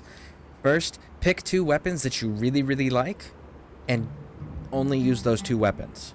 Okay? And how you want to decide those 2 weapons is you want to come over here to skills. So go to character info, and you put on whatever weapon it is you want, right? So come up here to skills, and we can see this top one's got my great, it says in the white letters on the top right of the box that just popped up, it says active skills greatsword. So this top section is all greatsword skills. So what you want to look at is over here in the passives. You want to go through and you want to read all the passives to determine what it is that you think pair together well. Like, for example, me being a tank is pretty awesome, because being the greatsword feeds into the tank thing, because here's increasing my health and health regeneration, and then my hit chance is increased based on my health, which this is all great swords, so that feeds into each other, right? But then we come down here and we do things like this. Increase all crowd control resistances by 12 for 3 seconds upon evading an attack, shield blocking, or blocking with a defense skill, stacks up to 10 times. So this will allow me to to have a higher chance of not being stunned, bound, knocked down, things like that. I'll be able to resist all of that shit a little bit easier than most, which will allow me to keep fighting and keep everything's attention. And then impenetrable, again, increasing my defenses here. So this is increasing the health bar, this is increasing the defenses, and then we get things like, where's it at?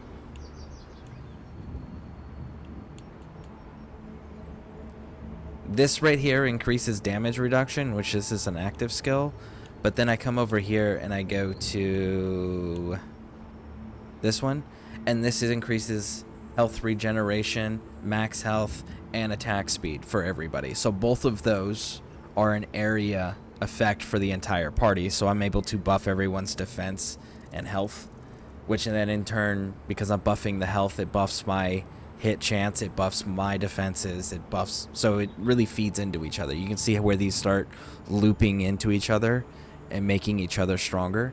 So it's one of those, look at the skills, take the time to read them, and then decide which one's paired together for your play style. And then only upgrade those weapons, only upgrade those skills. Do not worry about the rest of the weapons. That is the one piece of information that I can give you that is super useful and helpful, without spoiling anything. And it would probably make your experience a little bit more enjoyable if you knew right out the gate what you were pairing together and how you were pairing them together.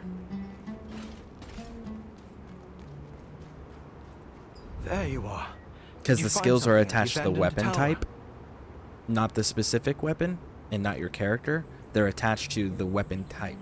So like, if I've got all those great sword skills and then I switch it out with a different great sword that's a different color or a different level, my skills that I invested with my great sword don't change. Those transfer from whichever weapon I'm using, as long as it's in the same category as great sword, right? So that's the other cool thing, is that you don't lose your skill progress when you change weaponry, but when you change weapons, as long as it's in the same category, right? So, but if I were to change from great sword to, say, spear, well, spear skills are going to be be level 1s, green starting, just because I haven't invested anything in them. So there's that. Are those skills unlocked by XP? They are unlocked. They are unlocked based on level.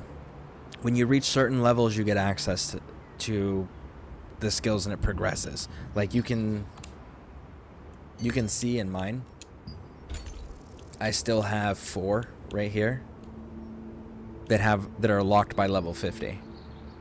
It says 50 on the icon there.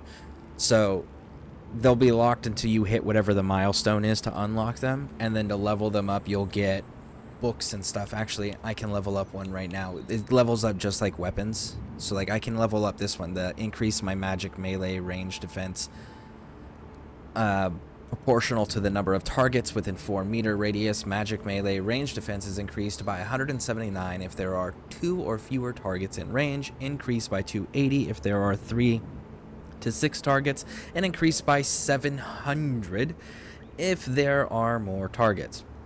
There's 7 or more targets. And this is increasing the radius, so it increases my ability to actually meet those higher numbers. And then so again, feeds right into being a tank.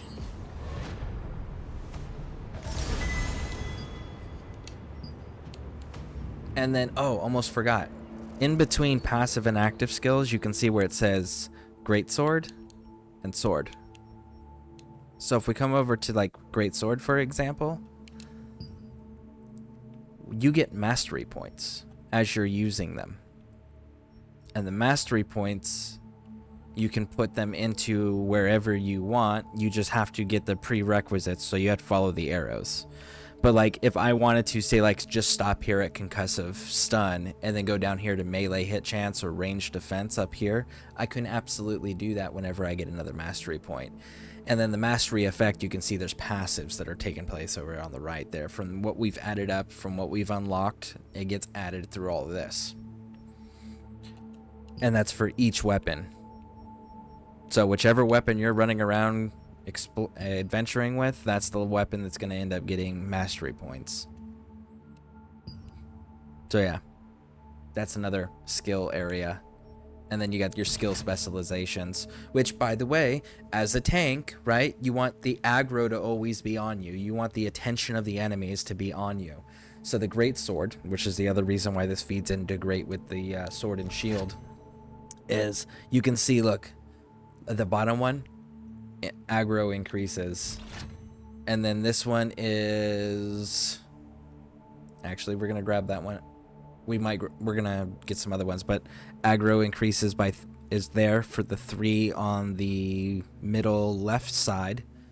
So you can see where it's like even the skills, when you start upgrading the skills, they even feed into the aggro. So it's like the great sword and the sword and shield are a great combination because they feed into each other so well. What are we waiting on? We're waiting on 7 for this because I want the damage reduction and I want the duration increase, and we're only at a 6. So we're gonna hold off on this one for now. But yeah, all sorts of shit. It's pretty cool. But again, it's tied to the weapon type. So read through them, figure out what weapon type you want to run as your primary and your secondary, and then only focus on upgrading those. Do not worry about anything else. There you are. Did you find something at the abandoned tower? Oh, no, they summoned a demon? That's outrageous. What was the name of the demon? Reese... Please, tell others that a demon named Reesieth is here. My friend Carton knows a lot of people, so please, meet him. I'll talk to Kaina myself. Okay, so where are we supposed to be going? Right there? Cool. Don't even have to leave the little settlement area. Alright, thanks. Oh yeah, absolutely. And hey, when you get to level 7, that's when you can go down to the guild, and you can search, and you can find the guild there, Legionborn. Lady Pixie's posted some various different advice pieces on it, on how to find it and whatnot. But yeah, it's also posted in the Discord. So if you're in the Discord, pretty sure you're in the Discord.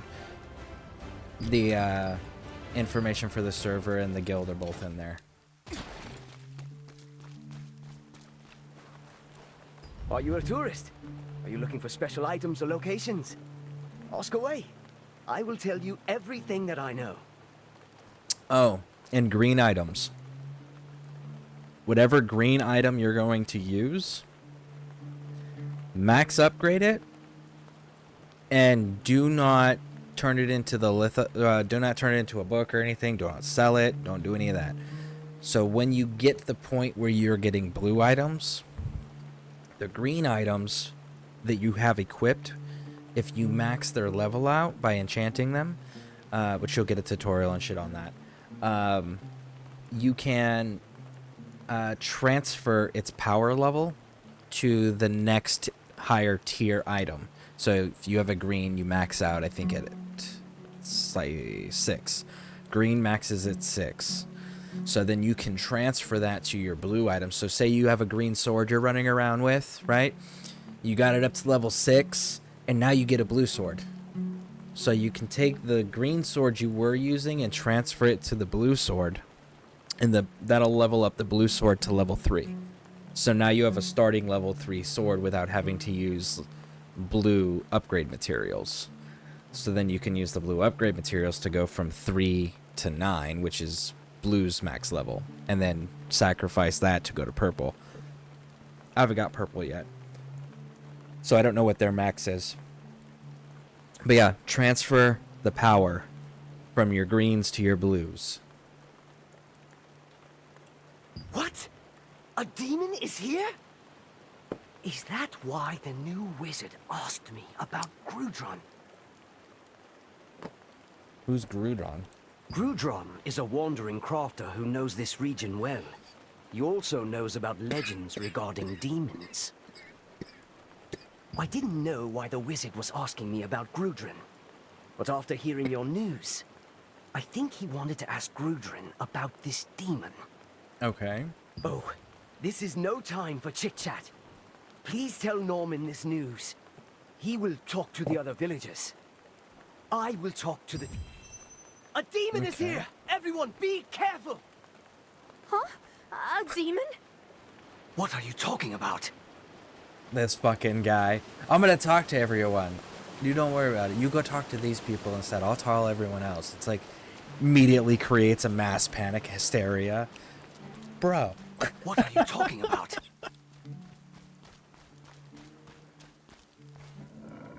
I feel like there was something else. What was there? Oh. Scorpion. Whenever you get into the game, get through your tutorial after you've made your character and you're on the right server.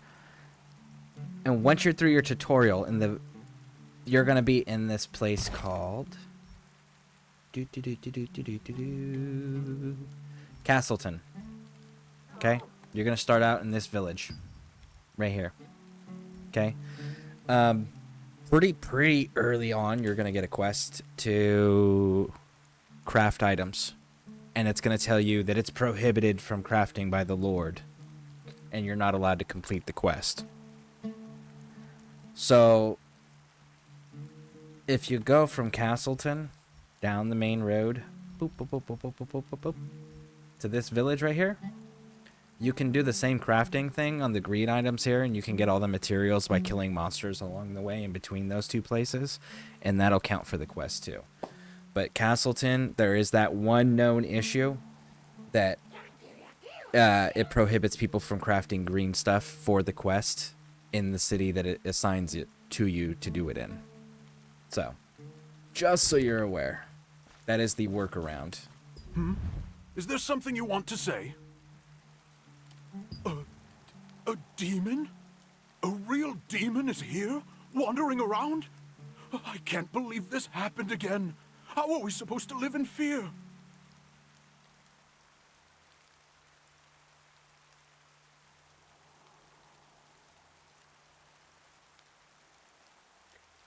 A real...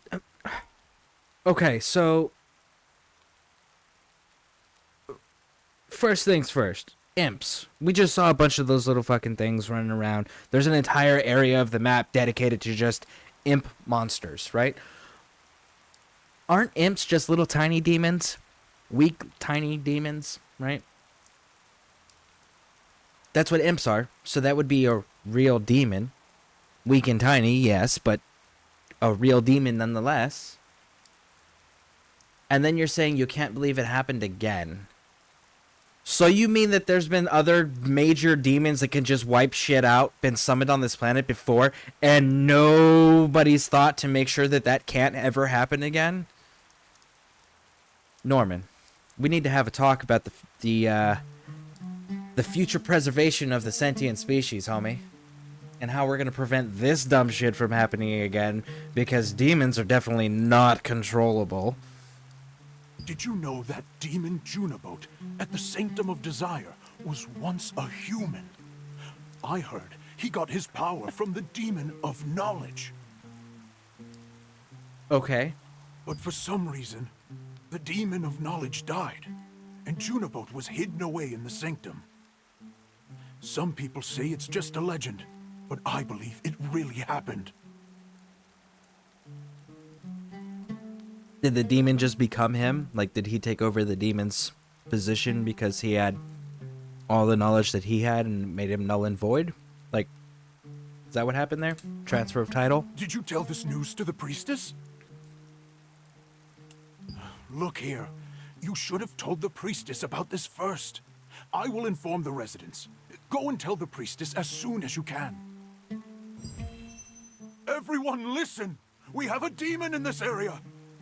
Inciting mass panic again. What in the world is going on?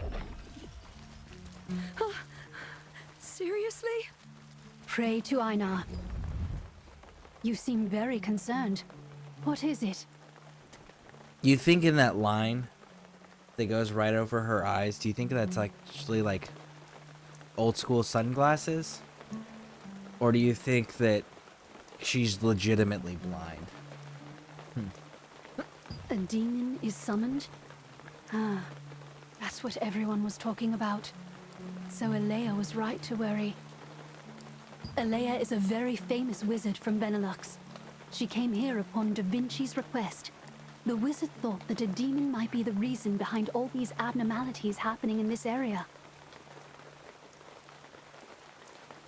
She may know the solution to this situation. Please inform Alea that a demon has been summoned.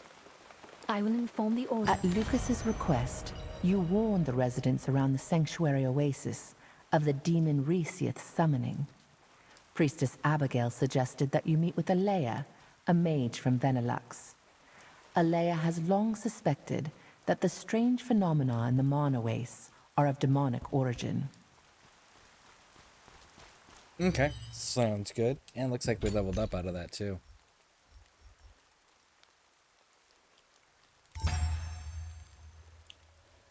And I know we got some green skill books. Let's see if we got any green skills that can be upgraded.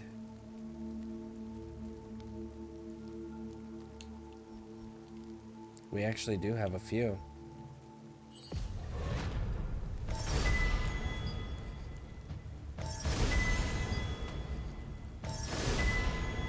Woo!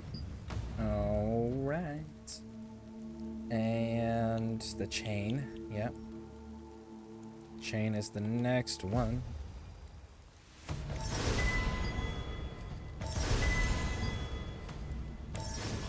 Almost. Okay, and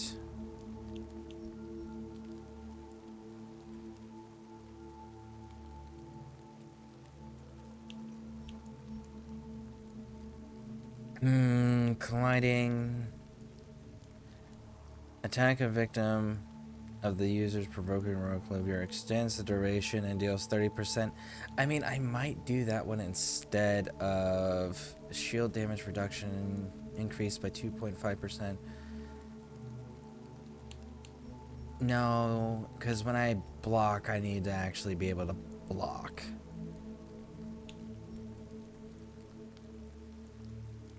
Yeah, we need to actually be able to block. You know what? We can level them both up. That way we can change them out if needed.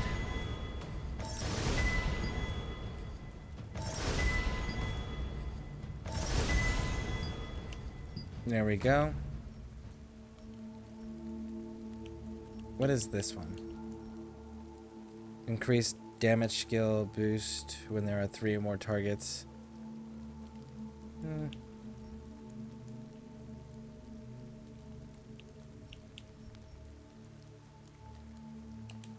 Skill growth, yep. Let's go.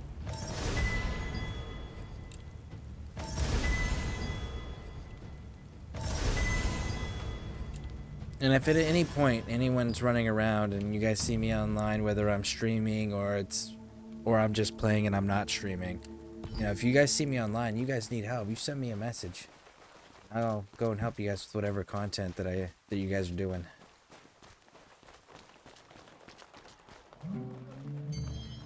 Inventory, yeah.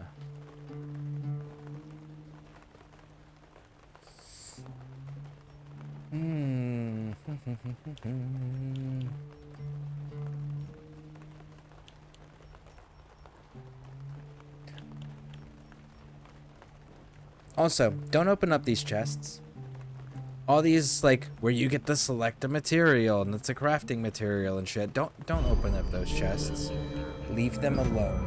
Because when you're leaving them alone, when you go to do any type of crafting at all, and if you don't have the resource, there'll be an option to open up the exact amount of chests and get the exact item you need.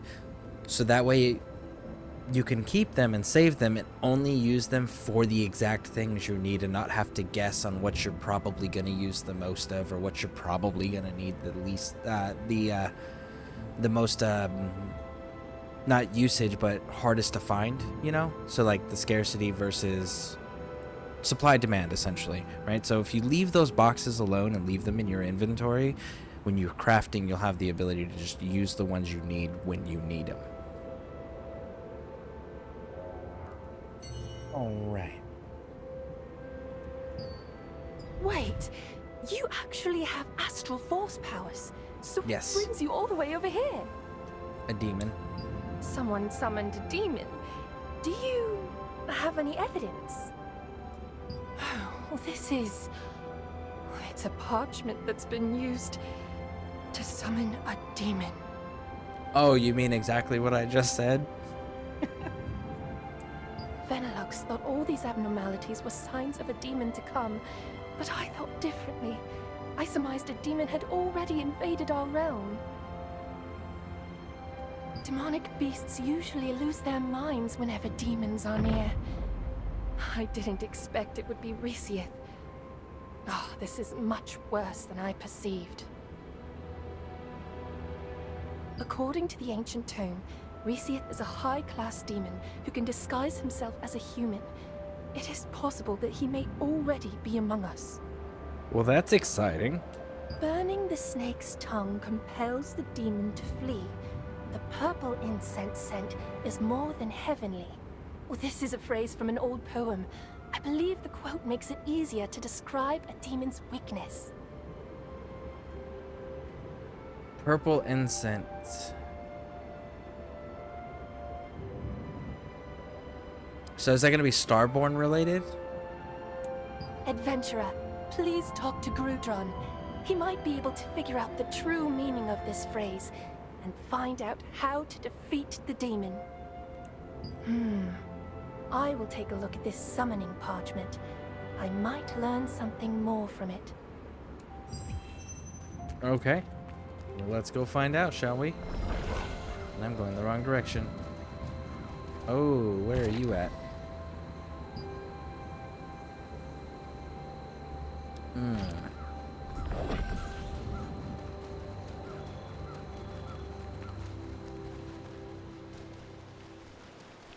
Does this have an exit?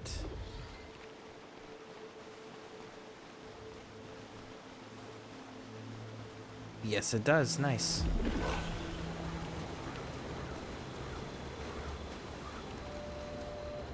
All right. Let's go up to the right.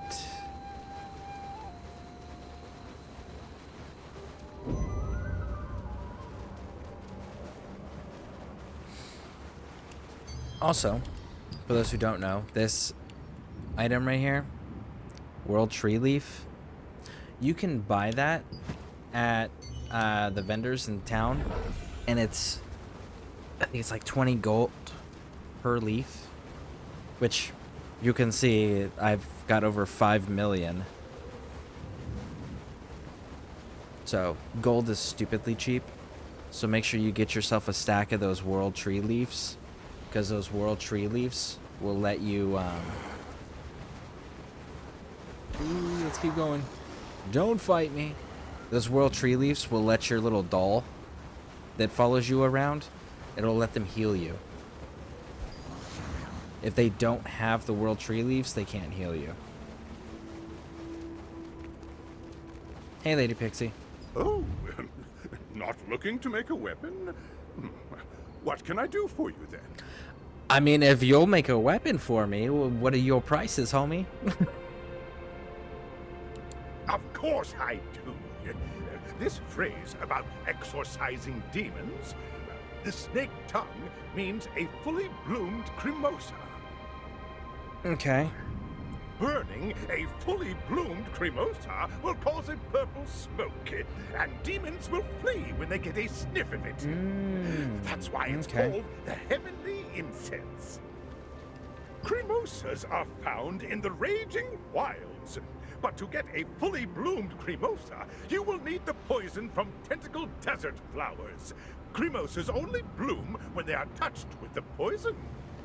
Oh. But why do you ask?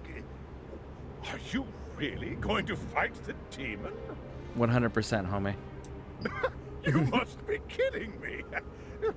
Regardless, I will give you a special sensor if you show me a fully bloomed Cremosa. Alea, Deal. a wizard from Benelux, shared an old poem about demons. She asked you to meet Grudron, a knowledgeable traveling merchant, and have him interpret the poem. Grudron recognized the illusion in the poem and told you that the smoke from burning fully open Cremosas could ward off demons.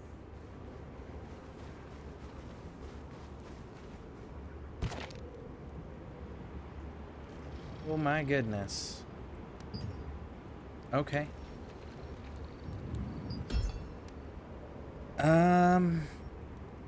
I don't have a good fast travel point to get to you, so I guess we're gonna do this the old-fashioned way, huh? Run! Looks like we're gonna go open up some more of the map, which is nice because they're sending us there. It's pouring. Need me to get anything while I'm out? More energy drinks. These rock stars are really tiny. They won't fit in my koozie. Energy drinks. Oh, shoot. Let me... Give me 1 second. I'll be right back, guys. Okay. Lady Pixie, you are still there. Let me know. Oh no.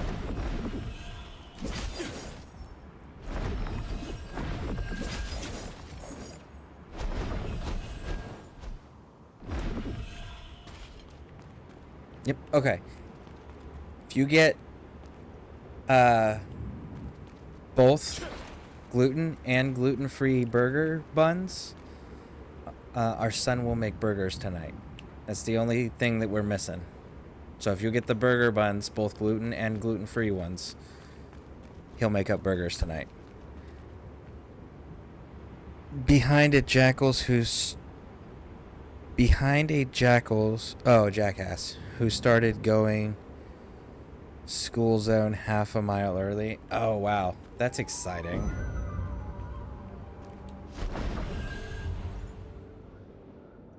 Oh my goodness.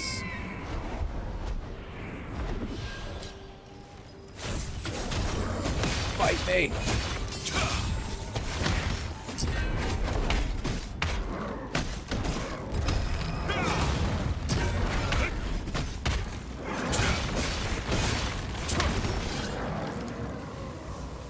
Nice.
Get him.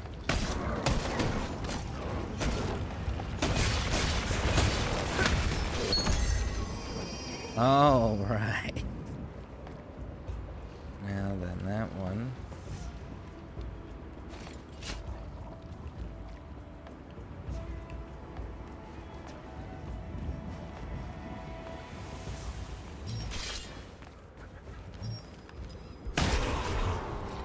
Nope. Come on. There we go, there we go. We gotta get that to poison it. And there we go. Now, I killed you.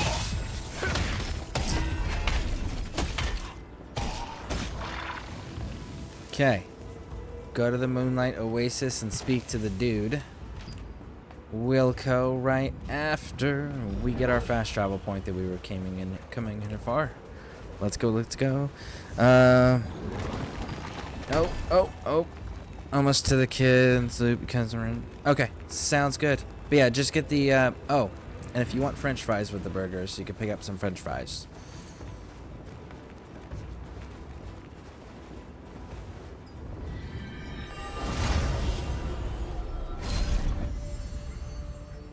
Woo! This place used to be a rich forest where elves and Mittrans lived. The elves invited humans into their domain, but the humans, blinded by greed, started a war and ultimately torched the forest, reducing it to the wasteland it is today.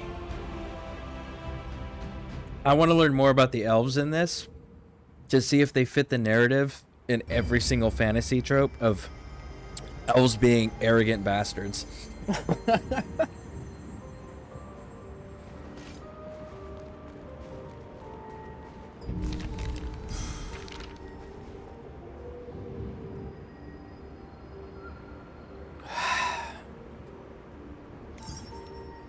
Alright, let's see. What do we got in here? We've got...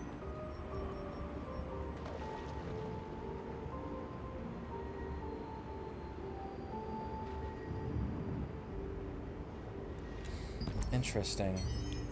Let's see. What are the rewards on that?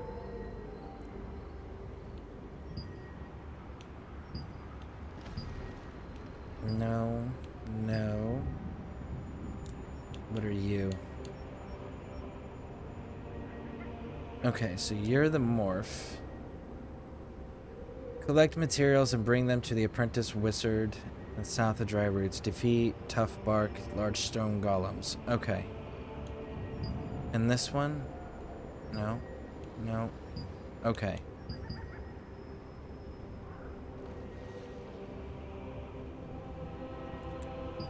I actually kind of want to go do that one. Go grab that morph. For sure. You fight me.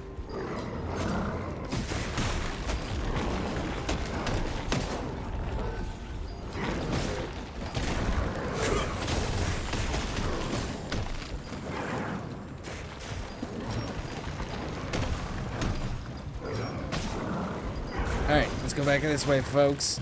Let's go over here. Here we are. Here we are. Yes, there we go. There we go. Bring it on in.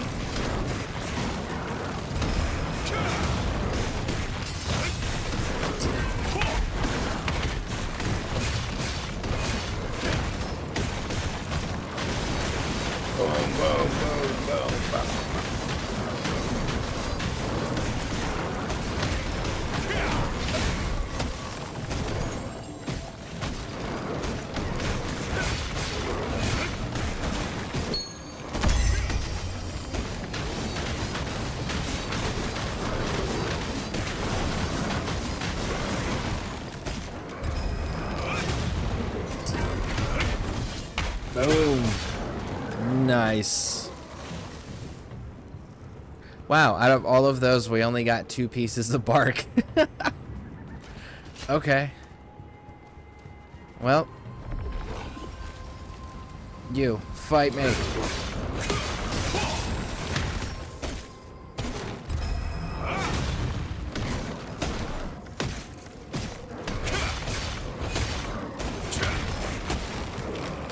No, nothing from you? Okay. What is this? Divine Beast Crystal.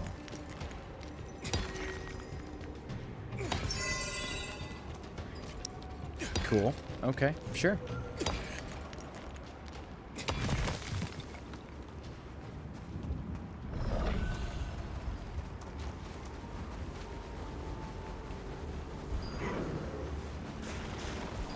Come on. Bring it.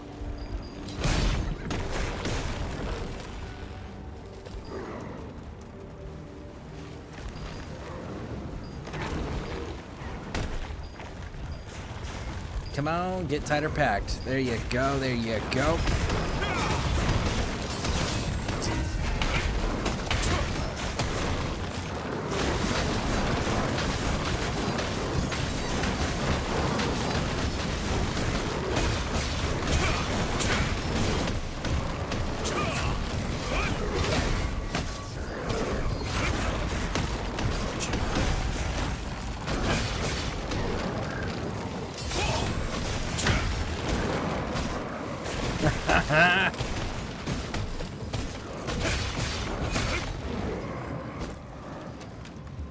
Well, we got one out of all of those.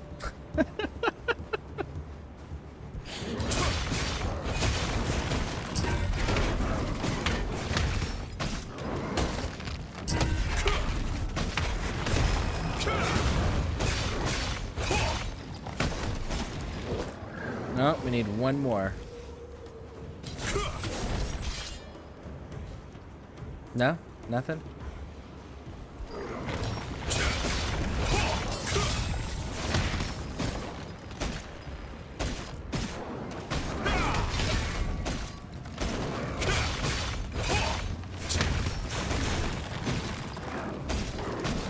Almost. Come on.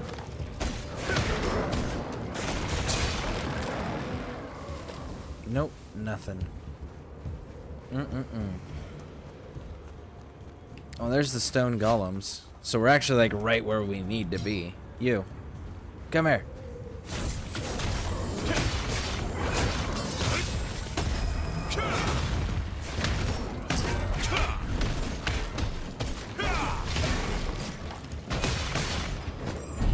There we go, that one's down. Now I need 5 of these stone golems. Stone golem life. Oh, it's the chiefs. Of course it's the chief.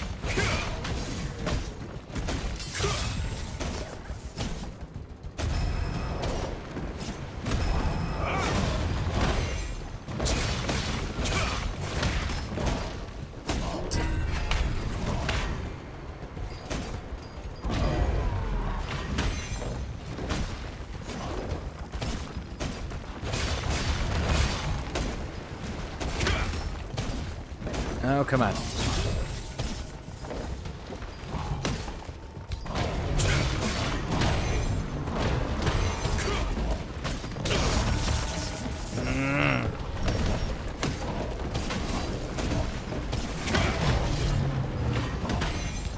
There it is.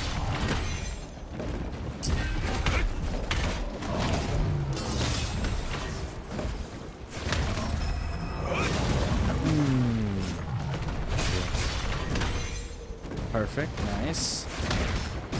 And boom! Stun, says me.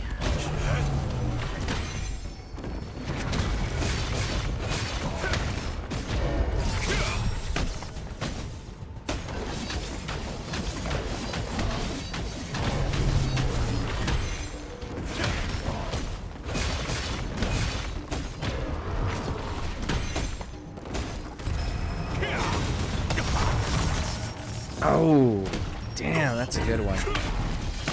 Come on, stun. Go down, go down, go down. Block, there we go.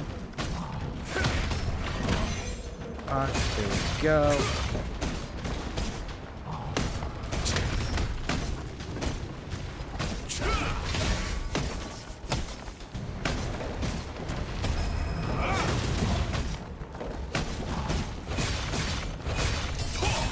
Got him. Oh my goodness. And we didn't even get what we were looking for out of that. Hot damn. Okay. Oh my god, they're having every walker's parents plus their usual car riders all go to the front of the loop, so there's a huge backup in the main. Well, that's weird. It's like super weird. Defeat a large stone golem. Well, there's a large stone. It says large stone golem, but the chief was the one that was marked.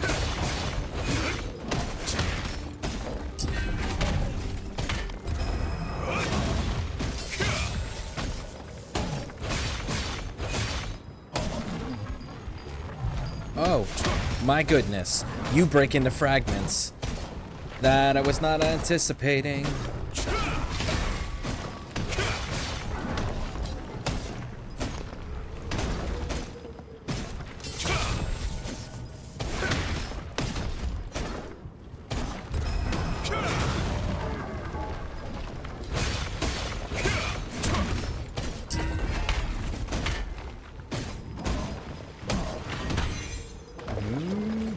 Boom, boom, boom.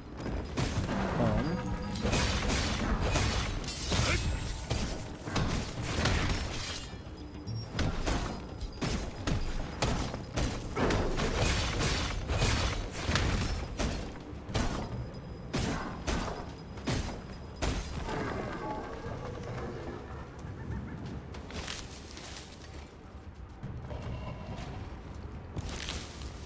All right.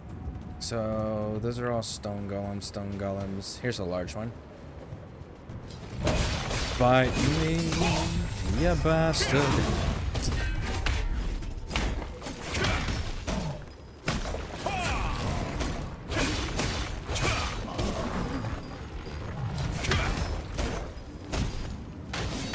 There it is.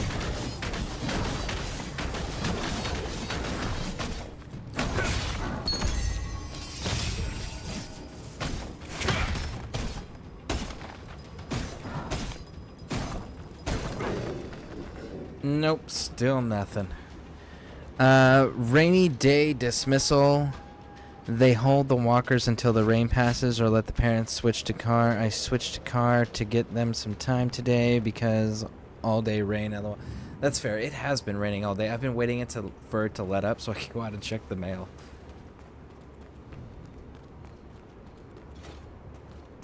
Oh, let's start a fight. Let's start a proper fight. Look at this. I'm gonna regret this decision so much.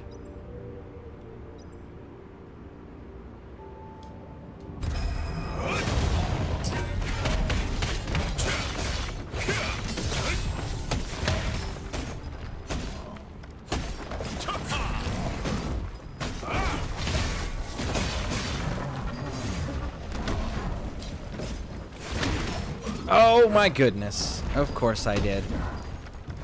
Because why not? Why are you fucking walking around me, homie? Dude, just fucking chill. Thank you.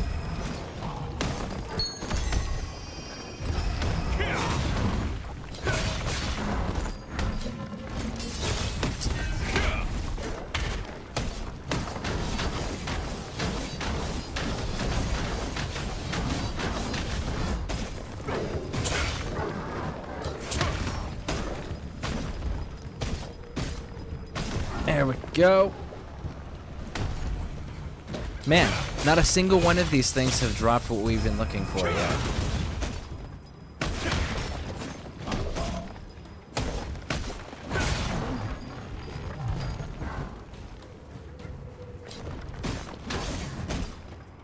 Oh, I messed that up.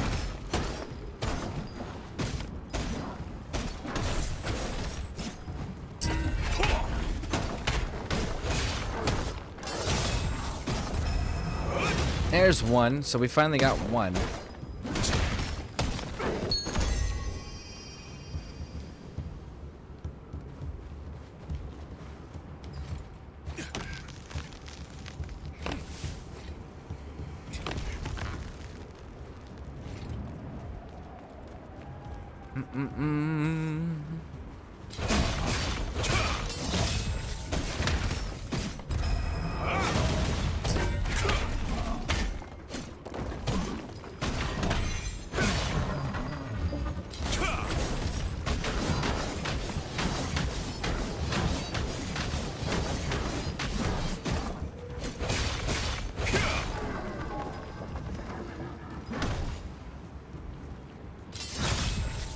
There we go.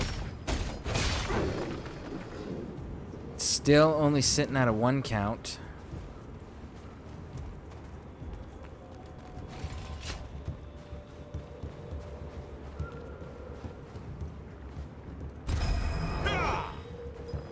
Stop moving so much.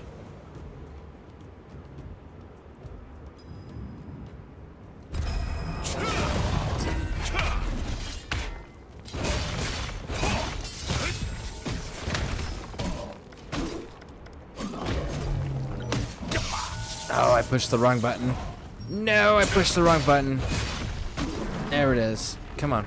Let's get out of there because I don't want to fight the stone golems. Come on, come on, come on, come on, come on.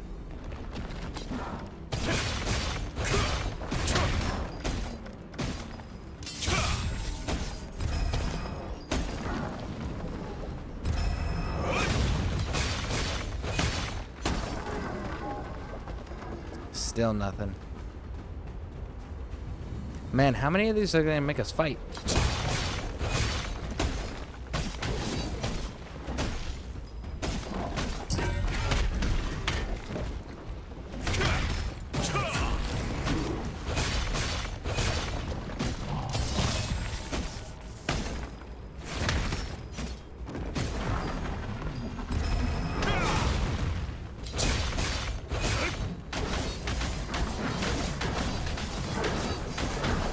Oh, we got two. Two of the 5.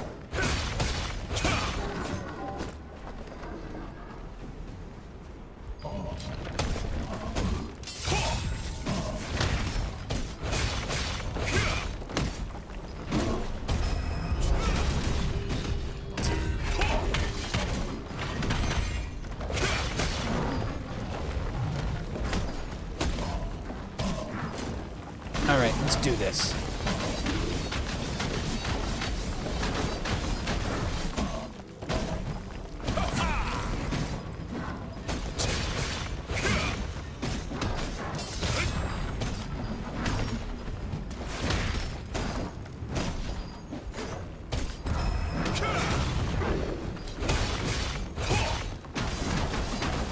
Boom, boom, boom, boom, boom, boom, boom. Oh, there's number 3.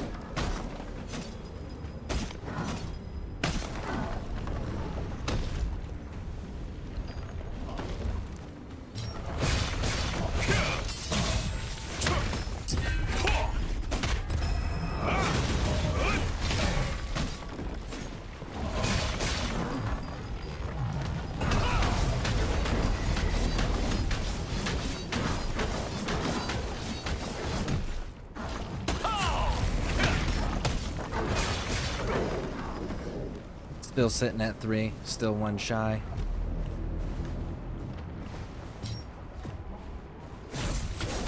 Yeah, fight me over here. We don't need your little buddies interfering.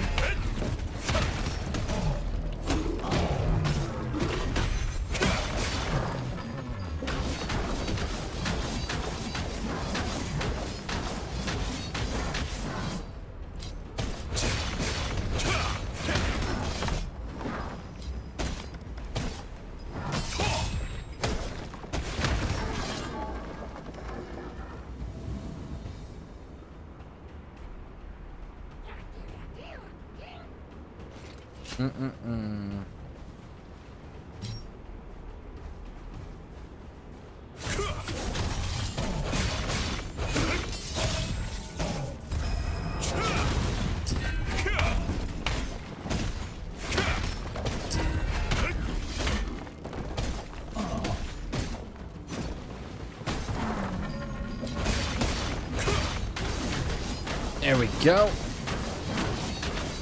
So Blues of War was ass. I thought it was a Telltale story. Oh, well, if it was Telltale, I definitely would not have touched it. But I know it's a PlayStation exclusive. I looked that up, so I wasn't able to go and check it out per your recommendation.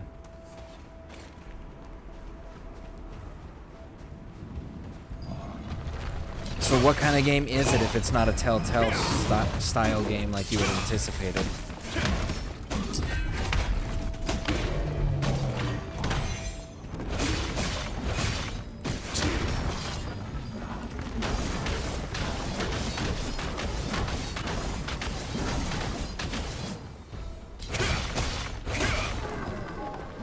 There's 4.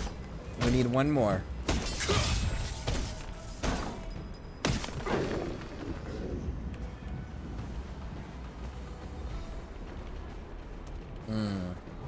They're so... I don't want to unintentionally pull others into the fight.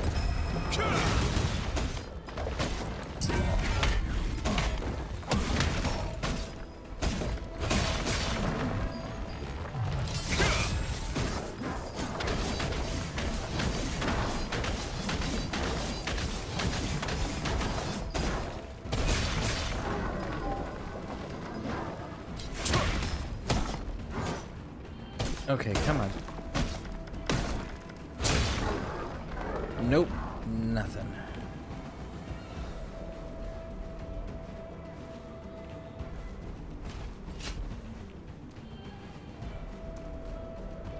You're kind of cleanly isolated.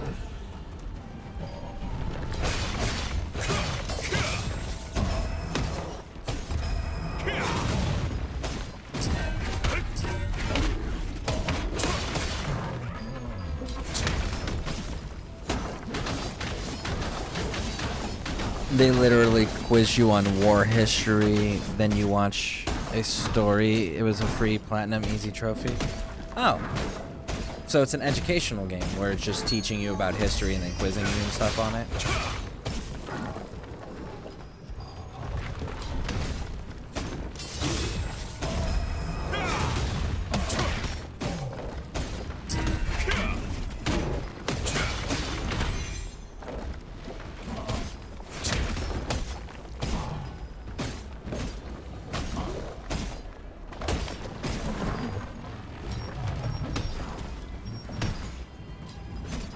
God damn. Select the people in front of you, homie.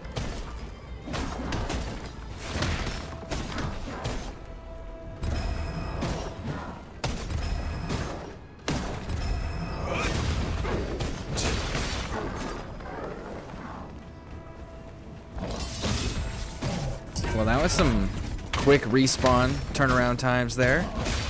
I literally just killed them.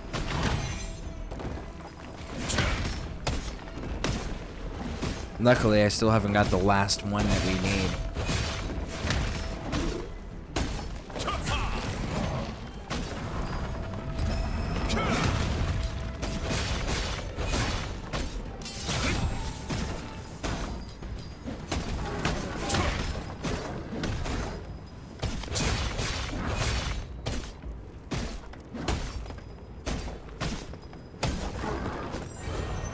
Run! Run!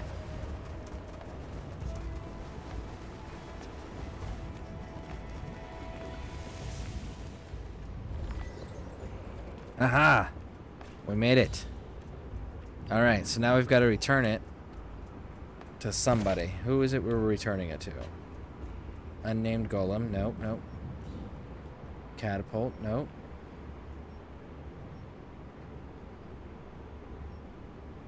Actually, I think it is that one right there.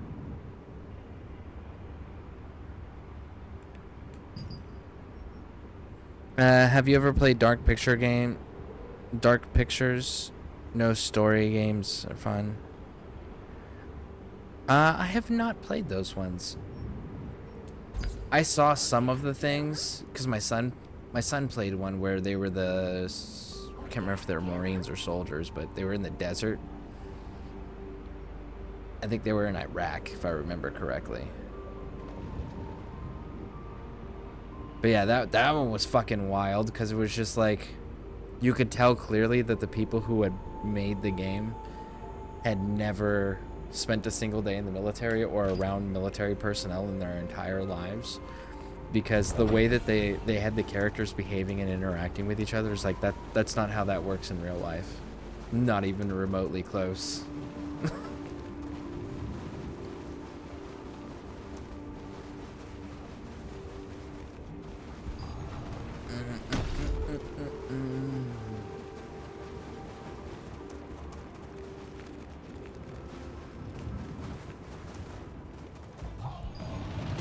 Oh my goodness.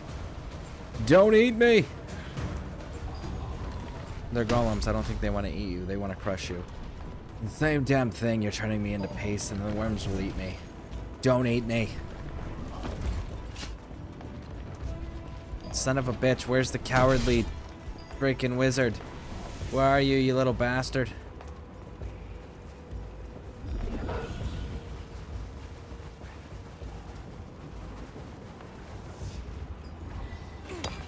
LOL, he probably played Dark Picture games. Sounds like House of Ashes. Yeah, that sounds familiar. I think the video's still up on his YouTube, if I'm not mistaken.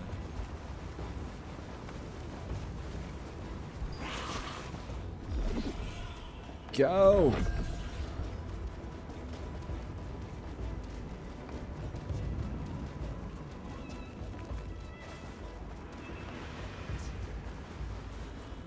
I'll come back. This is the first time I've done what my master asked me to do. I'll never. Woo! Cool. Let's go get this quest turned in. Oh, it's the event. No, thank you. No, thank you.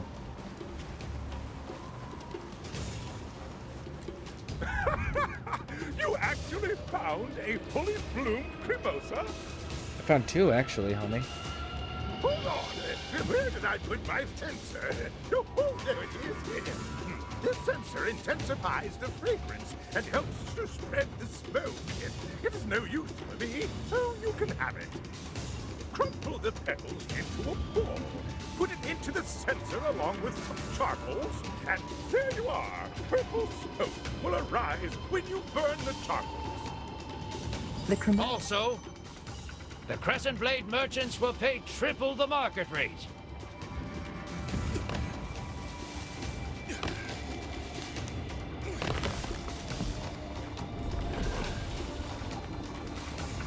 Do we get those just from killing these things?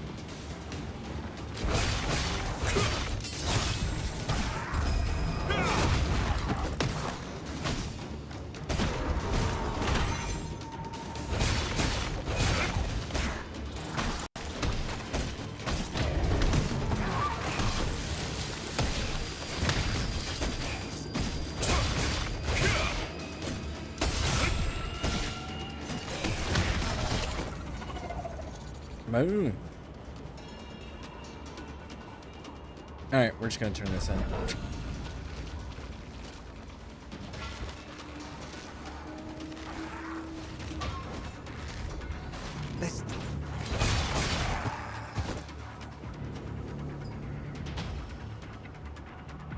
Thank your coins. Okay. If this is up, does that mean that the starlight is up? The starlight is up. Okay, so we actually need to go do this because this is for the These guild. people got a lot of coins. Careful, there are swarms of dangerous monsters just...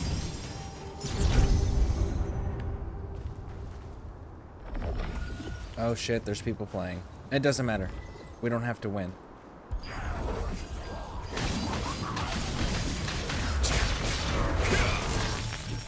I'm curious, is it nerf? It's gotta nerf me because look, I went from 11,000 health to 3,000. The star Holy energy is shit. gathering near one monument stone. The starlight is shining upon the first monument stone. This is a revelation.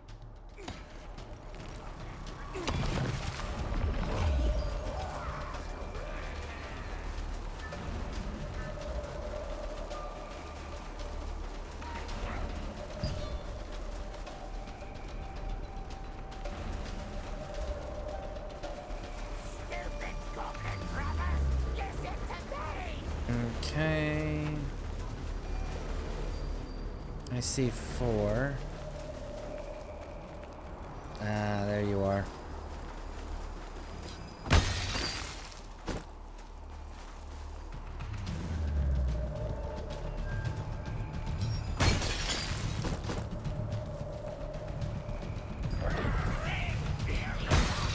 The first monument stone blessed an adventurer. Let's congratulate them.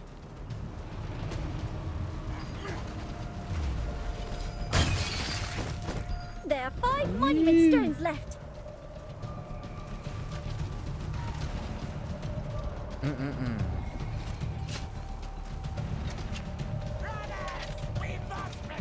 You know what, homie? You want to fight? Let's fight.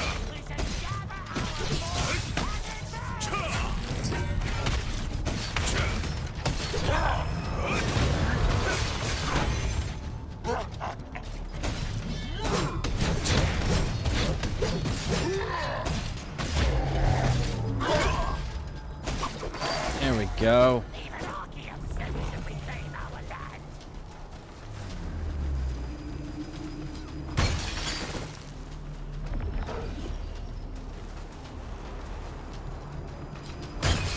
Comrades of the Estella clan, unite! We can't let them steal the stone's blessings! Hit them! Crush them! I'll take it all! The blessings will be mine! Oh, I think the goblins are beginning to take notice. Let's hurry and split up. We have to take the blessing of the Monument Stone. Oh, come on. Come on, come on, come on, come on.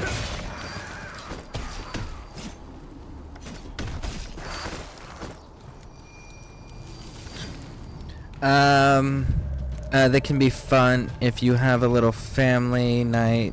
You can set it up where you can take a character and their outcomes. Only 20 cars to the kids. So, like, it's is it? Are you saying like you guys can choose, like as a family, like pick and choose what the outcomes are, or are you saying like each person can take control of a character?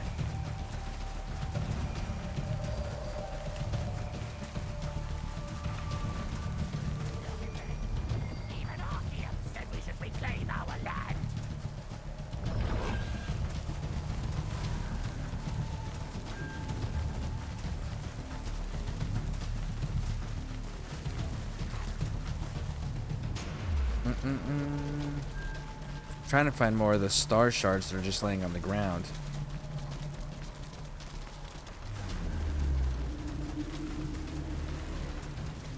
All the others are way down there. Ooh, there's a chief. Let's take the giant dude out. Actually, let's get the star shards. It's hitting me! Stop hitting me! I can never What if I trust don't any want to stop goblin. hitting you? What if I want to just keep There's an hitting you? intruder in our You're so clan. hittable. You got a Quiet. stabbable face, The most Goblin. important thing I'm just now is saying. to receive the star's blessings. We're going to need a lot more stardust. The shaman is acting strange. Try to hit him hard! No! Stop hitting me already, you stupid goblins!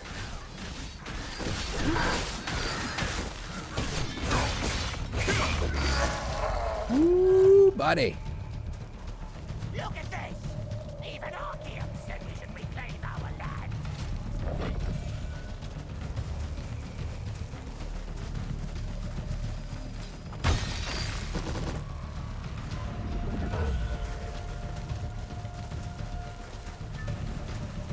Yeah, you can each get a character. You can either share a controller or have your own. Oh, nice. Look, everyone!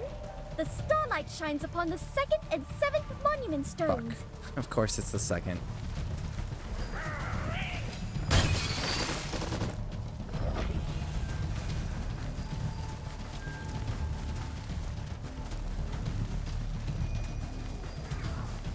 I don't think I'm gonna get to the second in time. Nope. It's cool. Let's keep pushing towards the others. Listen to me! Go, go, go. Oh, I see a star cluster. Look at this! Even Archeum said we should reclaim our land.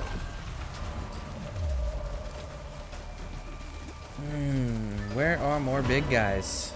I wanna fight more big Monument guys. Stone blessed an adventurer. Let's congratulate them. The 7th Monument Stone blessed an adventurer. Let's congratulate them. What if we didn't? We should gather our force and invade! There are 3 Monument Stones left. There are.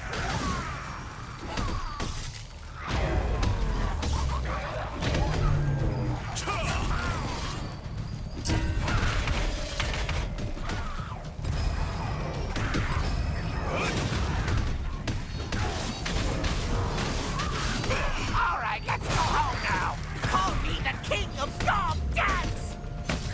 Dancing makes me hungry!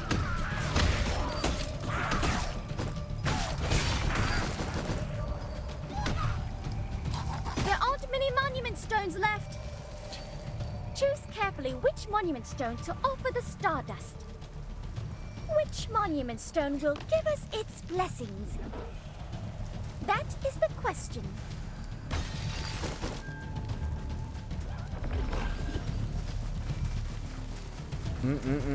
Look at this. Look at this right here. There's a star collar. Hell yes.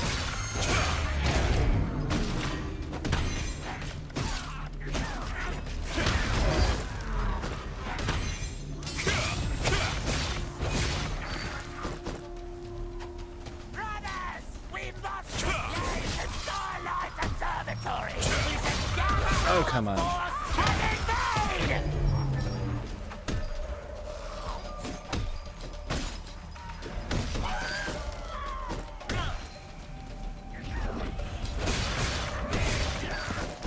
Oh, come on. Come on, there we go.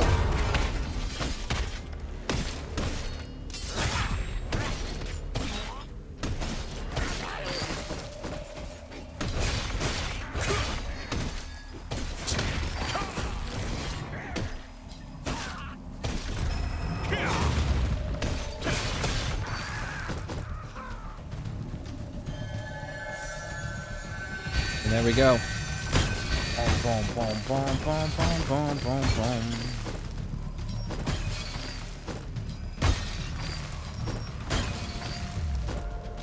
There we go.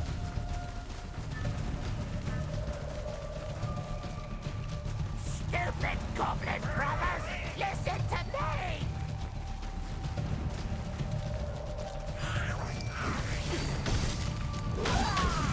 The star energy is gathering near one monument stone. The starlight is shining upon the 5th monument stone. This is a revelation. Ooh, man.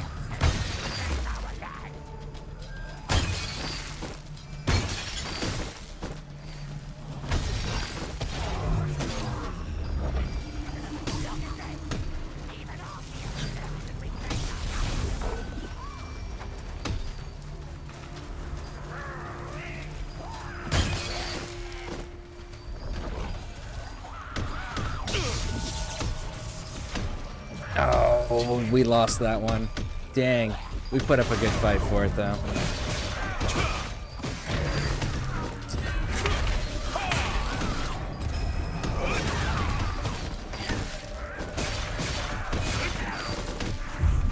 The 5th monument stone blessed an adventurer. Let's congratulate them. I was in second. The 127 on that one. Oh, man. There are 2 monument stones left.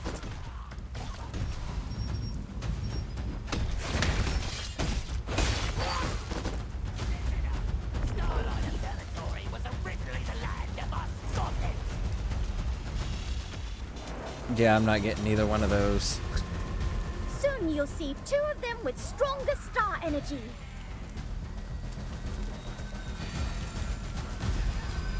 Only 2 are left. You know which ones, right? This will be a fierce competition.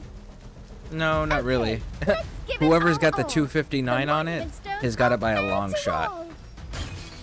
Don't just hold on to it. Sprinkle the stardust in the bonfire in front of the monument stone. The time has come to die!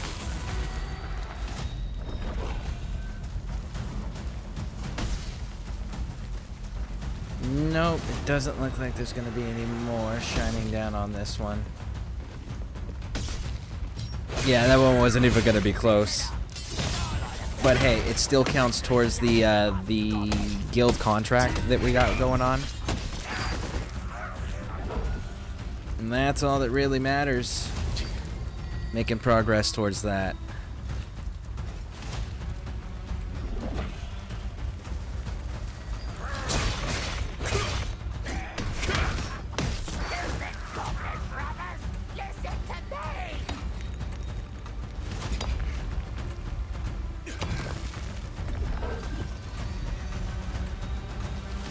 There we go, there's another one.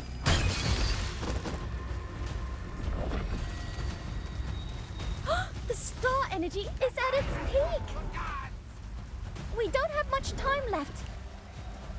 Now, it's time to sprinkle it in the bonfire in front of the monument stone. Hurry up! Go, go! I'm on my way.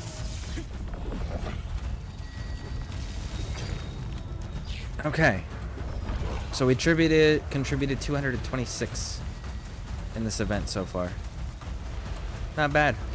Not a bad little gig.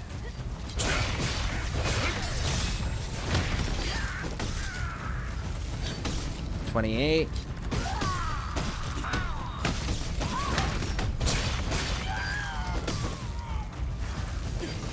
$30.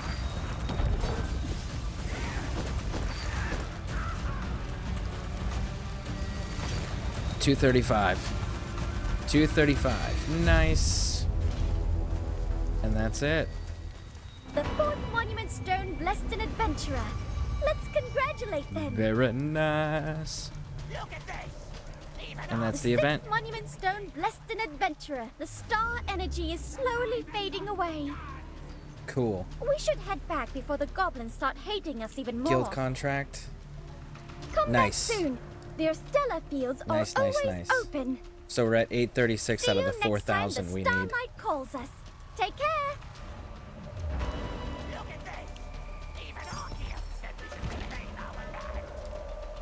Okay, now then, back to where we were supposed to be. There we go, right over here.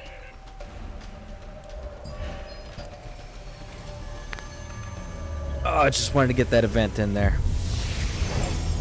Go, there we go. I have to remember to keep popping over there whenever that comes up. We'll slowly chip away at it. Lithograph book. What have we got? What have we got? Really? We're not doing that one though. No, we're not. Sure, we'll do this one. What is this? Trousers, max evasion. I actually might do that one.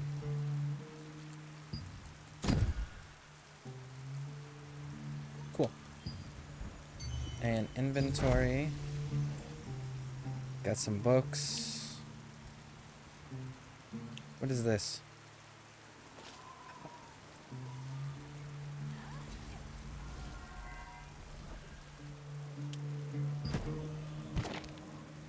He's not floating around right now, is he? No, we gotta wait for him to come back out. Those open the things on top of him. Oh, that's so cool. There's a big giant whale that floats around periodically. There's a timer up in the corner for him. There's stones on him that I've never been able to open. Now we have the currency to open it. I just don't remember if it's 1 to open or if it's 10 to open.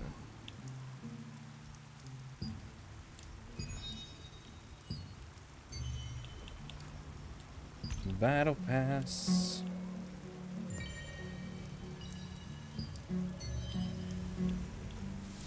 Character.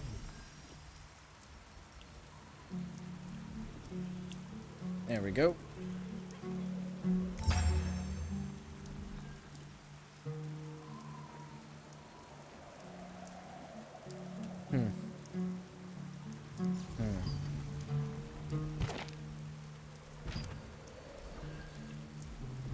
Alright, let's go.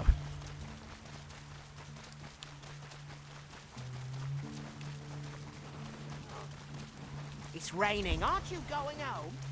There we go. These dudes right here, these sundries merchants, you can find them everywhere. They got that brown background with the white bag icon. Take a look around.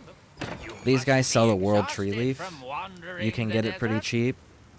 Make sure you stay stacked up on that because that's pretty useful to have. It helps with healing. Dear me, welcome. What can I get you? Sell you. Goodbye. I have so many contracts to manage, I can't let a little rain stop me.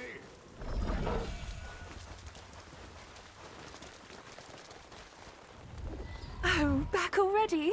I did. Any luck figuring out that poem? Yep, here we go, homie. Oh, good. We finally can figure out who the demon is. Try to use the sensor on a person whom you suspect.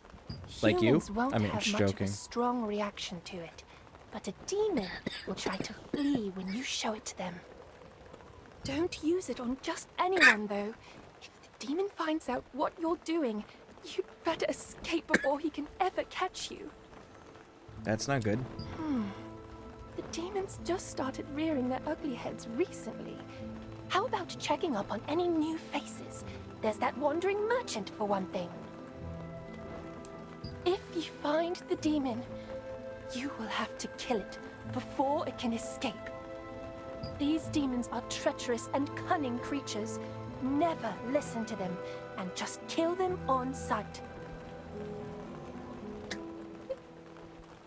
Okay. It's pretty narrow-minded of you, but sure. I mean, it's the safe answer, it's the correct answer, but like when you say it out loud like that, you sound pretty narrow-minded.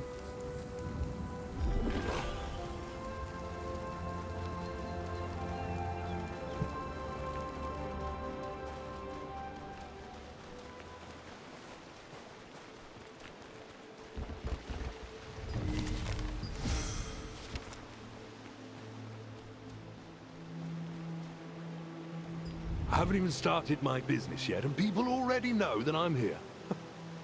Oh, well, I mean, my wares are quite special, you see. You're not here to buy my stuff. Then why did you talk to me?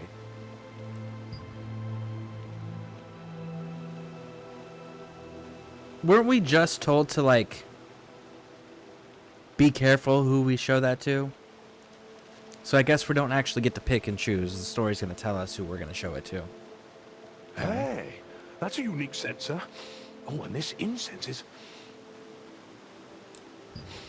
such comforting fragrance. I would buy one of those if it was on sale. But hey, sorry, what was your query? Is there anyone who recently arrived? Oh, yeah, there was this new guy I know.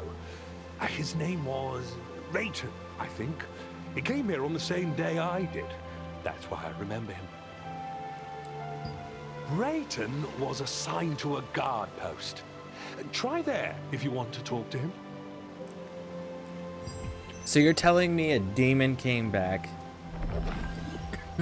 took the form of a human, and decided that it's just gonna do guard duty? Surely it's not gonna be that simple. Interesting, but why are you way over there, homie?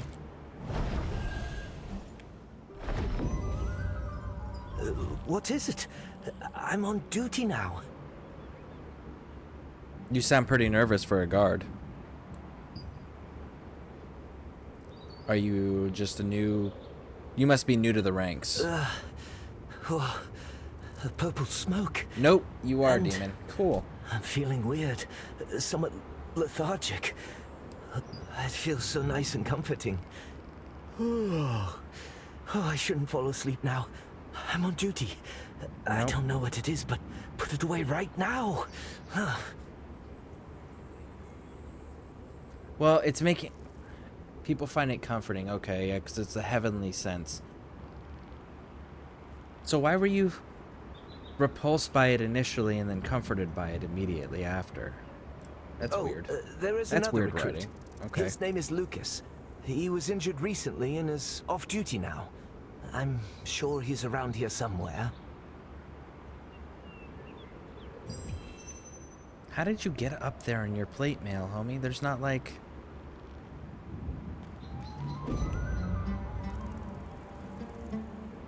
There's not a way for you to actually get up here. How did you get up here?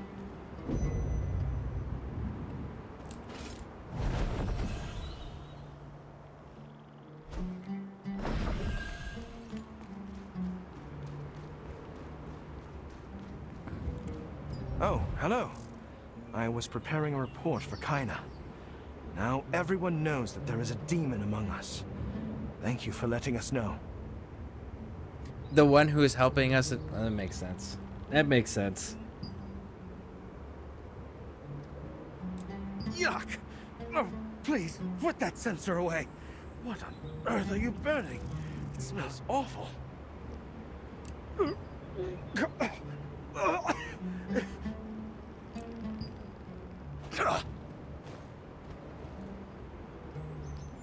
That makes Alea sense. asked you to take the sensor and vanquish the demons hiding among the humans. Traveling merchant Ahmed and new resistance member Rayton liked the scent it made. Strangely, Lucas became distraught and fled. Hurry to catch up with Lucas and discover the truth of his identity.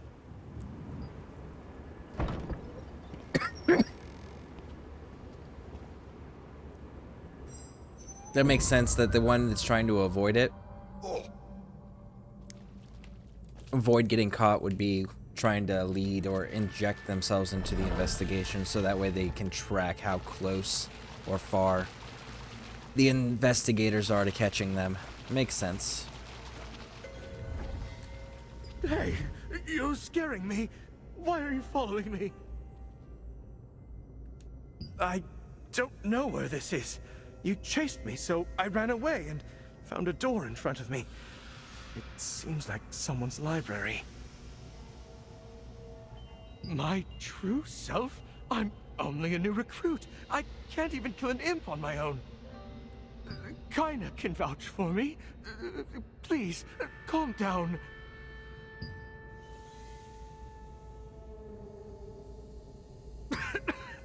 Put it away!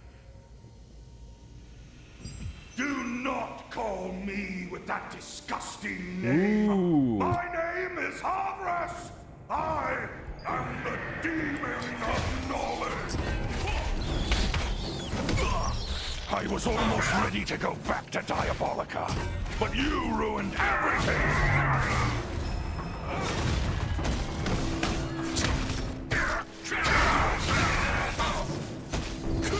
I summon you, the Immortal Heart!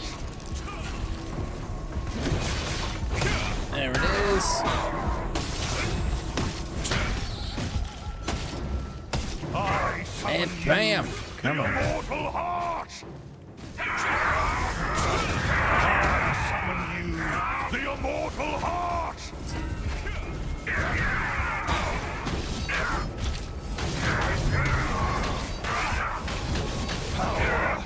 I need more power! Oh, you can't have it, homie. Let's go. Food buff. Go. There we go. Power! I need more power!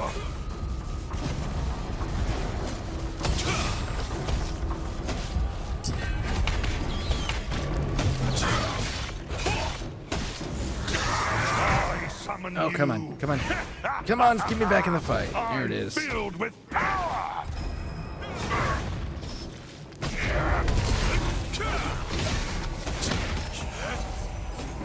After much Got him. interrogation, the demon hiding within Lucas finally revealed itself. You managed to defeat it, but it was Havres, the demon of knowledge, not Resiath, the demon of deceit.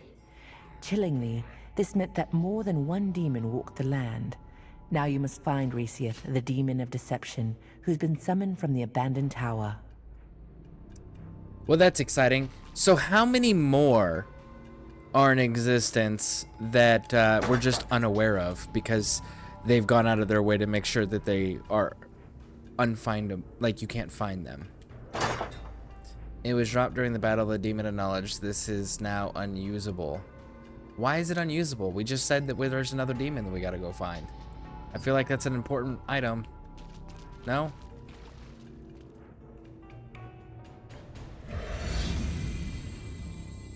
There we go.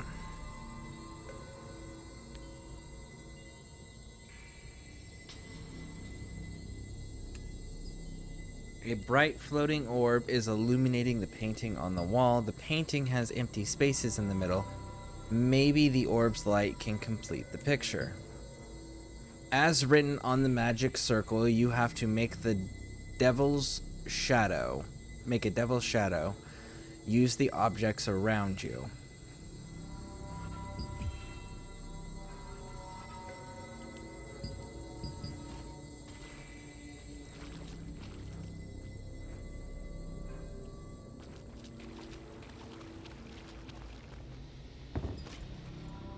It's an angel playing a trumpet.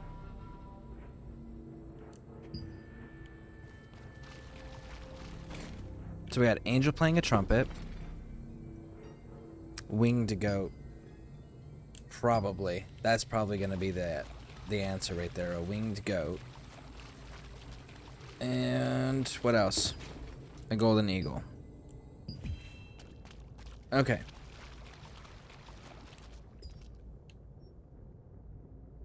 The goat.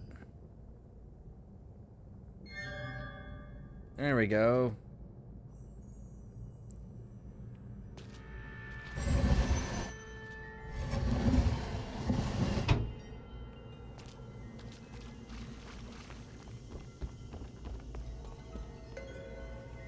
Journal number 14. Anything else lootable?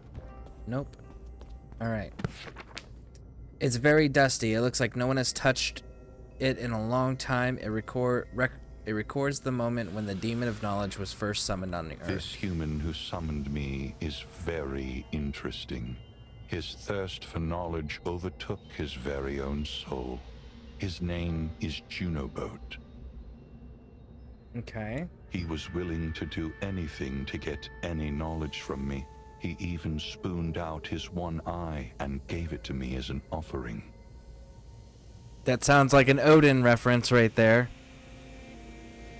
I gave him the knowledge of Diabolica, and he fell into the endless circle of self-questioning. I have kept my end of the bargain. Now, I am free. Okay.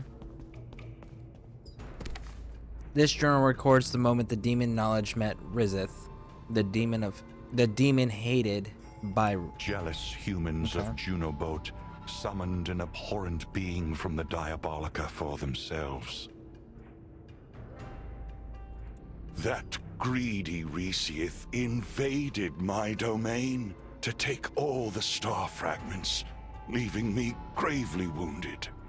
I have to go back to Diabolica to heal. Otherwise, this wound will dishonor my true name. Once I recover, I swear I will get my revenge. I will rip Resieth to shreds and feed the pieces to the dogs. Okay. So I wonder if that means demons can be killed permanently, or if they just end up back in their original starting realm. You see a lot of empty pages. This looks like the journal that was only recently started. That disgusting resistance soldier. I finally found the rift to go back to Diabolica, and this soldier interrupted me. But I'm sure the power that this soldier showed was the power from Siliveth. Maybe this is my chance. That persistent Resieth always followed me whenever I moved my lair. I'm sure I was followed again. This time, to this sanctuary oasis. It is the resistance soldier. The one who acted off about the sensor and then told you to put it away because it made him sleepy. This time, I will strike first. Who would Resieth be? I've narrowed down the suspects to 3 new people. Ahmed, a wandering merchant. Rayton, a resistance recruit. And Alea, a Venilux wizard. I suspect Alea, though. The day she came, a murder of dead crows were found in this area. That's probably because... That's where the journal ends. For some reason, the demon stopped writing. Hadres, the Demon of Knowledge, kept numerous journals in his library. The journals revealed that he had been gravely wounded in a battle with Resieth, and that Resieth was pursuing him in human form. He was most suspicious of Elia, a mage who had recently arrived from Benelux.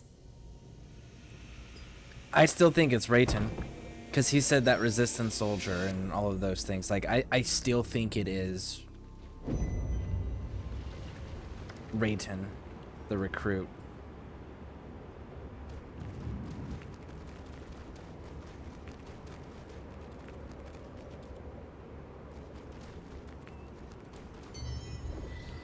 Oh, we leveled up again.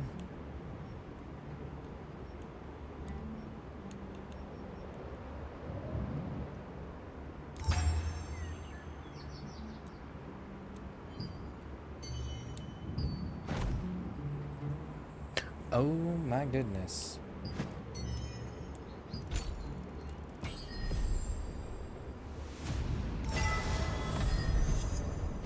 Okay. Next. Nope.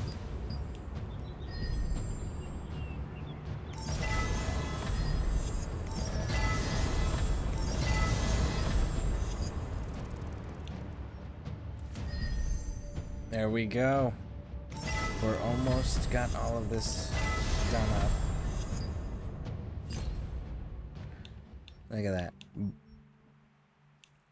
Bracelet, ring, both at 9s. We got a necklace, getting ready to go there. We still need to switch the belt out. What was I missing on the belt? I'm missing something on the belt. What was it?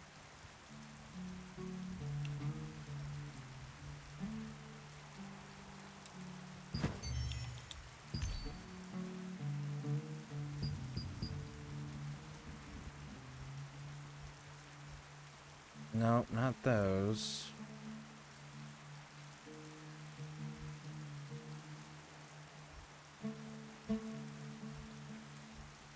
There it is. I needed all 4, which means I need accessories. That's what it was. I need accessory stuff.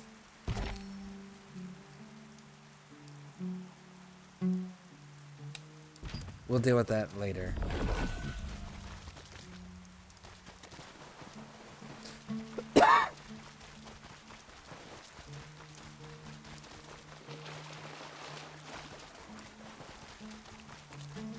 What do you offer? You there?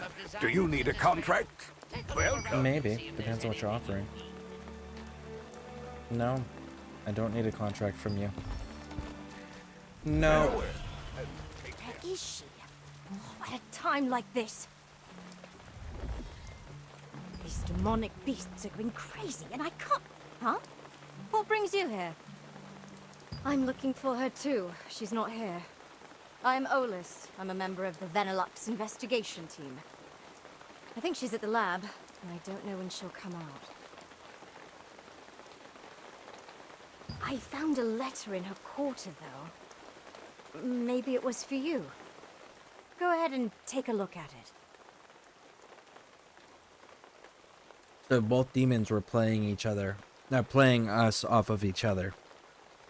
Interesting.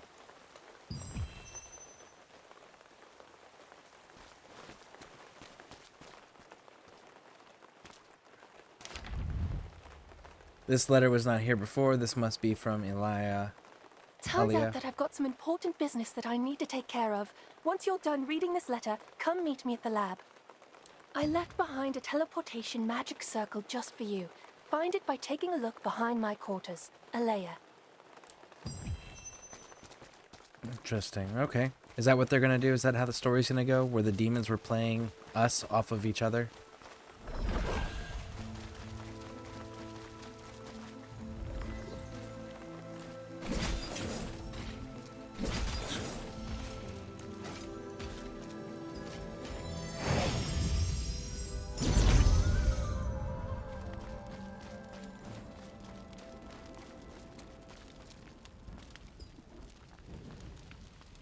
Oh, you're here. You've kept me waiting quite a while. Did you kill the demon?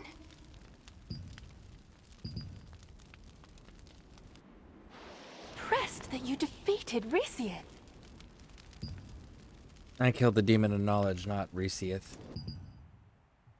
That just isn't possible. The demon you met was Resieth, the demon of deceit. Here's the demon of knowledge's journal. Don't you understand? The demon must have placed that journal right where you found it to confuse you. It seems the demon of deceit is living up to its title. Harvest was here 100 years ago. It's long since perished. The demon that you killed is known as Resieth. I have no reason to lie about that. Unless you're Resieth. Ah, there it is. That's the... We didn't say the name. She named it. She gave herself away. Yet, it was that stubbornness of yours which got you to kill Havres, so I won't blame you. Foolish human. Now that you're no longer of any use to us, I'll relieve you of that star fragment. Bet, homie.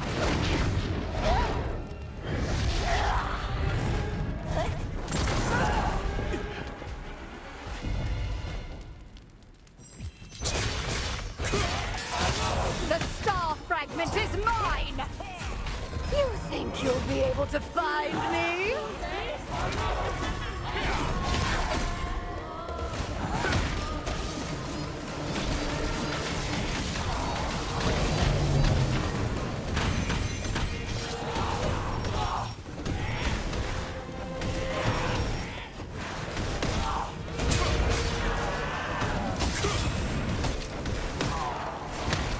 Now hand over the star fragment!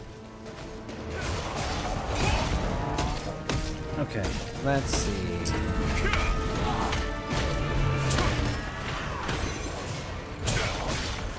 You think you'll be able to find me?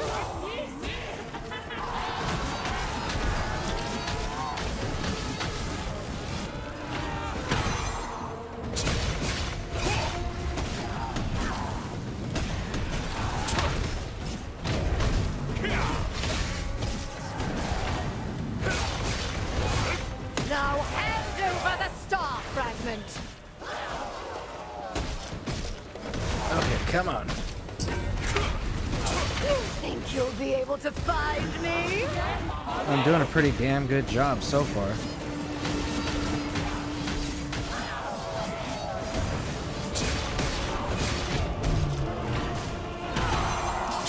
Boom!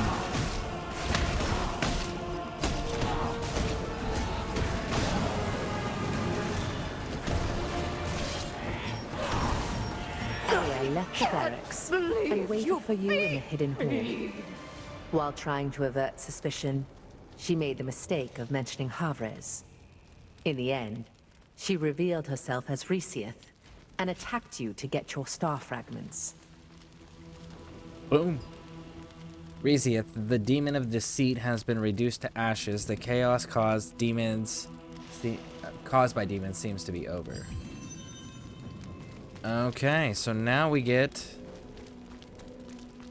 Well, before we go doing all of that, I want to make sure there's no, like, tucked away readables or anything that we're missing out on.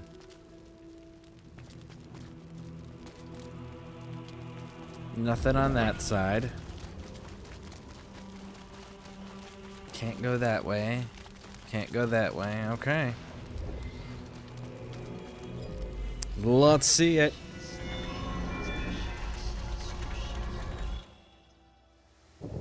Rayton still... There's something still off by Rayton, One though. stormy night. 6 Shadowmancers gathered atop a tower. Envious of Junobote's demonic covenant, they summoned their own demon. Resieth offered sweet words and whispered promises. They killed each other to win her favor. In the end, the last Shadowmancer standing became a monster, unable to control her power. This attracted the attention of Havres. As holder of Junobote's covenant, he attacked Resieth to ensure control of all the star fragments in the mortal realm. Severely wounded, Havres fled, disguising himself as a human. Resieth then proceeded with her master plan. To resurrect the demon goddess Siliveth, now possessing the body of Venelux wizard Alea, Resieth has begun the hunt for star fragments. Shadowmancers summoned Resieth to gain power, only to be destroyed by her. Havres, who was summoned over 100 years earlier, was mortally wounded in a battle with the other demon over the star fragments on Earth. These two demons each hid in a human body and devised a plan to defeat each other. Cool. And we got a level up out of that. Nice.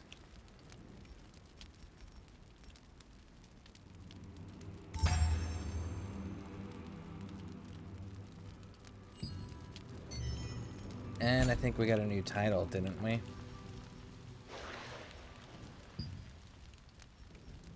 Demon Slayer.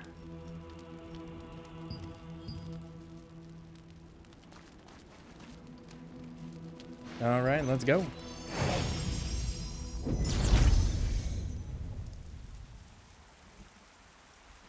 Okay, choose your final reward. Greaves of the Resistance. Let's check our lithograph book.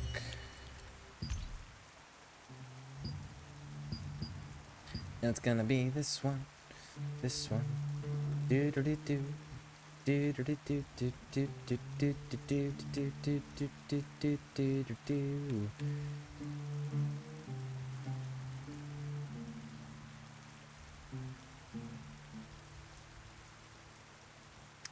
Resolute Crusader Greaves, Enforcer Leggings, Gloomguard Greaves, Decorated Champ.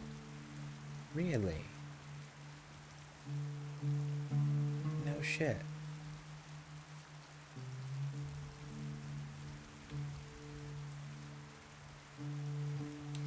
Okay. Do you have Decorated Champion?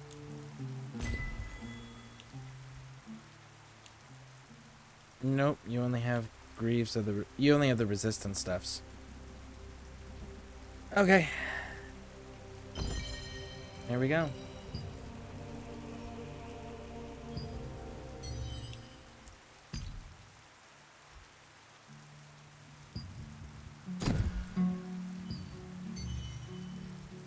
See here, leveling guide. Nothing. And inventory. Inventory. Oh, look at that. We can level up our sword some more. Let's do it. Damn. Almost.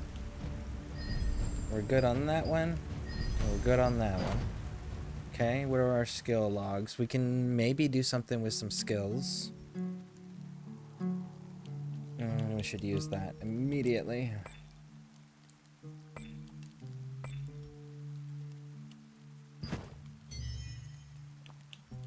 Skills.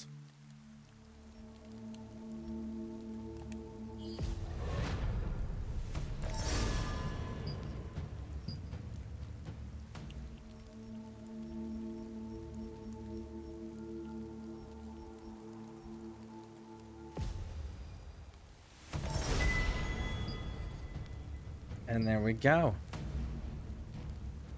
Oh, let's go again. There we go. Okay. And we're good. We're good everywhere. Actually, what about my skill specializations? We're at 21, so no, we're actually not good anymore. Okay, so that's got that one.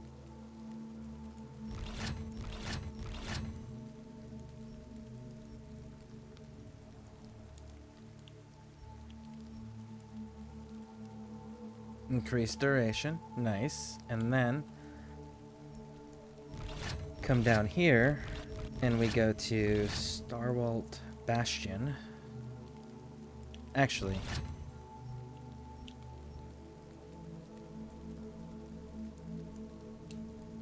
we're gonna deal damage when we do our taunt now, just because I think that's funny.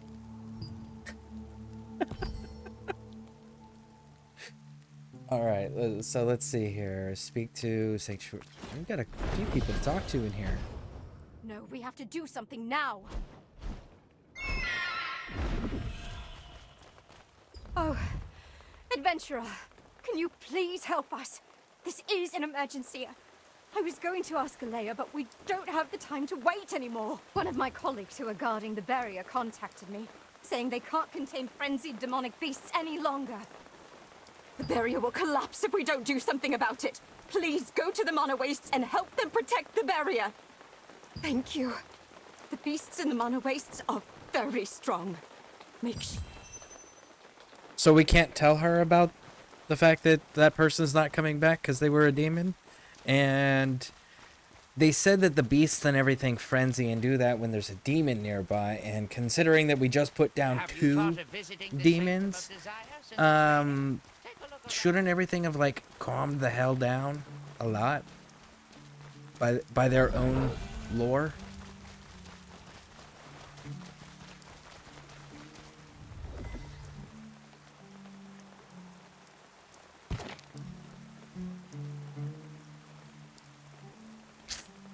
You have me going out there a ways. Okay. So what's my quickest recourse to you? Well, I mean, here... Time to missing passage will deliver... So if we go here, we can pop this and then cut across. That's an option that I think we're going to take. Yeah. That's an option we're going to take. Personal pin.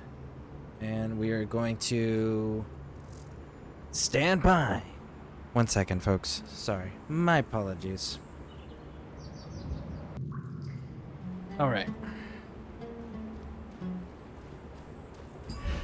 Let's go start opening up the area. Let's do it.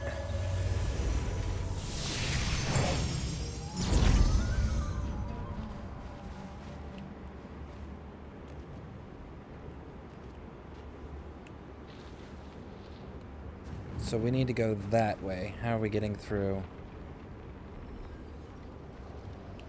Looks like I can probably run that there.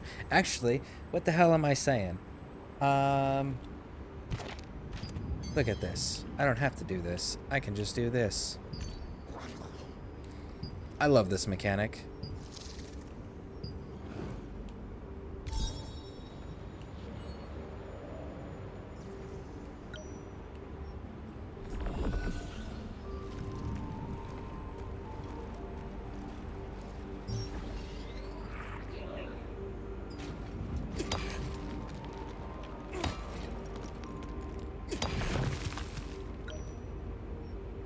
Okay.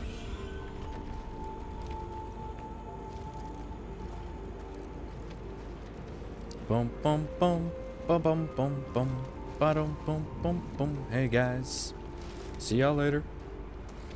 Don't mind me.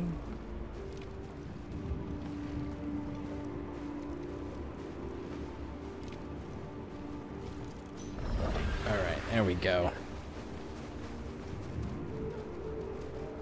Because it won't work in this area.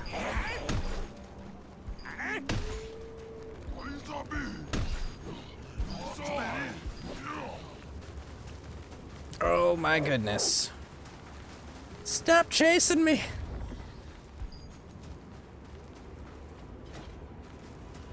Where's the purple light at? I don't see the purple light anywhere. There it is, in the tree line. Go!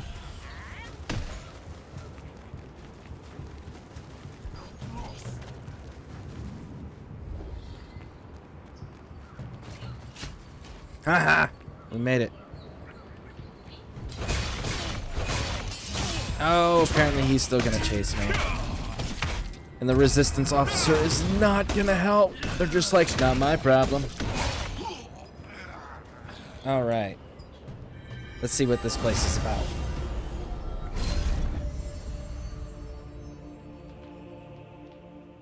The Lycans of Greyclaw Forest were not initially hostile to humans, but Lycans? some foolish settlers attempted to take sacred Lycan ancestral land. They also tried to destroy the sacred moon monuments, their source of power for generations. Ooh. Since then, the Lycans have become openly hostile. I don't blame them. Legit, like, you guys are justified in that. I'd be mad too. I'd be openly hostile too.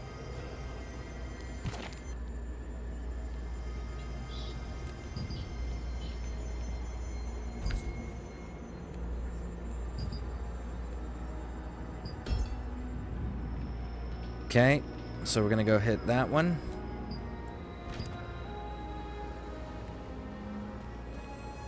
Yeah, I would genuinely be pissed off too if somebody was just like, "Oh, we're taking all of your family's lands and we're going to destroy all your religious icons." You know, kind of like humans do with every freaking culture they encounter for the first time.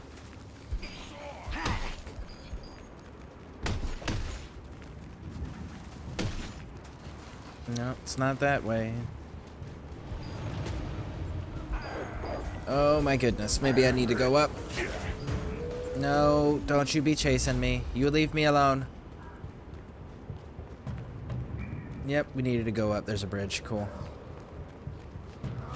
Oh, it's like a little prison type area. That's kind of crazy. Oh my goodness. Run! So is it people and the wolves hanging out together? Or are these like werewolves? And some of them are in wolf form and some of them are in people form. Ah! Don't touch me. Leave me alone. Don't do it. Shit, there's a readable. Ah!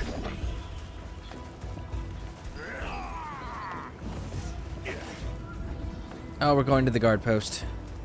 Go, go, go, go, go. We'll recover our stamina.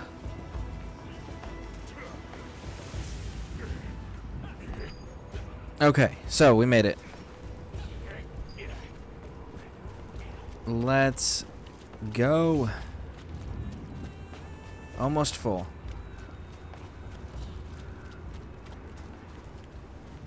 Then we gotta figure out how to get into that castle area. Alright, let's go. Run it.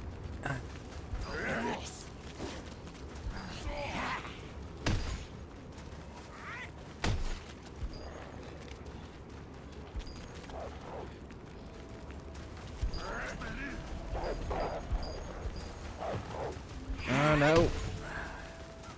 We're gonna run out of stamina right here. Okay, I see a bridge over there. I don't see one over there, so we're headed this way. You can see the wooden bridge in the distance. Ah!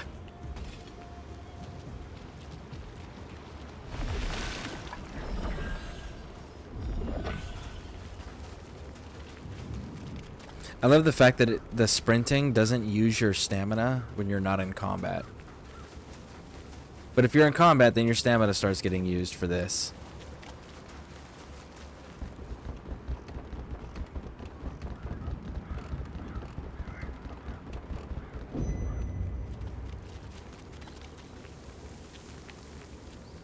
We're gonna take the ooh, look, readable.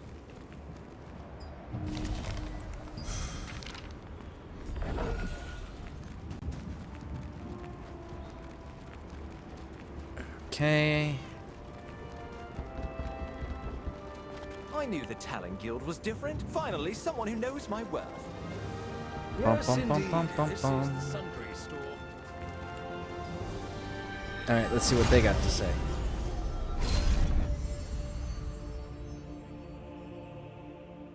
People started to call this settlement the Kanina Village, celebrating the fangs they looted from Lycans they battled here long ago. Currently, the Stone Guard allied resistance forces use it as a stronghold to block invasions by the Arkidu clan.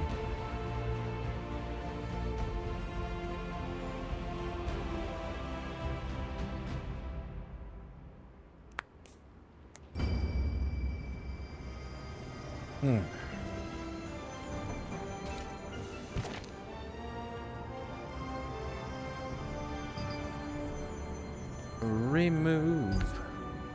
Cool. And the next...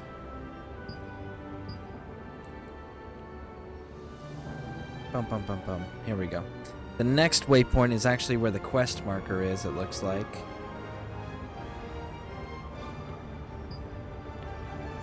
It actually looks like it's the last one on this side, too.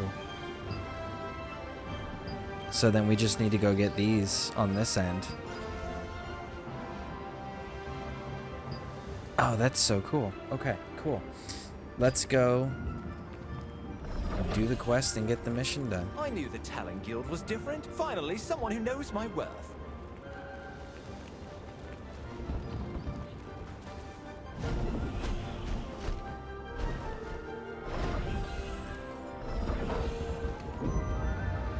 There we go. 3 stores later on my way home. Nice. Store finally got the memo. They had 50 like a legit like 50 power rippets. A legitimate 50. I knew the Talon Guild was different. Finally, someone who knows my worth.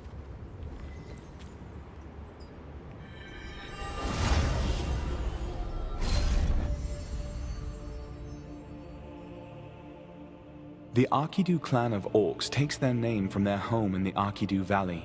They once tried to unify the other orc clans, but ultimately betrayed them all. They made a pact with Khazar's Archean Legion. This alliance has resulted in mass devastation and thrown the world into chaos. Birch tried to unify all the tribes, almost did it, and then betrayed everybody. Talon Guild was different. Finally, someone who knows my worth.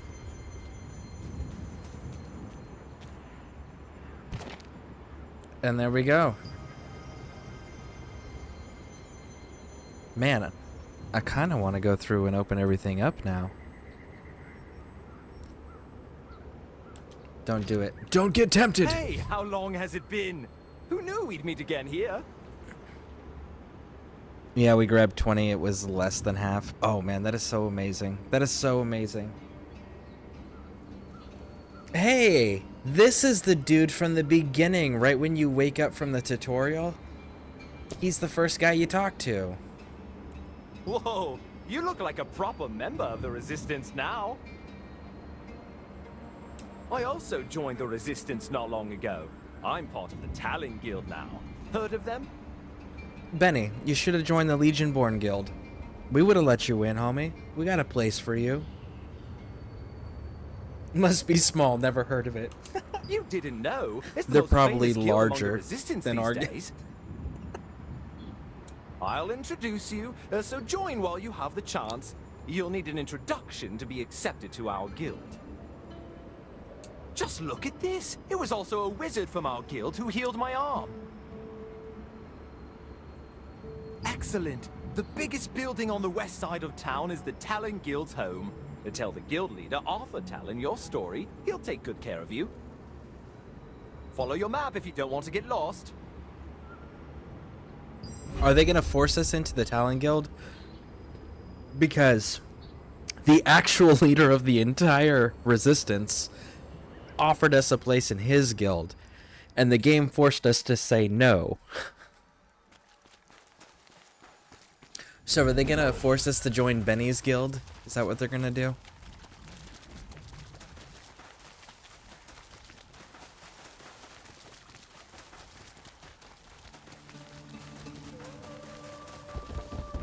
Let's get into the building, and I think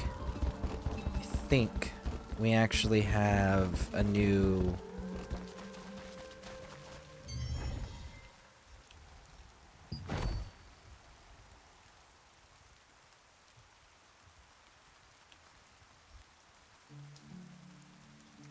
Okay. Level log. Claim all rewards. What are you giving me? Magic dust, Raj. And then we're gonna go to secret dungeon. That's it, right there. Secret dungeon.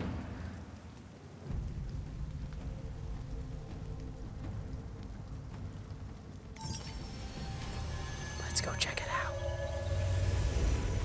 Let's go find out. Dancing Giant Butcher. Alright, well, let's do that.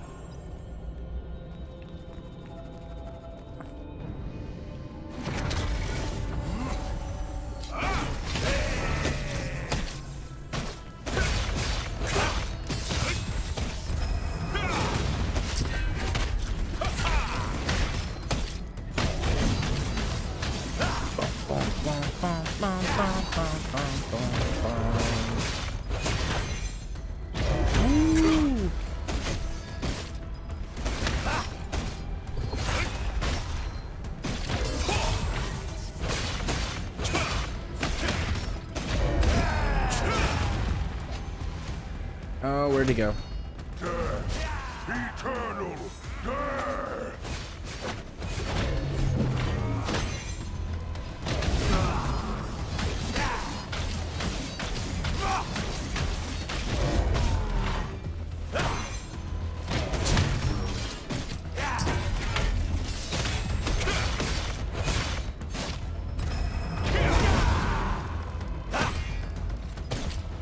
Okay, hit you with this. Nope.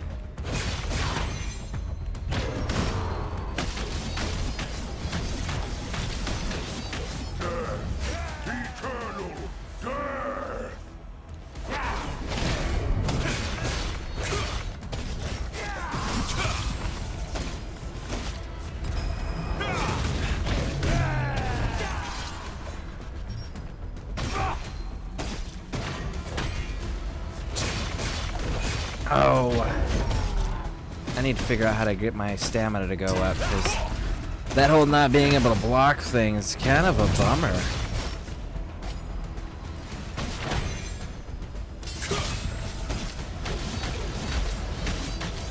We're doing pretty good.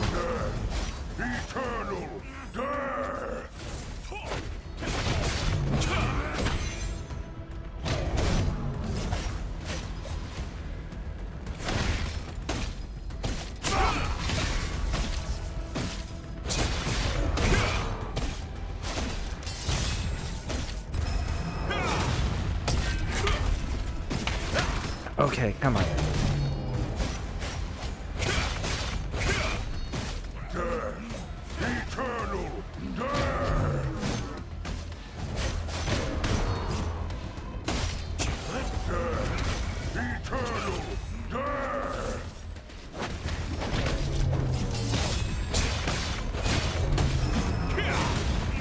Okay, come on. Almost got him. Okay. There we go, got him. 50 or above. Damn. Almost. We're almost to 50. Okay, so that gave us some crafting material, though. So let's get this bad boy upgraded. There it is. It's all the way. All right, cool. Let's get you upgraded now. 7. Upgrade. Almost made it. You. Upgrade. Nice. Nice, nice, nice. Alright. Exit. So next level, we'll be able to hit up some more of those solo dungeons. Okay. And we got our sword maxed out in that. Come on, there you go.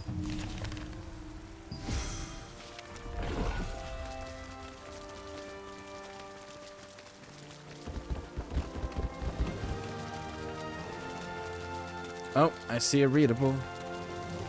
Readable. Readable. Do do do do do do do do.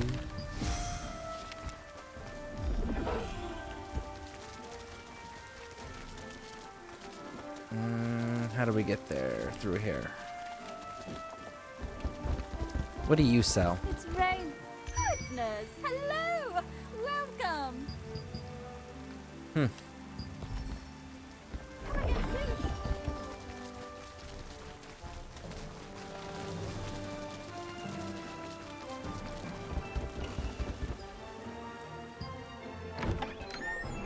Alright, so this is the Talon Guilds.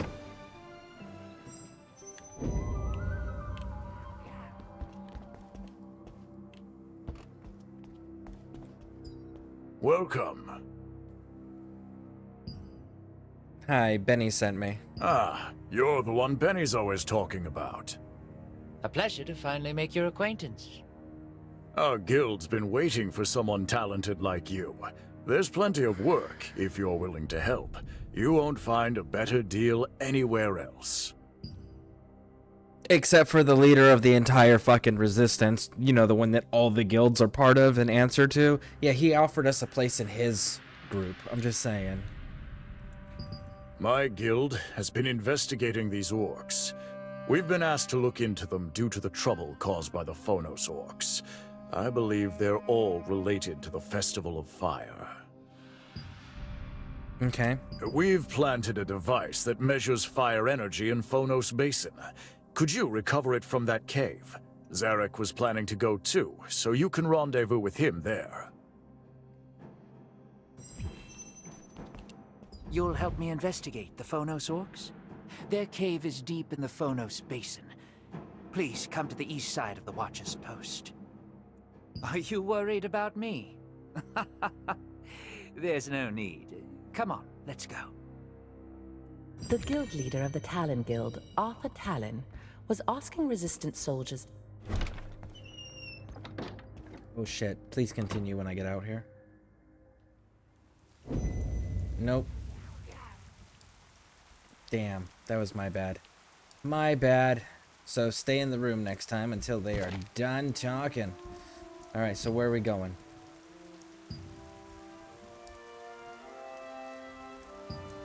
Oh my goodness, they want us all the way on the other side? I mean, fuck it.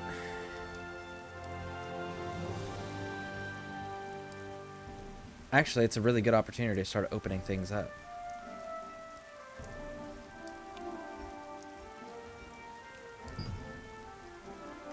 Actually, no. We'll open this one. Personal pin. There you go. Pop over here. Let's do it. Oh shit. Almost. Almost.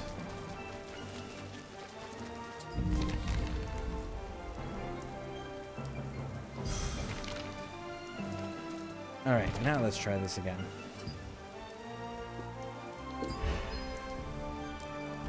I saw the readable. Gotta get them readables. Alright, so now we're going this... Oh, wait. I'm at my full potential here, so I'm okay. It's gotta be doing the nerfing only for the events. That's the only thing I can think of.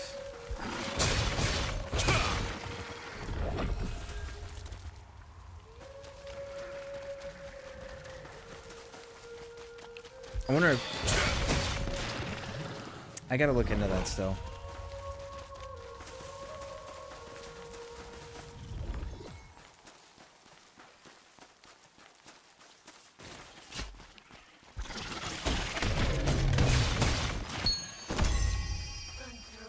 Bite me.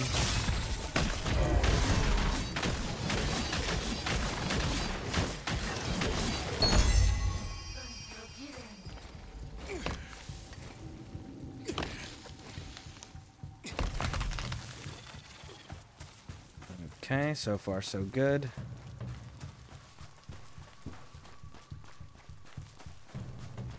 Is it this way? I wonder why this path isn't on the map. Because it's clearly a path.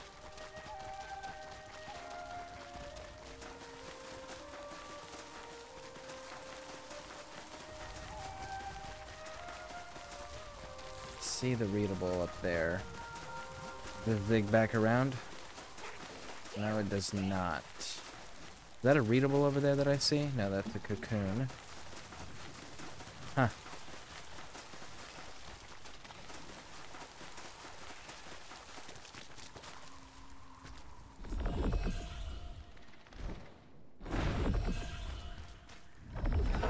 There we go. We'll just drop back down to this path over here. Ooh, look at that, Mana Stone. Or Moonstone. I'm guessing crafting's gonna get a lot more interesting when we hit 50, which is our next level.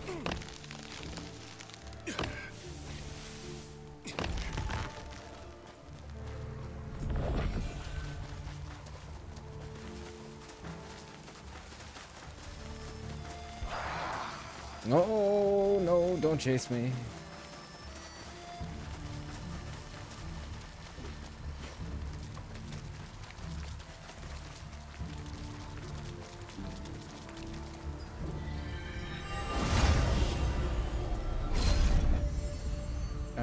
Let's learn.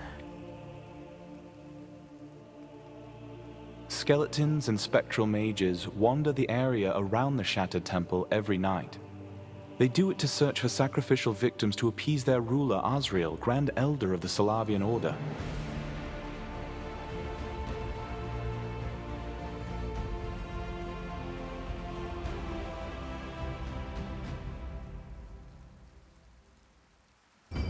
Okay.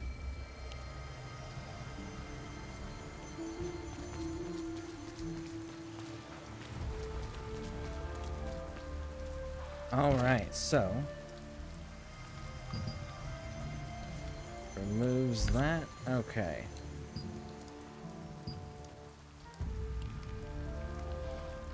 So then the next one.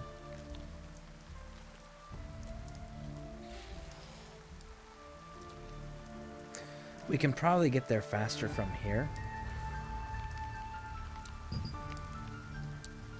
Let's, like I said, let's get the entire map open so that way, regardless of where the quest takes us to go, we have all the fast travel points to speed that up so we don't have to run everywhere. My movement speed is not the fastest in the game yet.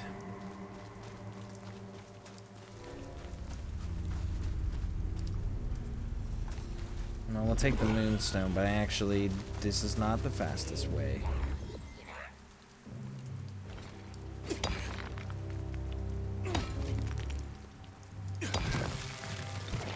It would appear it's going to push us into this section here. So then that would make...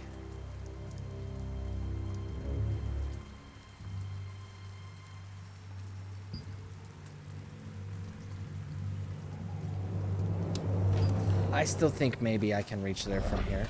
Let's find out.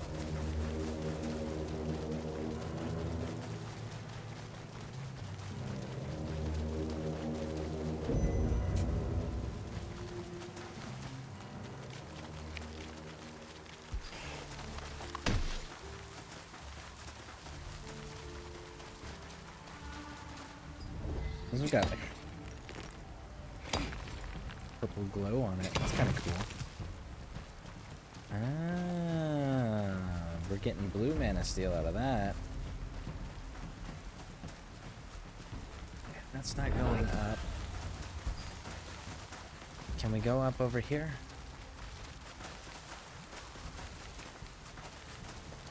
Suspicious coffin when you're fighting undead.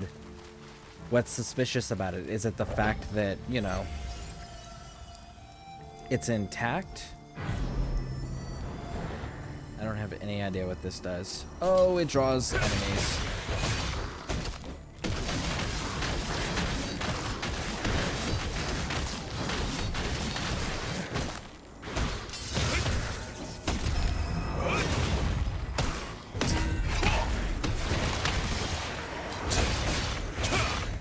Okay, come on, come on, come on.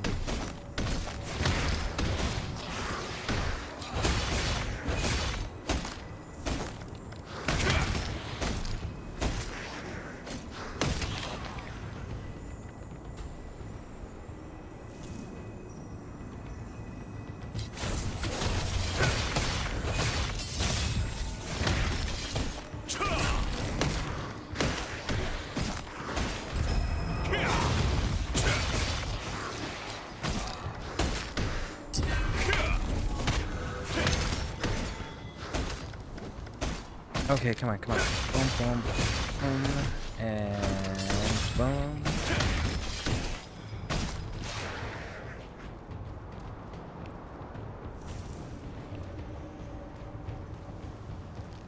Is that it? So the old sensor just draws them in. Okay. I thought it was going to do something. Maybe it's like a event related. Whatever event is that goes on in this region. Maybe it's related to that.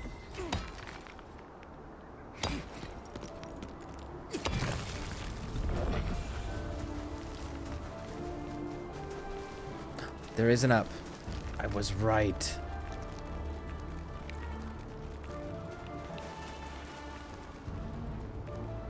I don't think this is the correct up, but it is an up.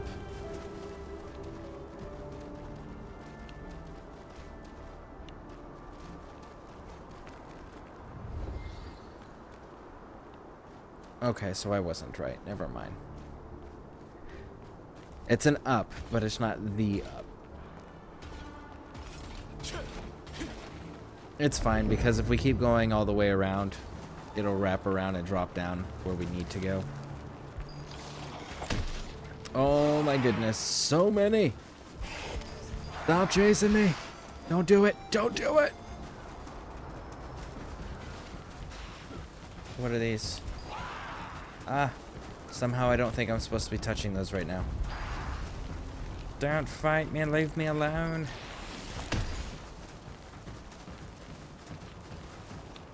Can we go up this one?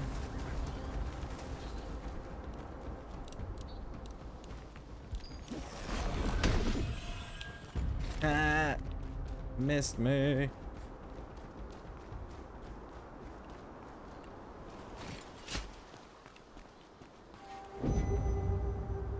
Nope, this one's not gonna be tall. I can't climb up at this one all the way either. Oh wait.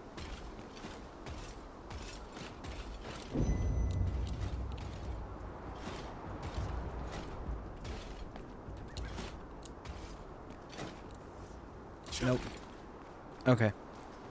That's fine. That is fine with us. Because we can do this then, at least.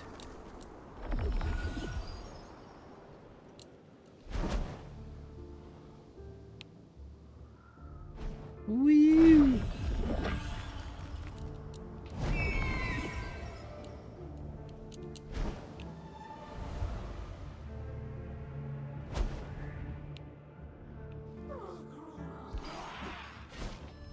There we go, we made it. Go! It's snowing in Pensacola, Florida at the moment.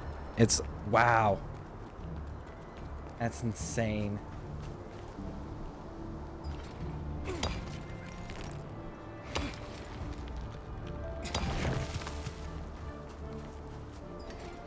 See? I still advocate for living in deserts. I'm just saying. Then I don't have to deal with cold shit on the ground.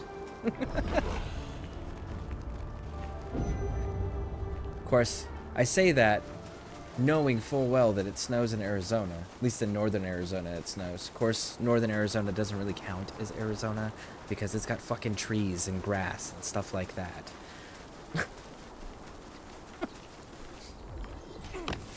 So, fun fact for those who don't know. In the state of Arizona, there is literally a town in Arizona called Snowflake, Arizona. No shit. Yep, it's called Snowflake, Arizona. And then on top of that, there's another town in in Arizona that's called Baghdad. So you have Snowflake and Baghdad in the same exact state.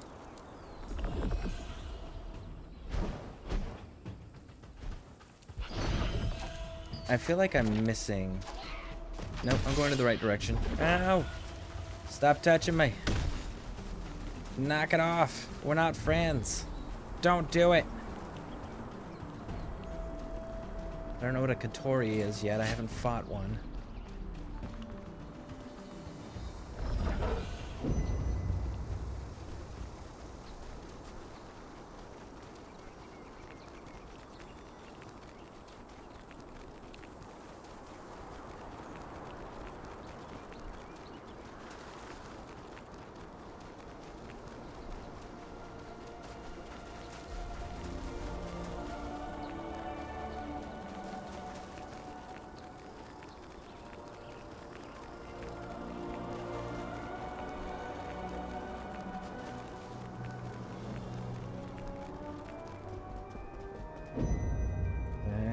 Readable on the way. Nice.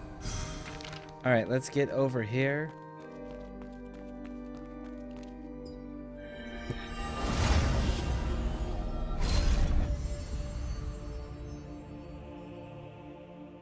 The war between the Lightbringer Society and the Solavian Order turned the Temple of Light and the Terrain Village into ruins haunted by zombies.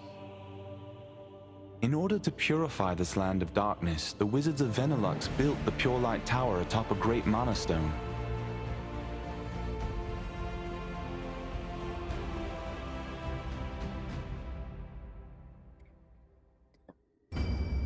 Well, if the land's full of zombies, And the Lightbringers were trying to fight to prevent them from taking over. And the land is full of zombies. Doesn't that mean by default you guys have lost? Are you just playing the quarantine game at this point? Let's just keep them all inside and hope none get out?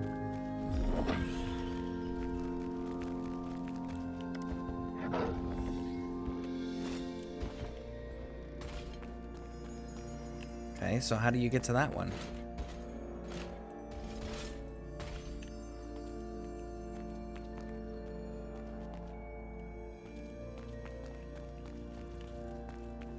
Do we just stand on this? Does this go up at all? This is like an elevator, maybe?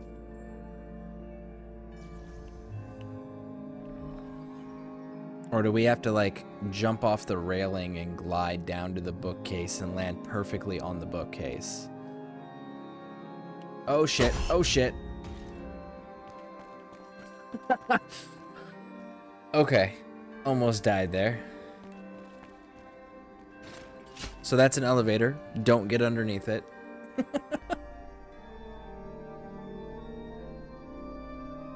Come on.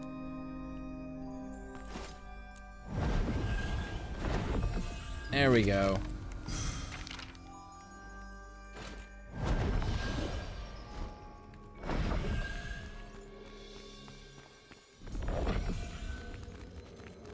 Wonder how far up we can go.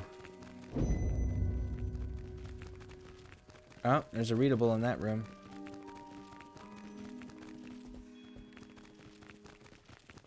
Ooh, 2 readables. Nice.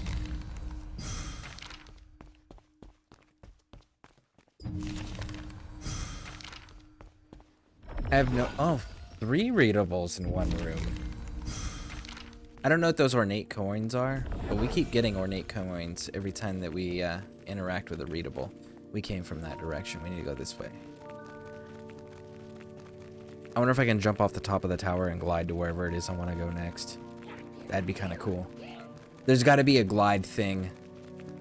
Like some sort of incentive to go all the way to the top of this tower and jump off. There's got to be something to that effect.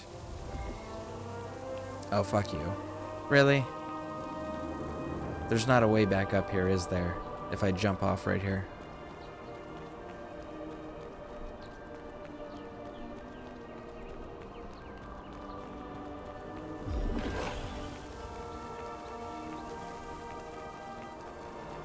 Nope, there's not. And look, there's another one right there too. Another readable.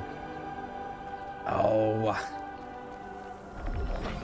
So they want you to repeatedly jump up and jump off this tower at varying heights. So that's a repeat thing they're wanting you to pull off here. So I bet you there's something on one of these towers too.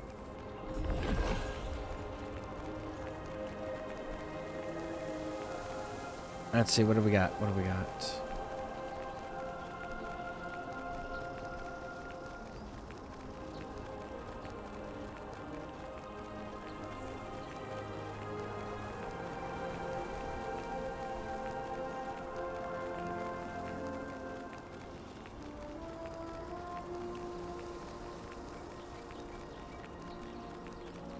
Let's see what kind of view we get when we get to the top finally.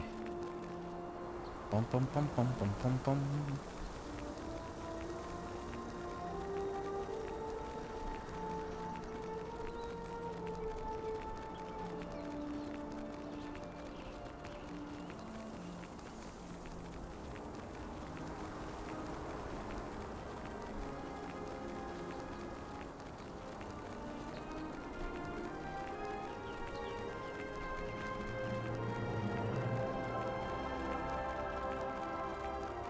Such a tall tower. I hope the view is worth it.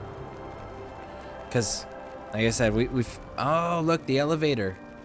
Okay, so the elevator legit goes almost all the way to the top if you just ride the elevator. Okay, cool. Of course, we would have missed... Because you can't see them from up here. Look, you can't see them. So we would have missed knowing that there was those readables down on those lower towers. So it's a good thing we actually ran up here instead of taking the elevator. We got more information that way. Hot damn, there's a lot of readables here.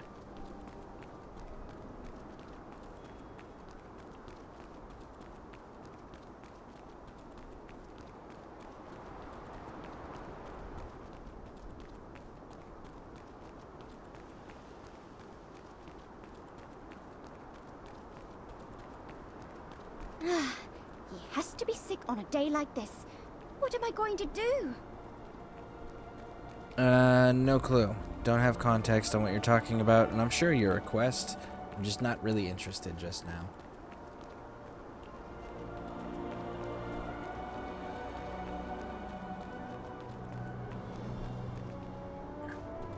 Screw it. Oh, I can't talk to you anyways. So that means someone's gonna send... Like this. What am I going to do? So that means that at some point someone's gonna send us up here to go talk to her.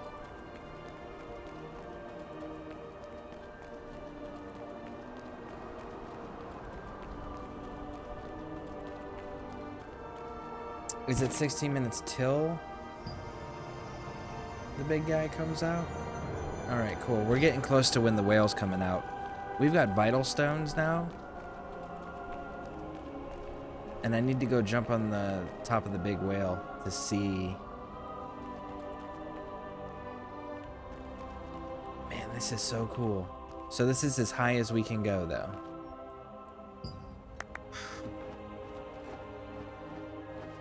I haven't figured out what all the animals are for. If they're just there to interact because players will interact with them, or if it actually accomplishes anything.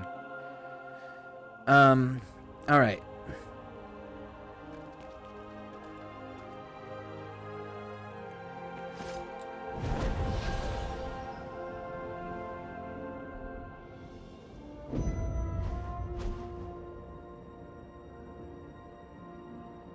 I see it.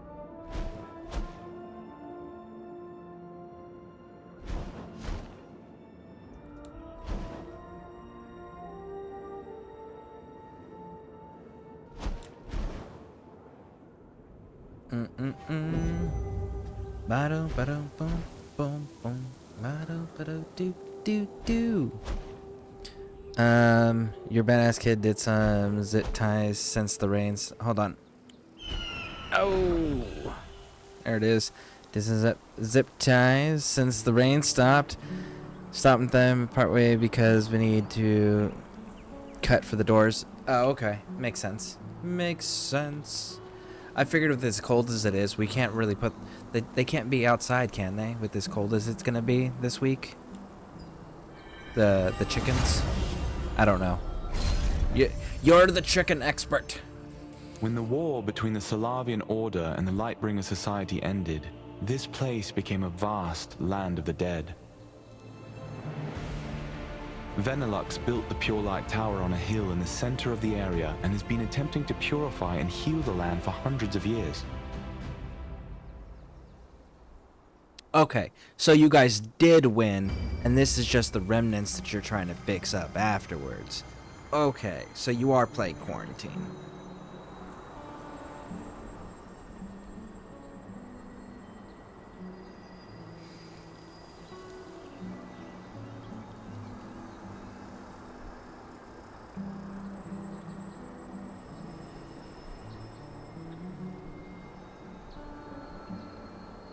LOL, full grown, they'll live through snowstorms. Oh, it's a gray area.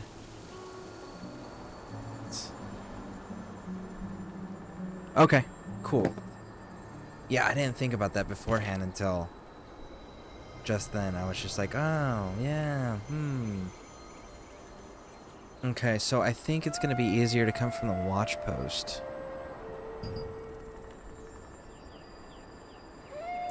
For those who don't know, I'm getting all the way shrines, so that way it's easier to do the quests.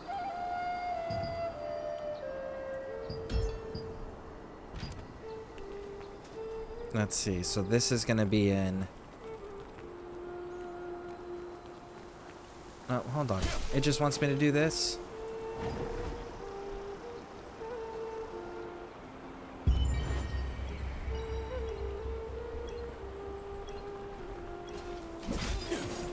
Oh, I know this one. I know those. They're pointing roughly in the direction of another one. You're supposed to go get the other one. Yeah, I'm aware. I'm aware. Alright, so it's somewhere in that direction.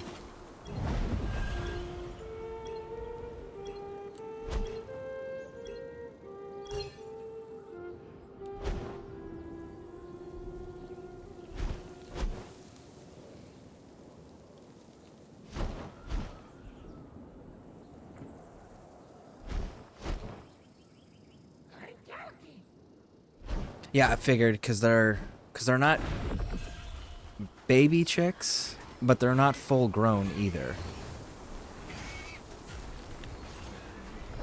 Katori, we're fighting. I don't know why, but we're doing it. Rah!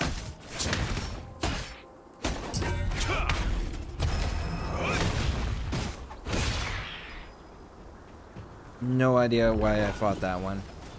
Other than the fact that it said that it has a, well, it didn't say it, it has a blue marker above its head to indicate that it's quest related of some kind. How difficult are you boars to kill?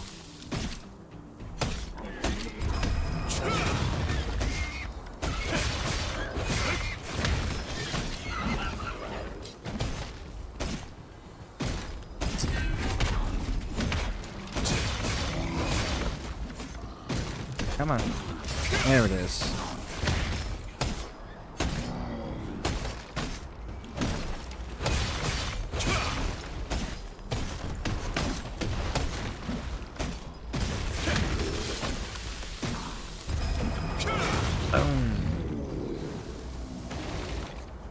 Okay. Contaminated purification stone, old somehow I don't think I should be touching those. I'm gonna go this way. I'll come back to those when I actually have a quest for it. In the meantime, run!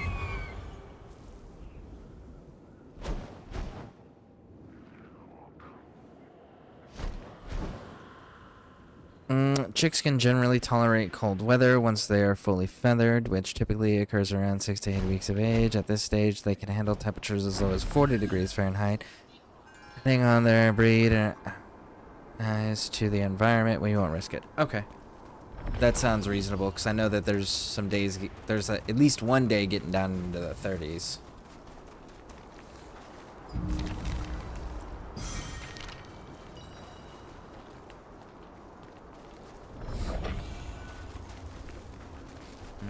Okay. Let's get this one.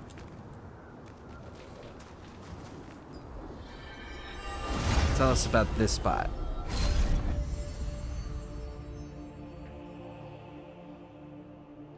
Terrain was a town that thrived on trade, but all that changed on the day of the funeral of the powerful wizard who devoted his life to its protection. That was the day the Solavian Order's Shadowmancers attacked, waging a great war with the town's remaining wizards. The town was destroyed, and zombies roam its ruins.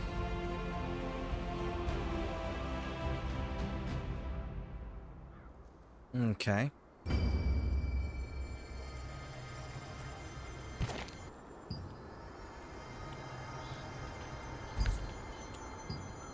Okay, so the next one is right here. And then we can fast travel to this point and go and grab this last one at the top. And then all of the map that we can access currently will be exposed.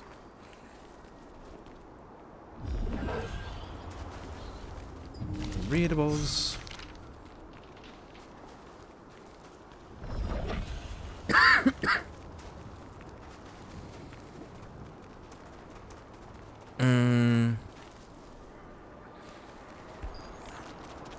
Let me see here.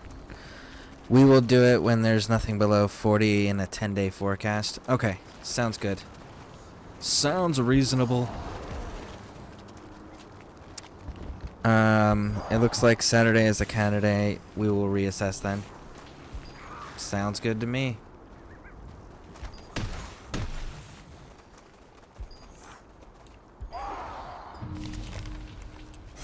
No, don't touch me. There we go. Oh, we're gonna get stuck right in the middle of a bunch of them, aren't we? Yes. There's a treasure goblin. You little shit are mine.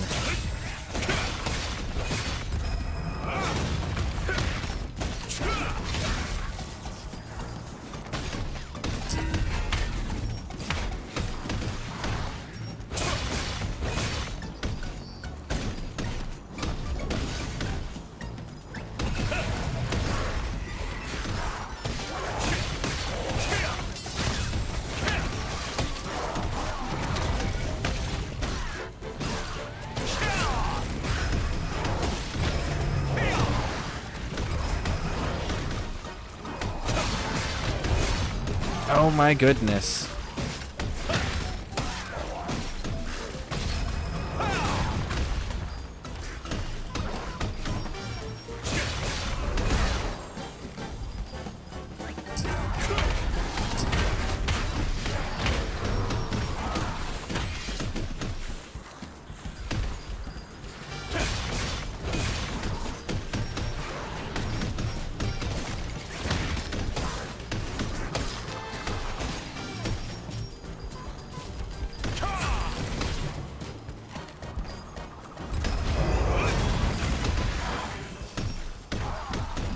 Come here, treasure goblin. Oh gosh darn it, come on.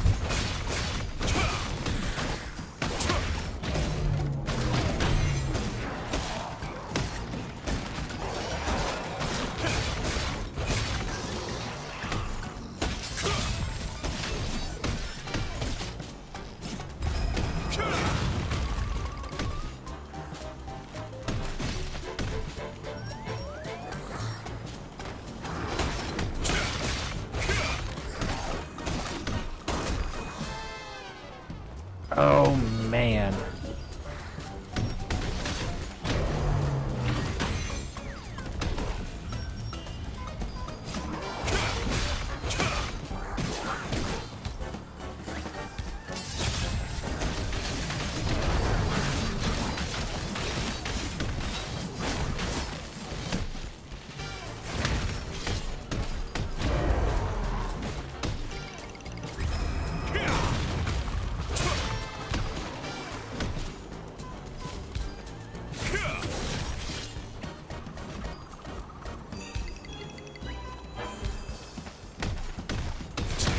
Oh man, come on, stop running from me, you little shit. There you go.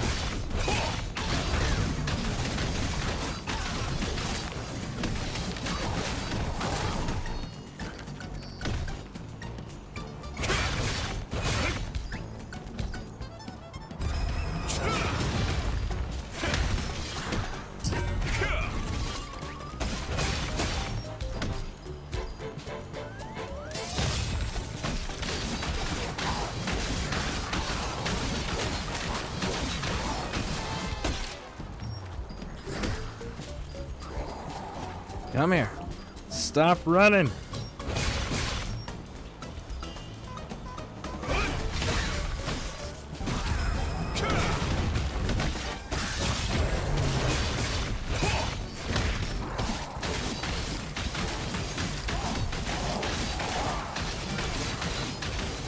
We've got him down to half. Progress. Oh, you shit. Come back here.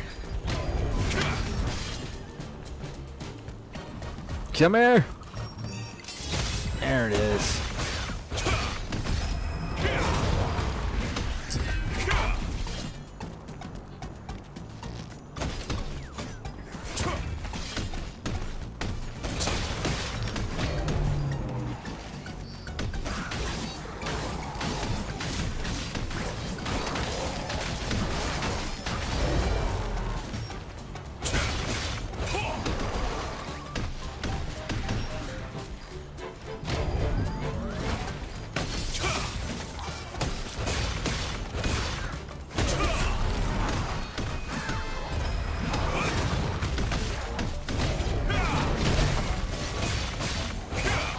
Oh man. Come on.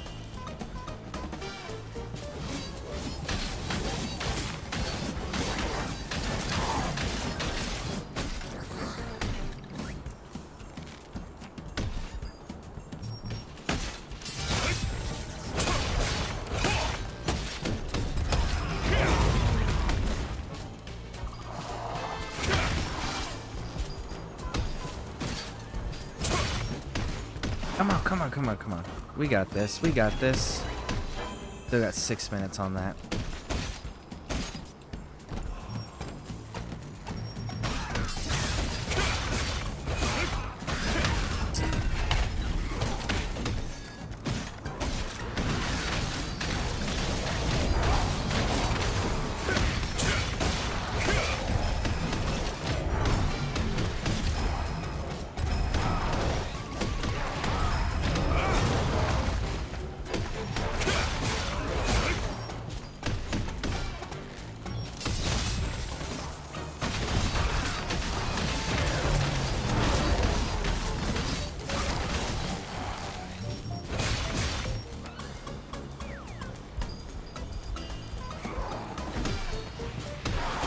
Oh, come on, come on, come on, come on. Get back here.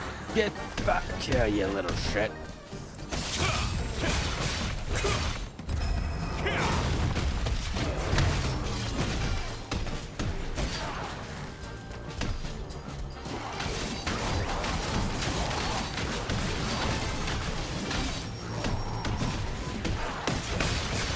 Got him. Oh my goodness.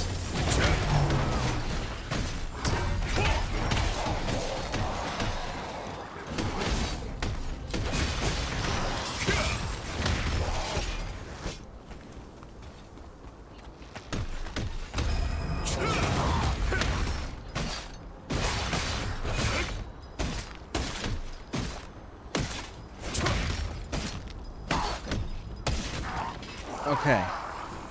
Whoa. Let's get to safety. Man, oh man. Let us get to safety because we got that treasure goblin and I want to see what we got off of him. Go, go, go, go, go.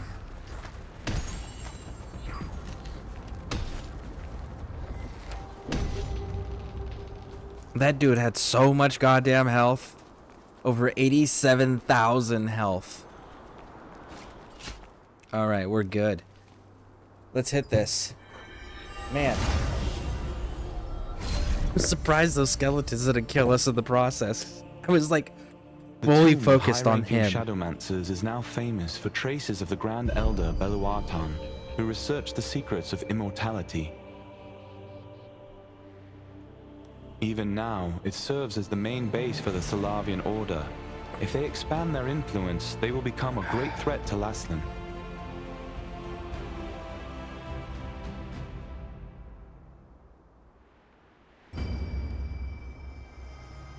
The group that plays bagpipes at Ren Fair? Nothing. Yeah, that's true. But that's kind of cool, though. Still, nonetheless, you know? Wish it wasn't raining as bad. Alright, so the Watcher's Post is free because it's a main base and it'll be safe, and then we can check our stuff. Alright. Let's take a look at what we got.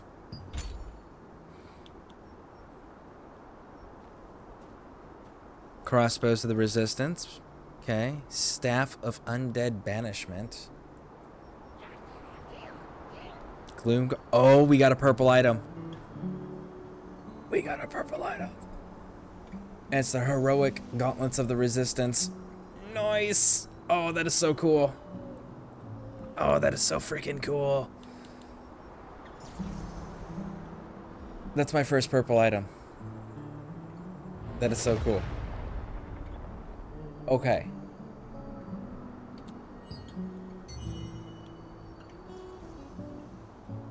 Lithograph. We're adding that one for sure. We're gonna add... That wind from the ruins of Terrain always gives me the creeps. I know. I don't even want to look in the direction of that undead den. I gotta think about that one. You know, zombies are very That common in one. the town and prayer house ruins. Skeletons, though, are common in the hollows, where the ground is dug up. Right. Heroic The mitts. patrol manager told me that earlier. Gauntlets of the Resistance. Never ever touch a monument stone or the abandoned Okay. armor when patrolling the ruins of Terrain. The undead often hide under those. Is that so? No wonder I got goosebumps when I walked nearby.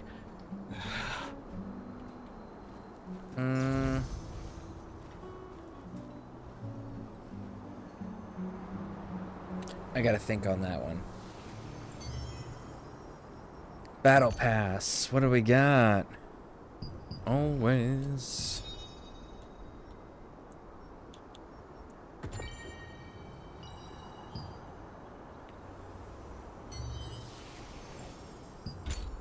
Okay. Do we have whatever is necessary to upgrade? We gotta get these gloves upgraded. So that way we can equip the purple ones. Alright. Okay. Let's go to storage. Because I know I've got crossbow in here, and I don't remember what it is. Construct bonus damage. Golem destroyer. Yeah, we're gonna remove that one because the crossbow of the resistance is way cooler.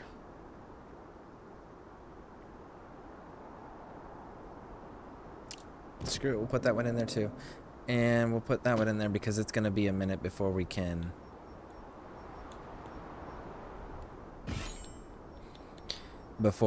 get the purple one upgraded. I mean the blue one upgraded all the way.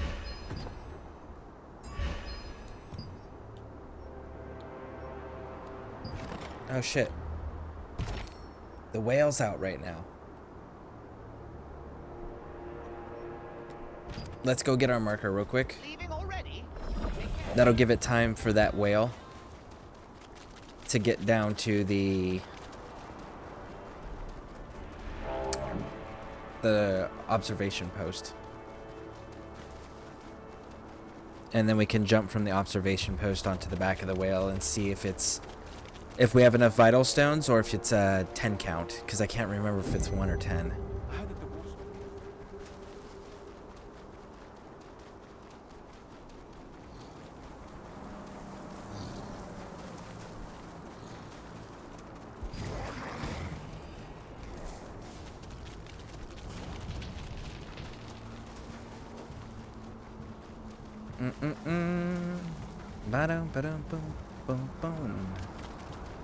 So it's above. Okay.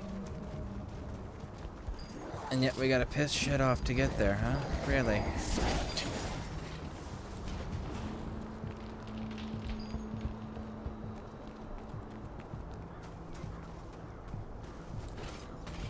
Okay. Do this.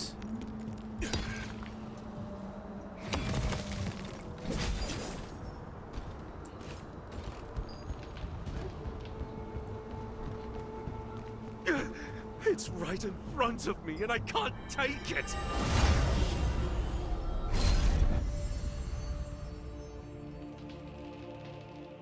This Phonos Basin is the home of the Phonos clan, one of the Orcish clans.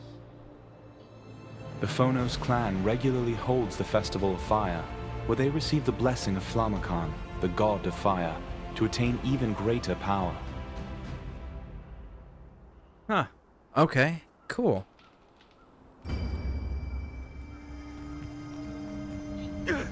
It's right in front of me, and I can't take it!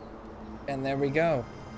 And now the entirety of the map of what we can access is available to us. Cool. Cool.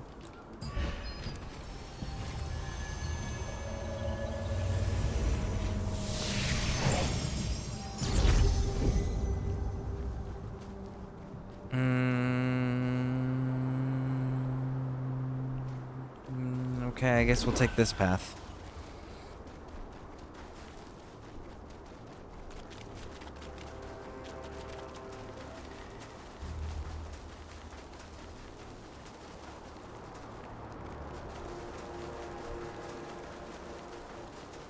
You're finally here. Oh shit. I forgot to keep an eye on the whale. No, because that's gonna take us too long. Oh no! My game just almost froze up there for a second. No, we're good on that one. Now is the best time to investigate. Shall we head out? It's wrapping around. If it's gonna wrap around, I think we can get there in time. Let's try it.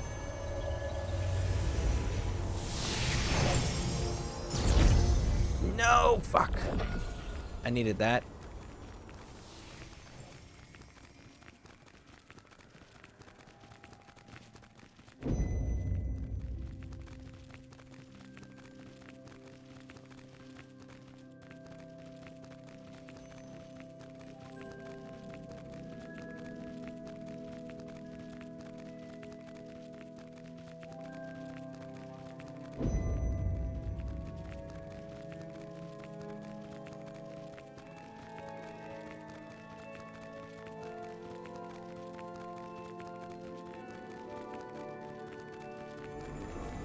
there's the whale.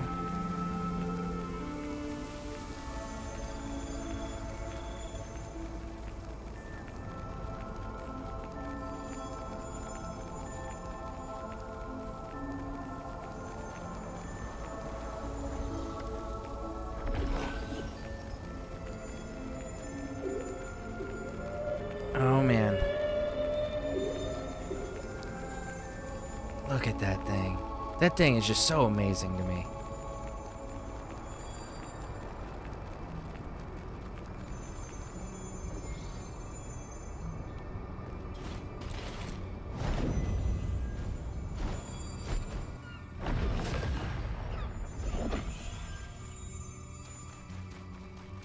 Go, go, go, go, go.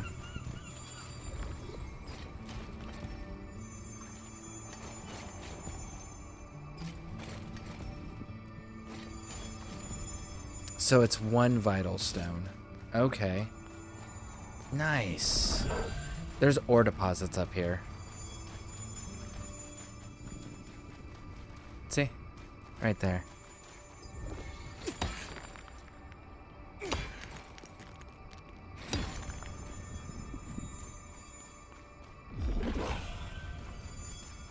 Okay, so that's where you get the vital stones from. You get them from the large golems. They break into shards. Those shards have the potential to drop vital stones, and then you can take the vital stones and interact with those rocks to get more resources off of this thing. That's kind of cool. Okay, cool, cool, cool.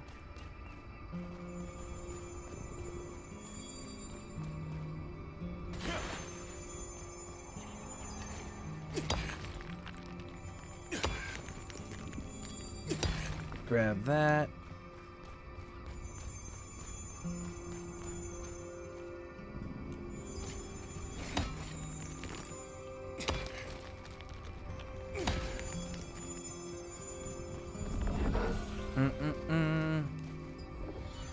Grab that one. There's another one here.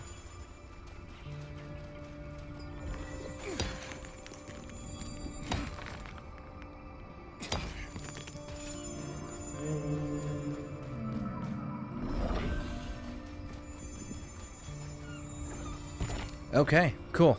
Now then, let's go back to where we're supposed to be. All right.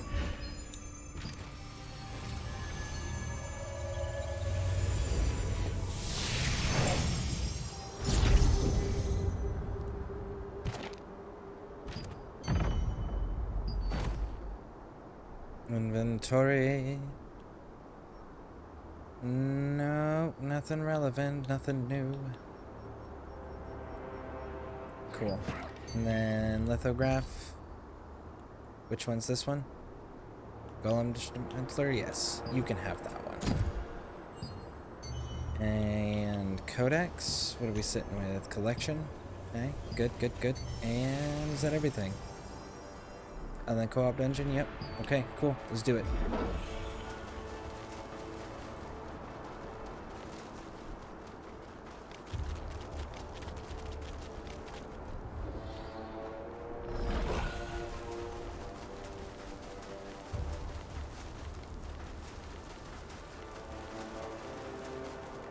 You're finally here. All right, now we can go on the quest. The best time to investigate. Shall we head out? Yes.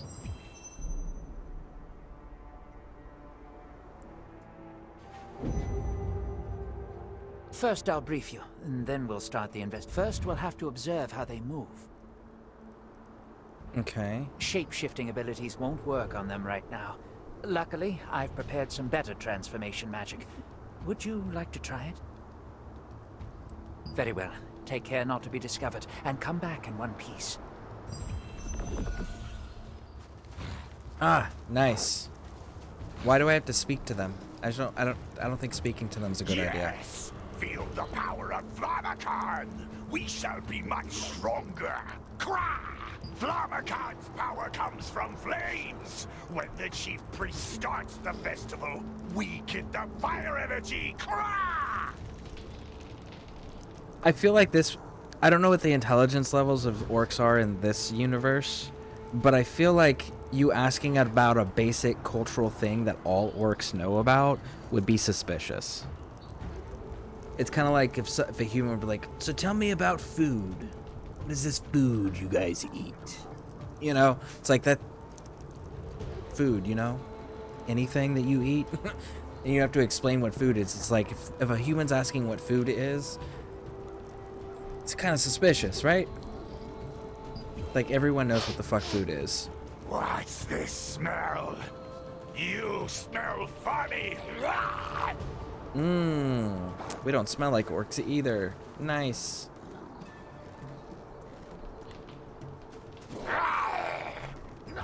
Those despicable Akidu. We cannot accept the power of darkness. The Akidu took our children again. Phonos needs more power. We have to take our revenge. Once the Festival of Fire is held, we will get more power.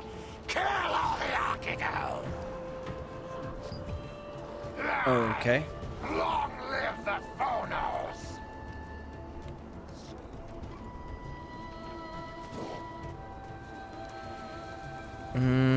Well, I want to hang out with you, but probably don't want me to play. No, whatever you want to do, dear. Whatever you want to do. Hey, Kaz, welcome in, welcome in. Fun fact, I've had you on the whole time for me sleeping. Nice. I appreciate that. Thank you, thank you, thank you. That is very nice. Definitely helps. So I really do appreciate that.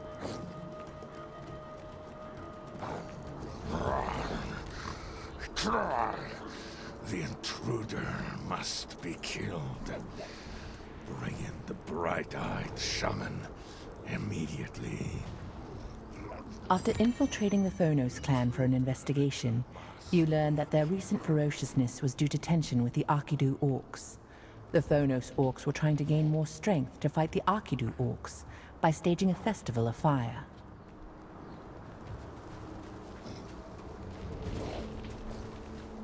Mad DPS / healer last night on Sanctuary. I just need to grind now. Oh, you made one? Nice. Okay. Very cool. Have you gathered enough information? Yes. The Akidu orcs took their children? I'll look into that. But there's something else that interests me. Yes, the Phonos orcs' strength is derived from the Festival of Fire. Find and collect the hidden device there and defeat the chief priests in charge of the festival. The problem is, we're running low on materials and mana for another morph. A way to sneak in. It just so happens I was able to procure a precious mana-rich relic quite some time ago. It was difficult to acquire. It supposedly contains the transcendent power to cause an eclipse. It wouldn't respond to me, but I've held on to it just in case. A star-born adventurer like you might be able to get it to work. Would you like to give it a shot? Good. Let me show you the relic. Okay. If you activate the relic, you'll be able to sneak into the orc cave. The third wheel? Are you talking about down below? In the active skill area? If that's the one you're talking about, then you have it unlocked, you just don't have skills unlocked until you hit certain level milestones. Like, I still have 4 that are locked at 50, and most of these are locked when you first start. You have exactly enough to fill up the first 2, and that's it. And then you have to level up to unlock more to be able to fill in the third one. Please connect. Success. I always believed it would respond to astral forces. The power of the eclipse will hide us. Let's get moving. Okay, so an Orcs who orc. work with magic may see through the power of this relic, so we should avoid orc shamans. Okay.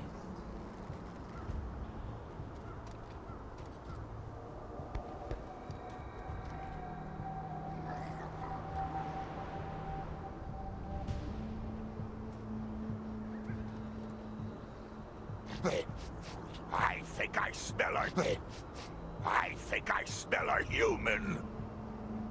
There we go, there we go. Did something pass?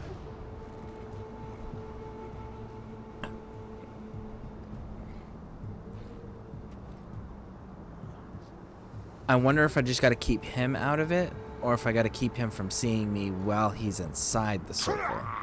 Human. Maybe I'm wrong.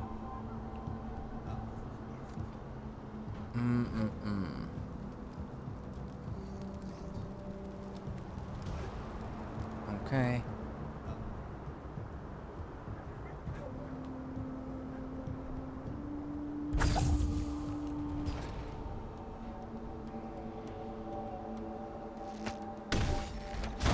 Oh, who saw me?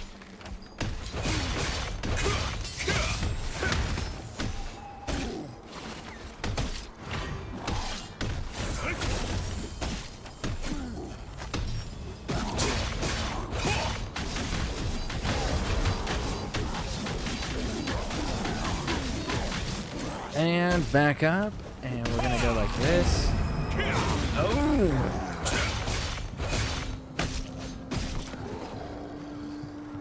And there we go. There we go.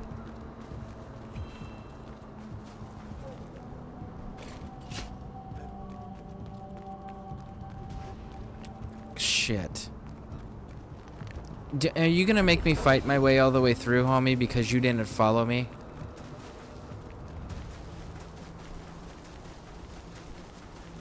Yeah. Come on. Come on, big dog. Waiting on you.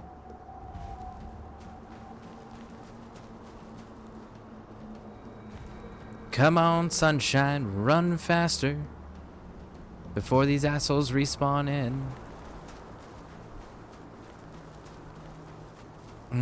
The Lord is prohibiting me from crafting. Yes. Okay, so when you get that notice, open your map. And you should be in Castleton. Okay. They really think it's night. Hold on. Okay. So you'll start in Castleton. And you want to follow the main road all the way down until you get to this village. Okay? When you get to this village, let me know.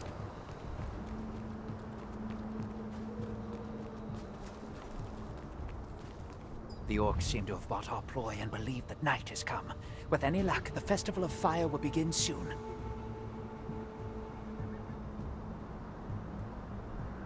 I will try to stop the festival.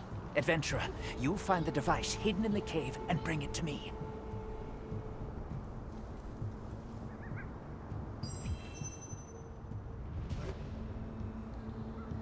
Okay, so when you open your map, I don't have all the names right now because I'm in a mission.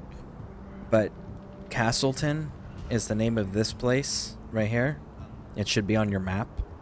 And it should say Castleton with a K. And if you follow the main road all the way down, you'll find a little settlement type area here. When you get to this place, let me know. But yeah, so follow the main road all the way down to the village.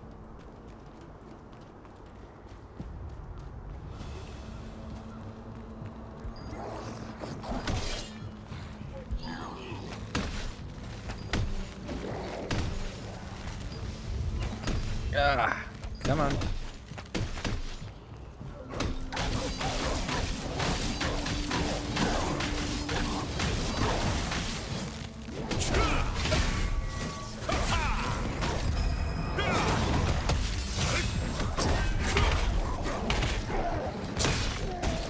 There we go.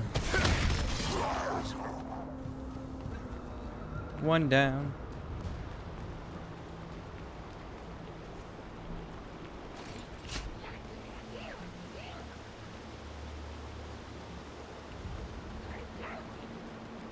Flimsy chest and junk.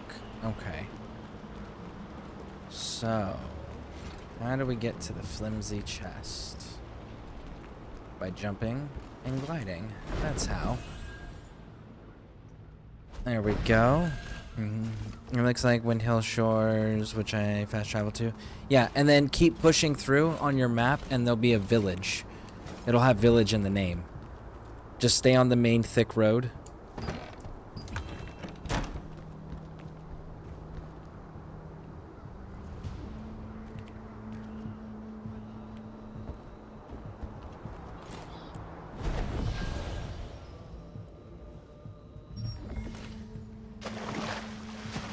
Okay, so I guess we can't hit that grapple point.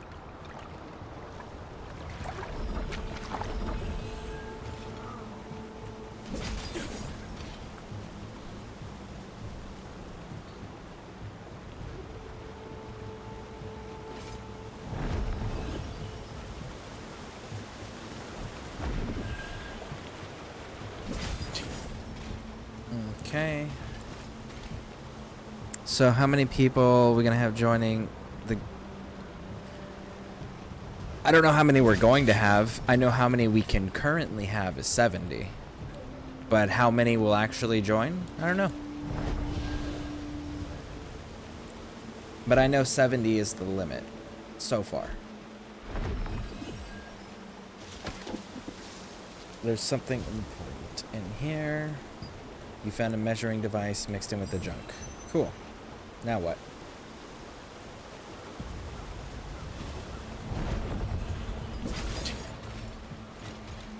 There we go.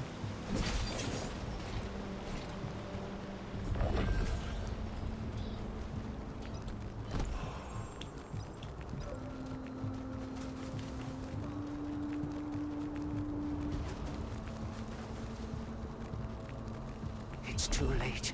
The chief priests have begun the rituals. Time for the festival. Galama Khan's blessing. Be the The cave is empty. Now is the chance to kill the chief priests. Let's go. Hold on one second. Who disturbs the sacred ceremony?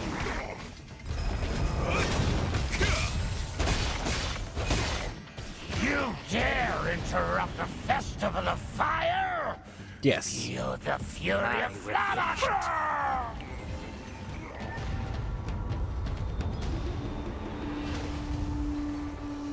Okay. What's Lady Pixie running as, or the class? Lady Pixie, correct me if I'm wrong, but I believe you're running dual daggers and crossbows, so DPS, if I'm not mistaken. Why did he leave? I wanted to finish fighting him. Where'd he go? Thanks to you, we've completed the investigation. Oh, I sent him elsewhere for use in a more detailed investigation. There's no need for you to worry about him. Something urgent has come up, so I better get going. I'll see you back in Kanina Village. Oh, that's shady as hell. That's super shady.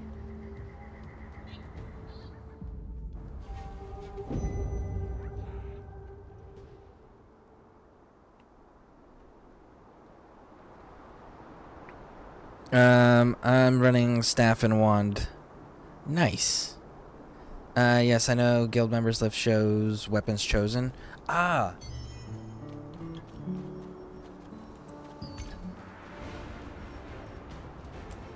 It does. Look at that.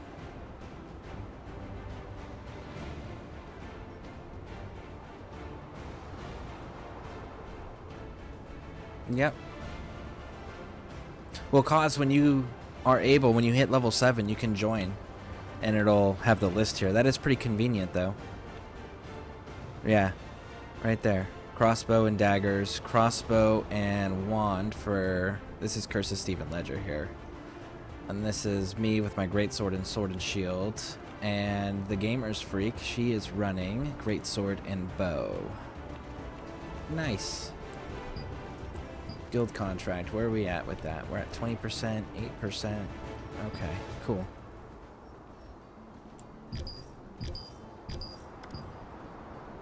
And, cause when you get joined in, you'll also get the passive benefits right now of 1% experience bonus and 10 defense.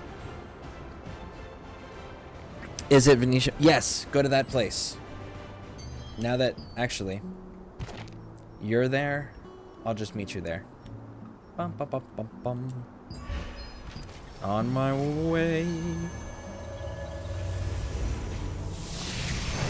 Oh, you're not yet? Oh, okay. Well, in your inventory, actually, let me give you an exact number. You need to make sure you've got the right equipment in night.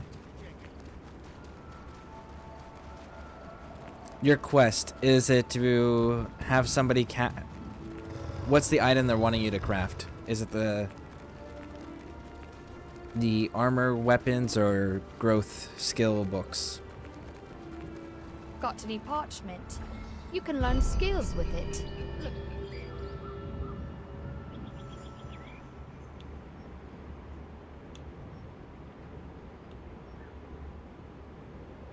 I think armor. Okay. Come again. So the armor person will be here. Okay, where are you at? So you took Windmill Shores, which means you probably followed this road down here. I mean, didn't even know how to find the quest. Okay. So if you... Okay. Okay. So go back to Windmill Shores.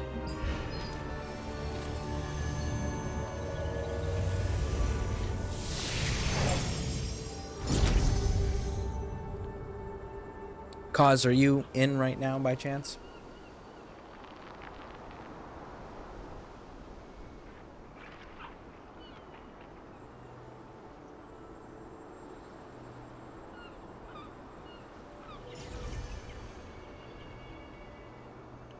Okay. Now.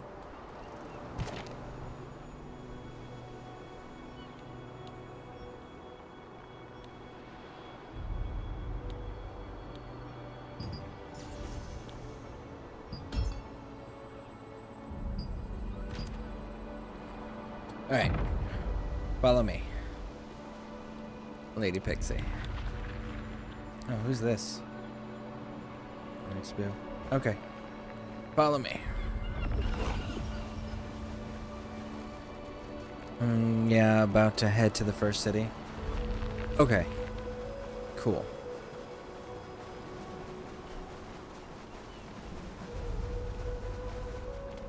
Once you get into the first city and you have, like, free reign, let me know.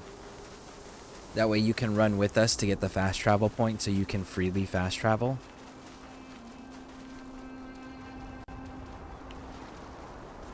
Boom, boom, boom.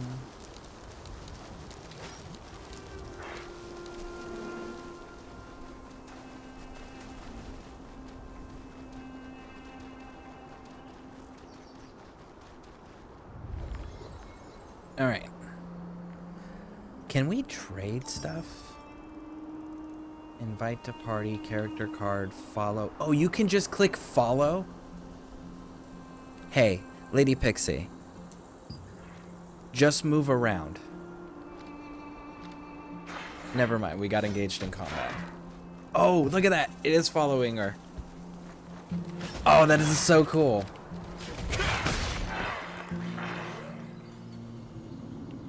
Oh, that is so cool. So you can just click follow, like go up to someone and hold X on them. And then go to follow. That is so cool.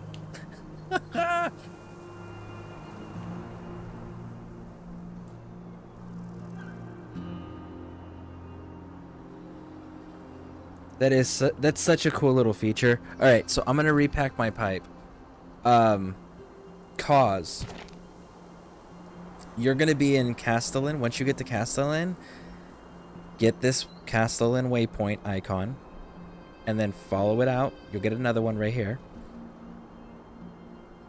and follow the main road, and you'll see us right in this area. Then you can follow us over to the village, or that way you have I'll escort you all so that way everything goes quickly. So that way you guys have access to the crafters that will let you get through the crafting portions of the storyline. I'm gonna kill nobody things to practice murder. Absolutely, go for it. I will be waiting right here.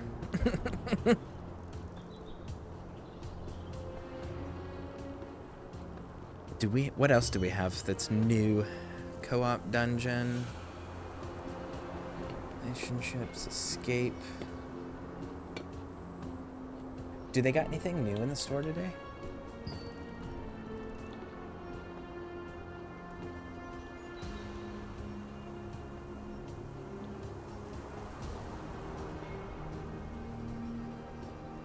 These purple things do look kind of cool.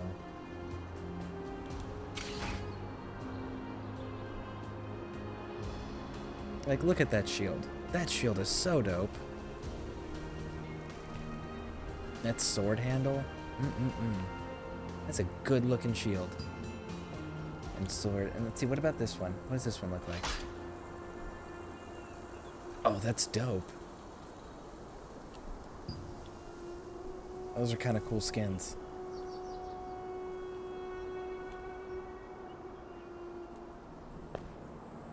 Oh, and that's okay, so that's the elk from the first chapter, I think.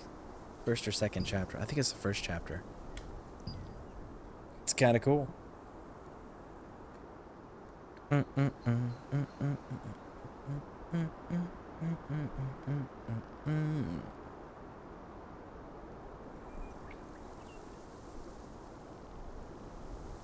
All right, sounds good. I'll be here.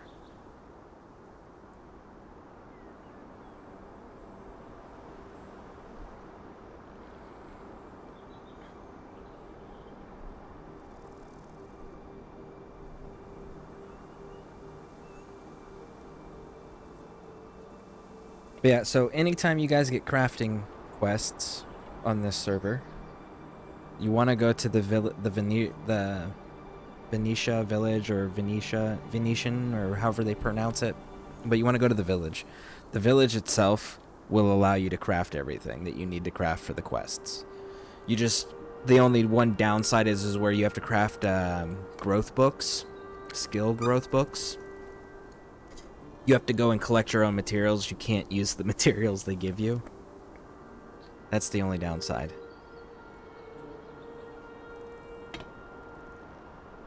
Can you show me where you are? Okay. So Castleton, you get this waypoint and you follow it down the main road, the thickest road, and you get another waypoint here, and you go past the Golden Apothecary, and I'll be right here on the side, next to the Golden Rye Pastures icon. But that's the road right next to me. My screen's centered on coming from Castleton, so as you're running up, I'll be able to see you.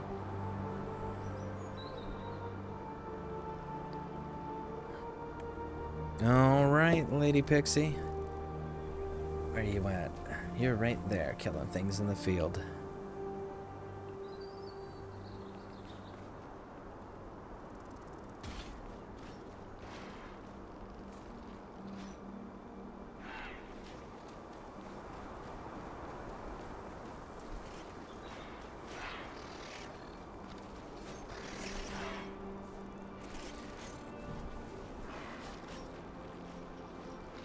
Boom, boom, boom, boom, boom.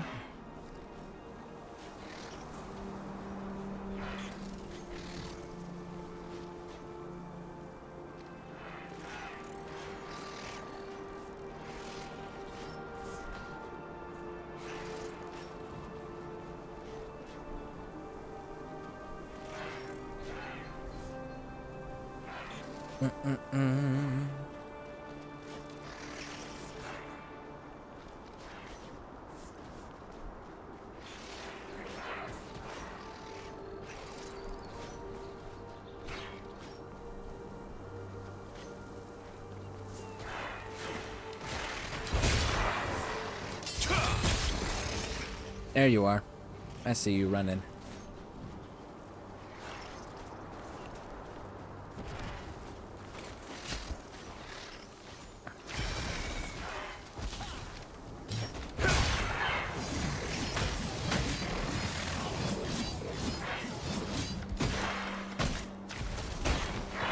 Okay, so the way we need to go is this way.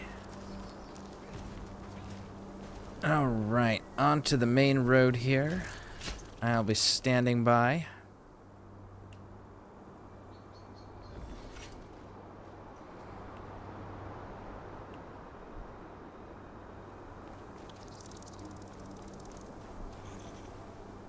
Okay. Now then. So we're gonna stay on this main road. Lady Pixie. Wait, Lady Pixie's not responding. I'm trying to follow. Oh, okay. Here, let me stand still. And then what you would do is you would hold X. And then you go down to follow and you push A. Let me know when you're ready.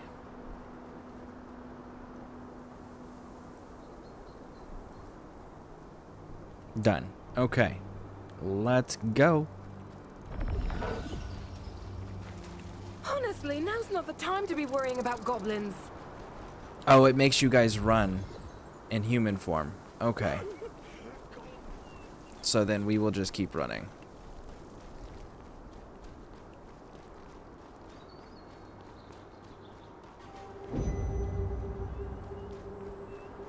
I don't mind manually following. Well, whatever you guys want to do. That is entirely up to you. I will, if you guys transform, then I'll transform. Oh, there's one transformation. Waiting on cause. Let's see. Nope. Monsters. There we go. Alright, stay on the main road.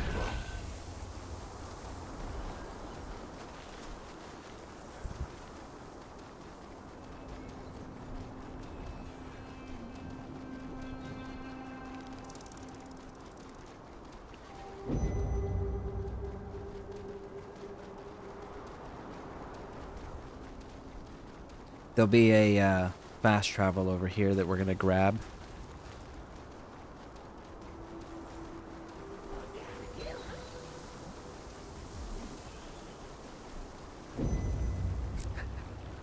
You guys are genuinely faster than me because I haven't built up any of my movement speed. That's so funny.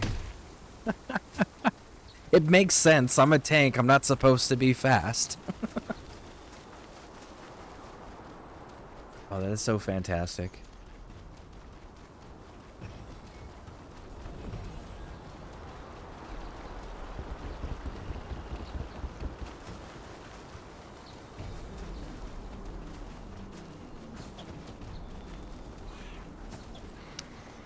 So, in the distance on the left, after we get over the bridge, you'll see like a purple light shining in the distance.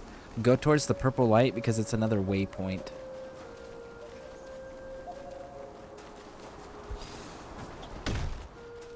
I have it marked as well for the in case you guys miss it. But it'll give you another little nice midway point.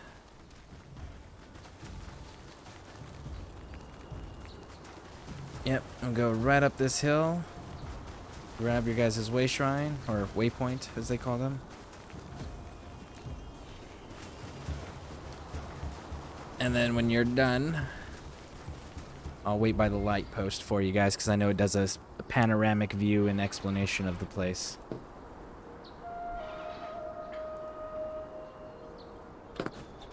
Quillax, really? Let's have that. Leave my people alone. All right.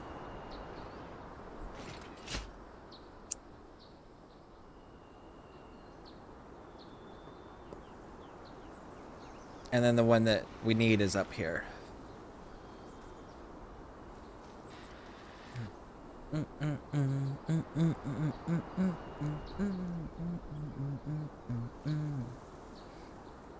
All right.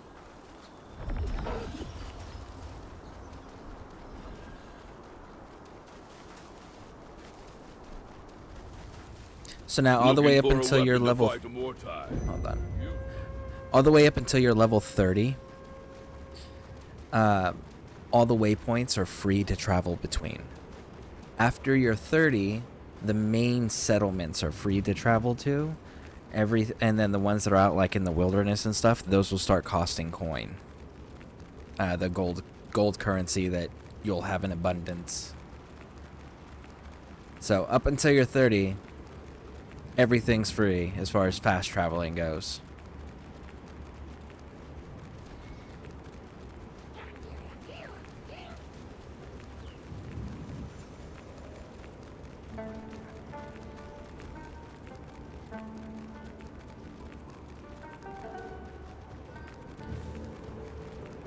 And there you go.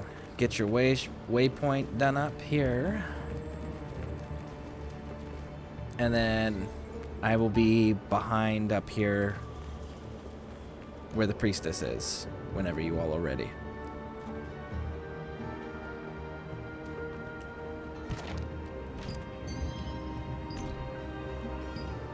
Are you?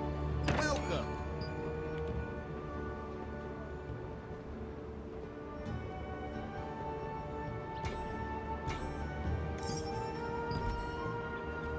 Be careful now. There's Cause.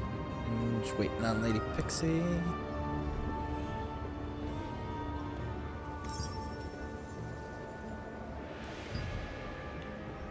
Invite to guild. There we go. Alright, so this direction, right up this way. So from the waypoint, if you go up this route here,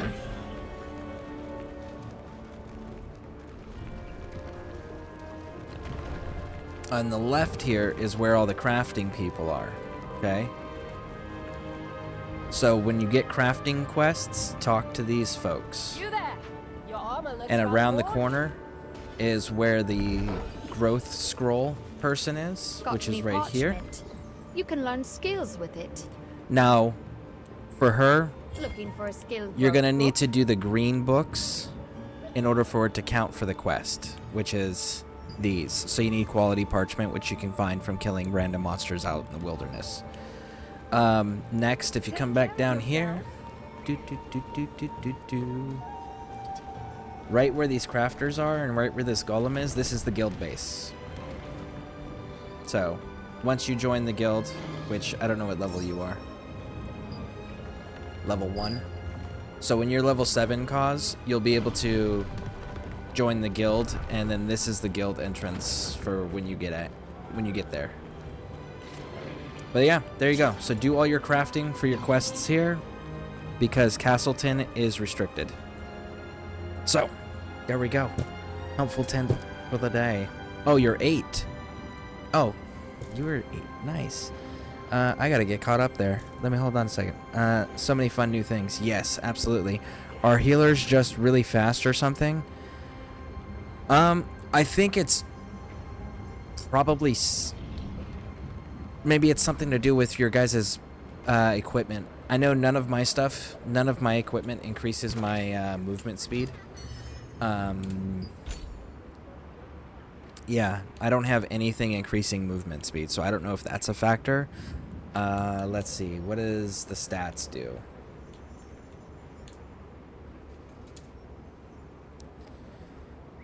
Strength.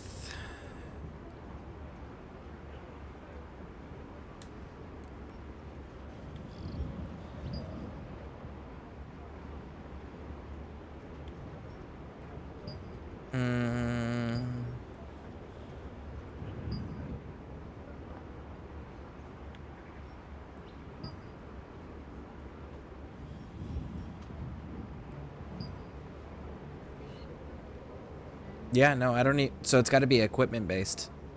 Because none of the stats affect movement speed. So it's got to be something on equipment.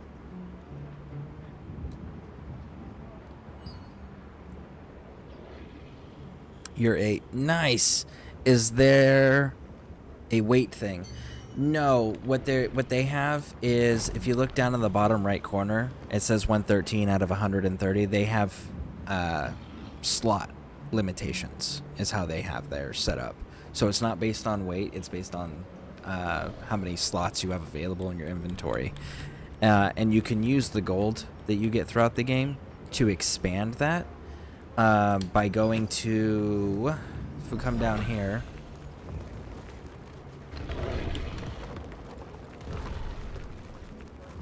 You can also use the one in the guild bank. Actually, yeah, we'll head down here. Storage manager. Any storage manager. It doesn't matter who it is. Any storage manager. When you open them up, down on the bottom here, you can see where it has a plus sign, and you can hit expand inventory, and you can do that for your storage or your personal inventory. And when you do it, you can go to gold. So I've got 6 million, so why the hell not, you know? There we go. And then you can do the same thing for your storage.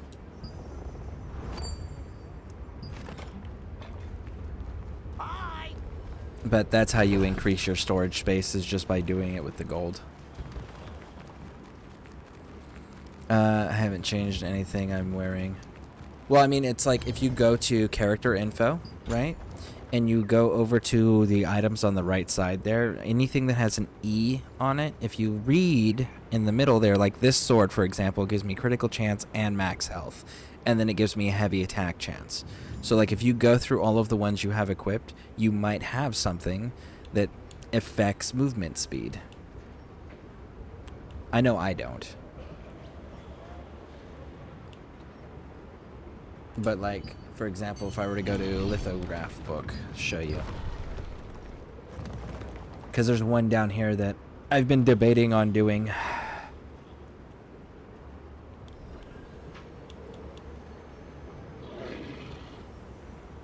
This one right here. So this belt, you can see in the green words in the middle, it says movement speed plus 3.3%. And then magic endurance 80. So you can see right there that it's a thing that can be put on as an attribute or a trait on your equipment. But yeah. So now, Lady Pixie, you said you were having trouble finding quests. So if you hold Y, it'll highlight this thing in purple. Okay? And you should have quests here. And when you cycle through them, you can look at your mini map, and it will move to where that location is. You can also push A on them, and it'll expand it. And then you can go over to anything that's underlined, and it'll show you where it's at on the map, and you can zoom out to get an idea. But yeah, you just hold Y, and it accesses this entire section here where you can cycle through things.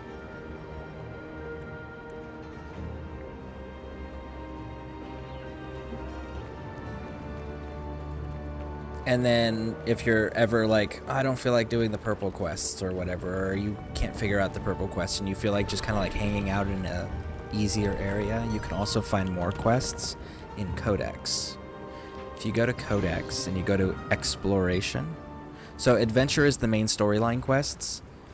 Exploration is like the side little area quests, and it's broken down by the areas on the map. So like you have Goldenrye Pastures.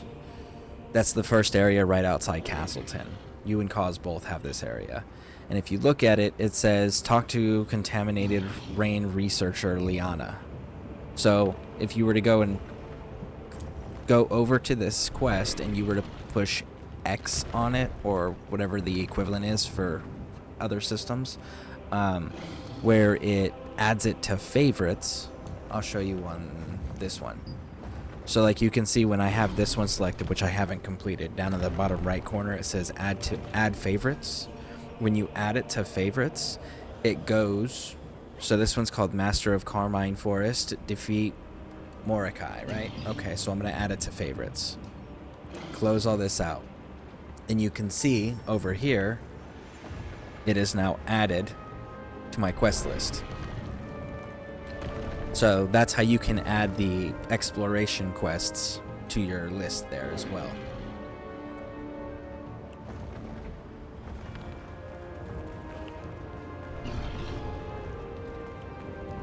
But yeah, there we go. And Cause, as soon as you hit level 7, I sent you a guild invite, so you should be able to jump in whenever it allows.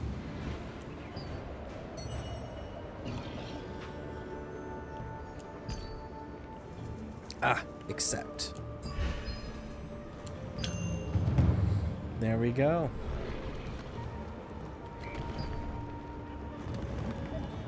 Okay. Now, as far as the crafting stuff goes, it's pretty self-explanatory. You just talk to whichever crafter it's selling you to, and on the right side, it shows you the materials required. The far left side is the category in which you're making things. And then the middle is selecting the exact item. Alright. I actually need some things moved around. I need 8 accessories, so let's go see what we can pick up.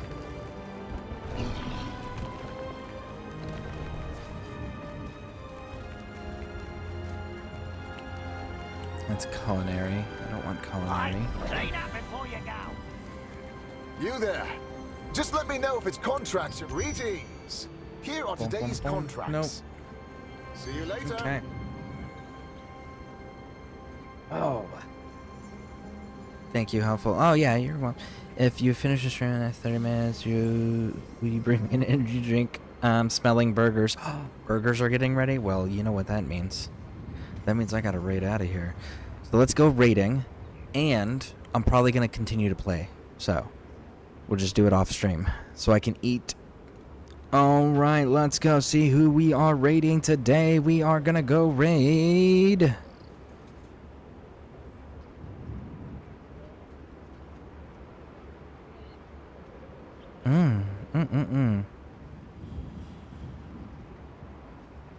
Let's go raid Cat. Thank you all for hanging out with me. I appreciate it. And Twitch, stick with me for the raid. Alright. If anyone wants to join, all the server information and the guild information is posted in the Discord. So feel free to join. See y'all in the future.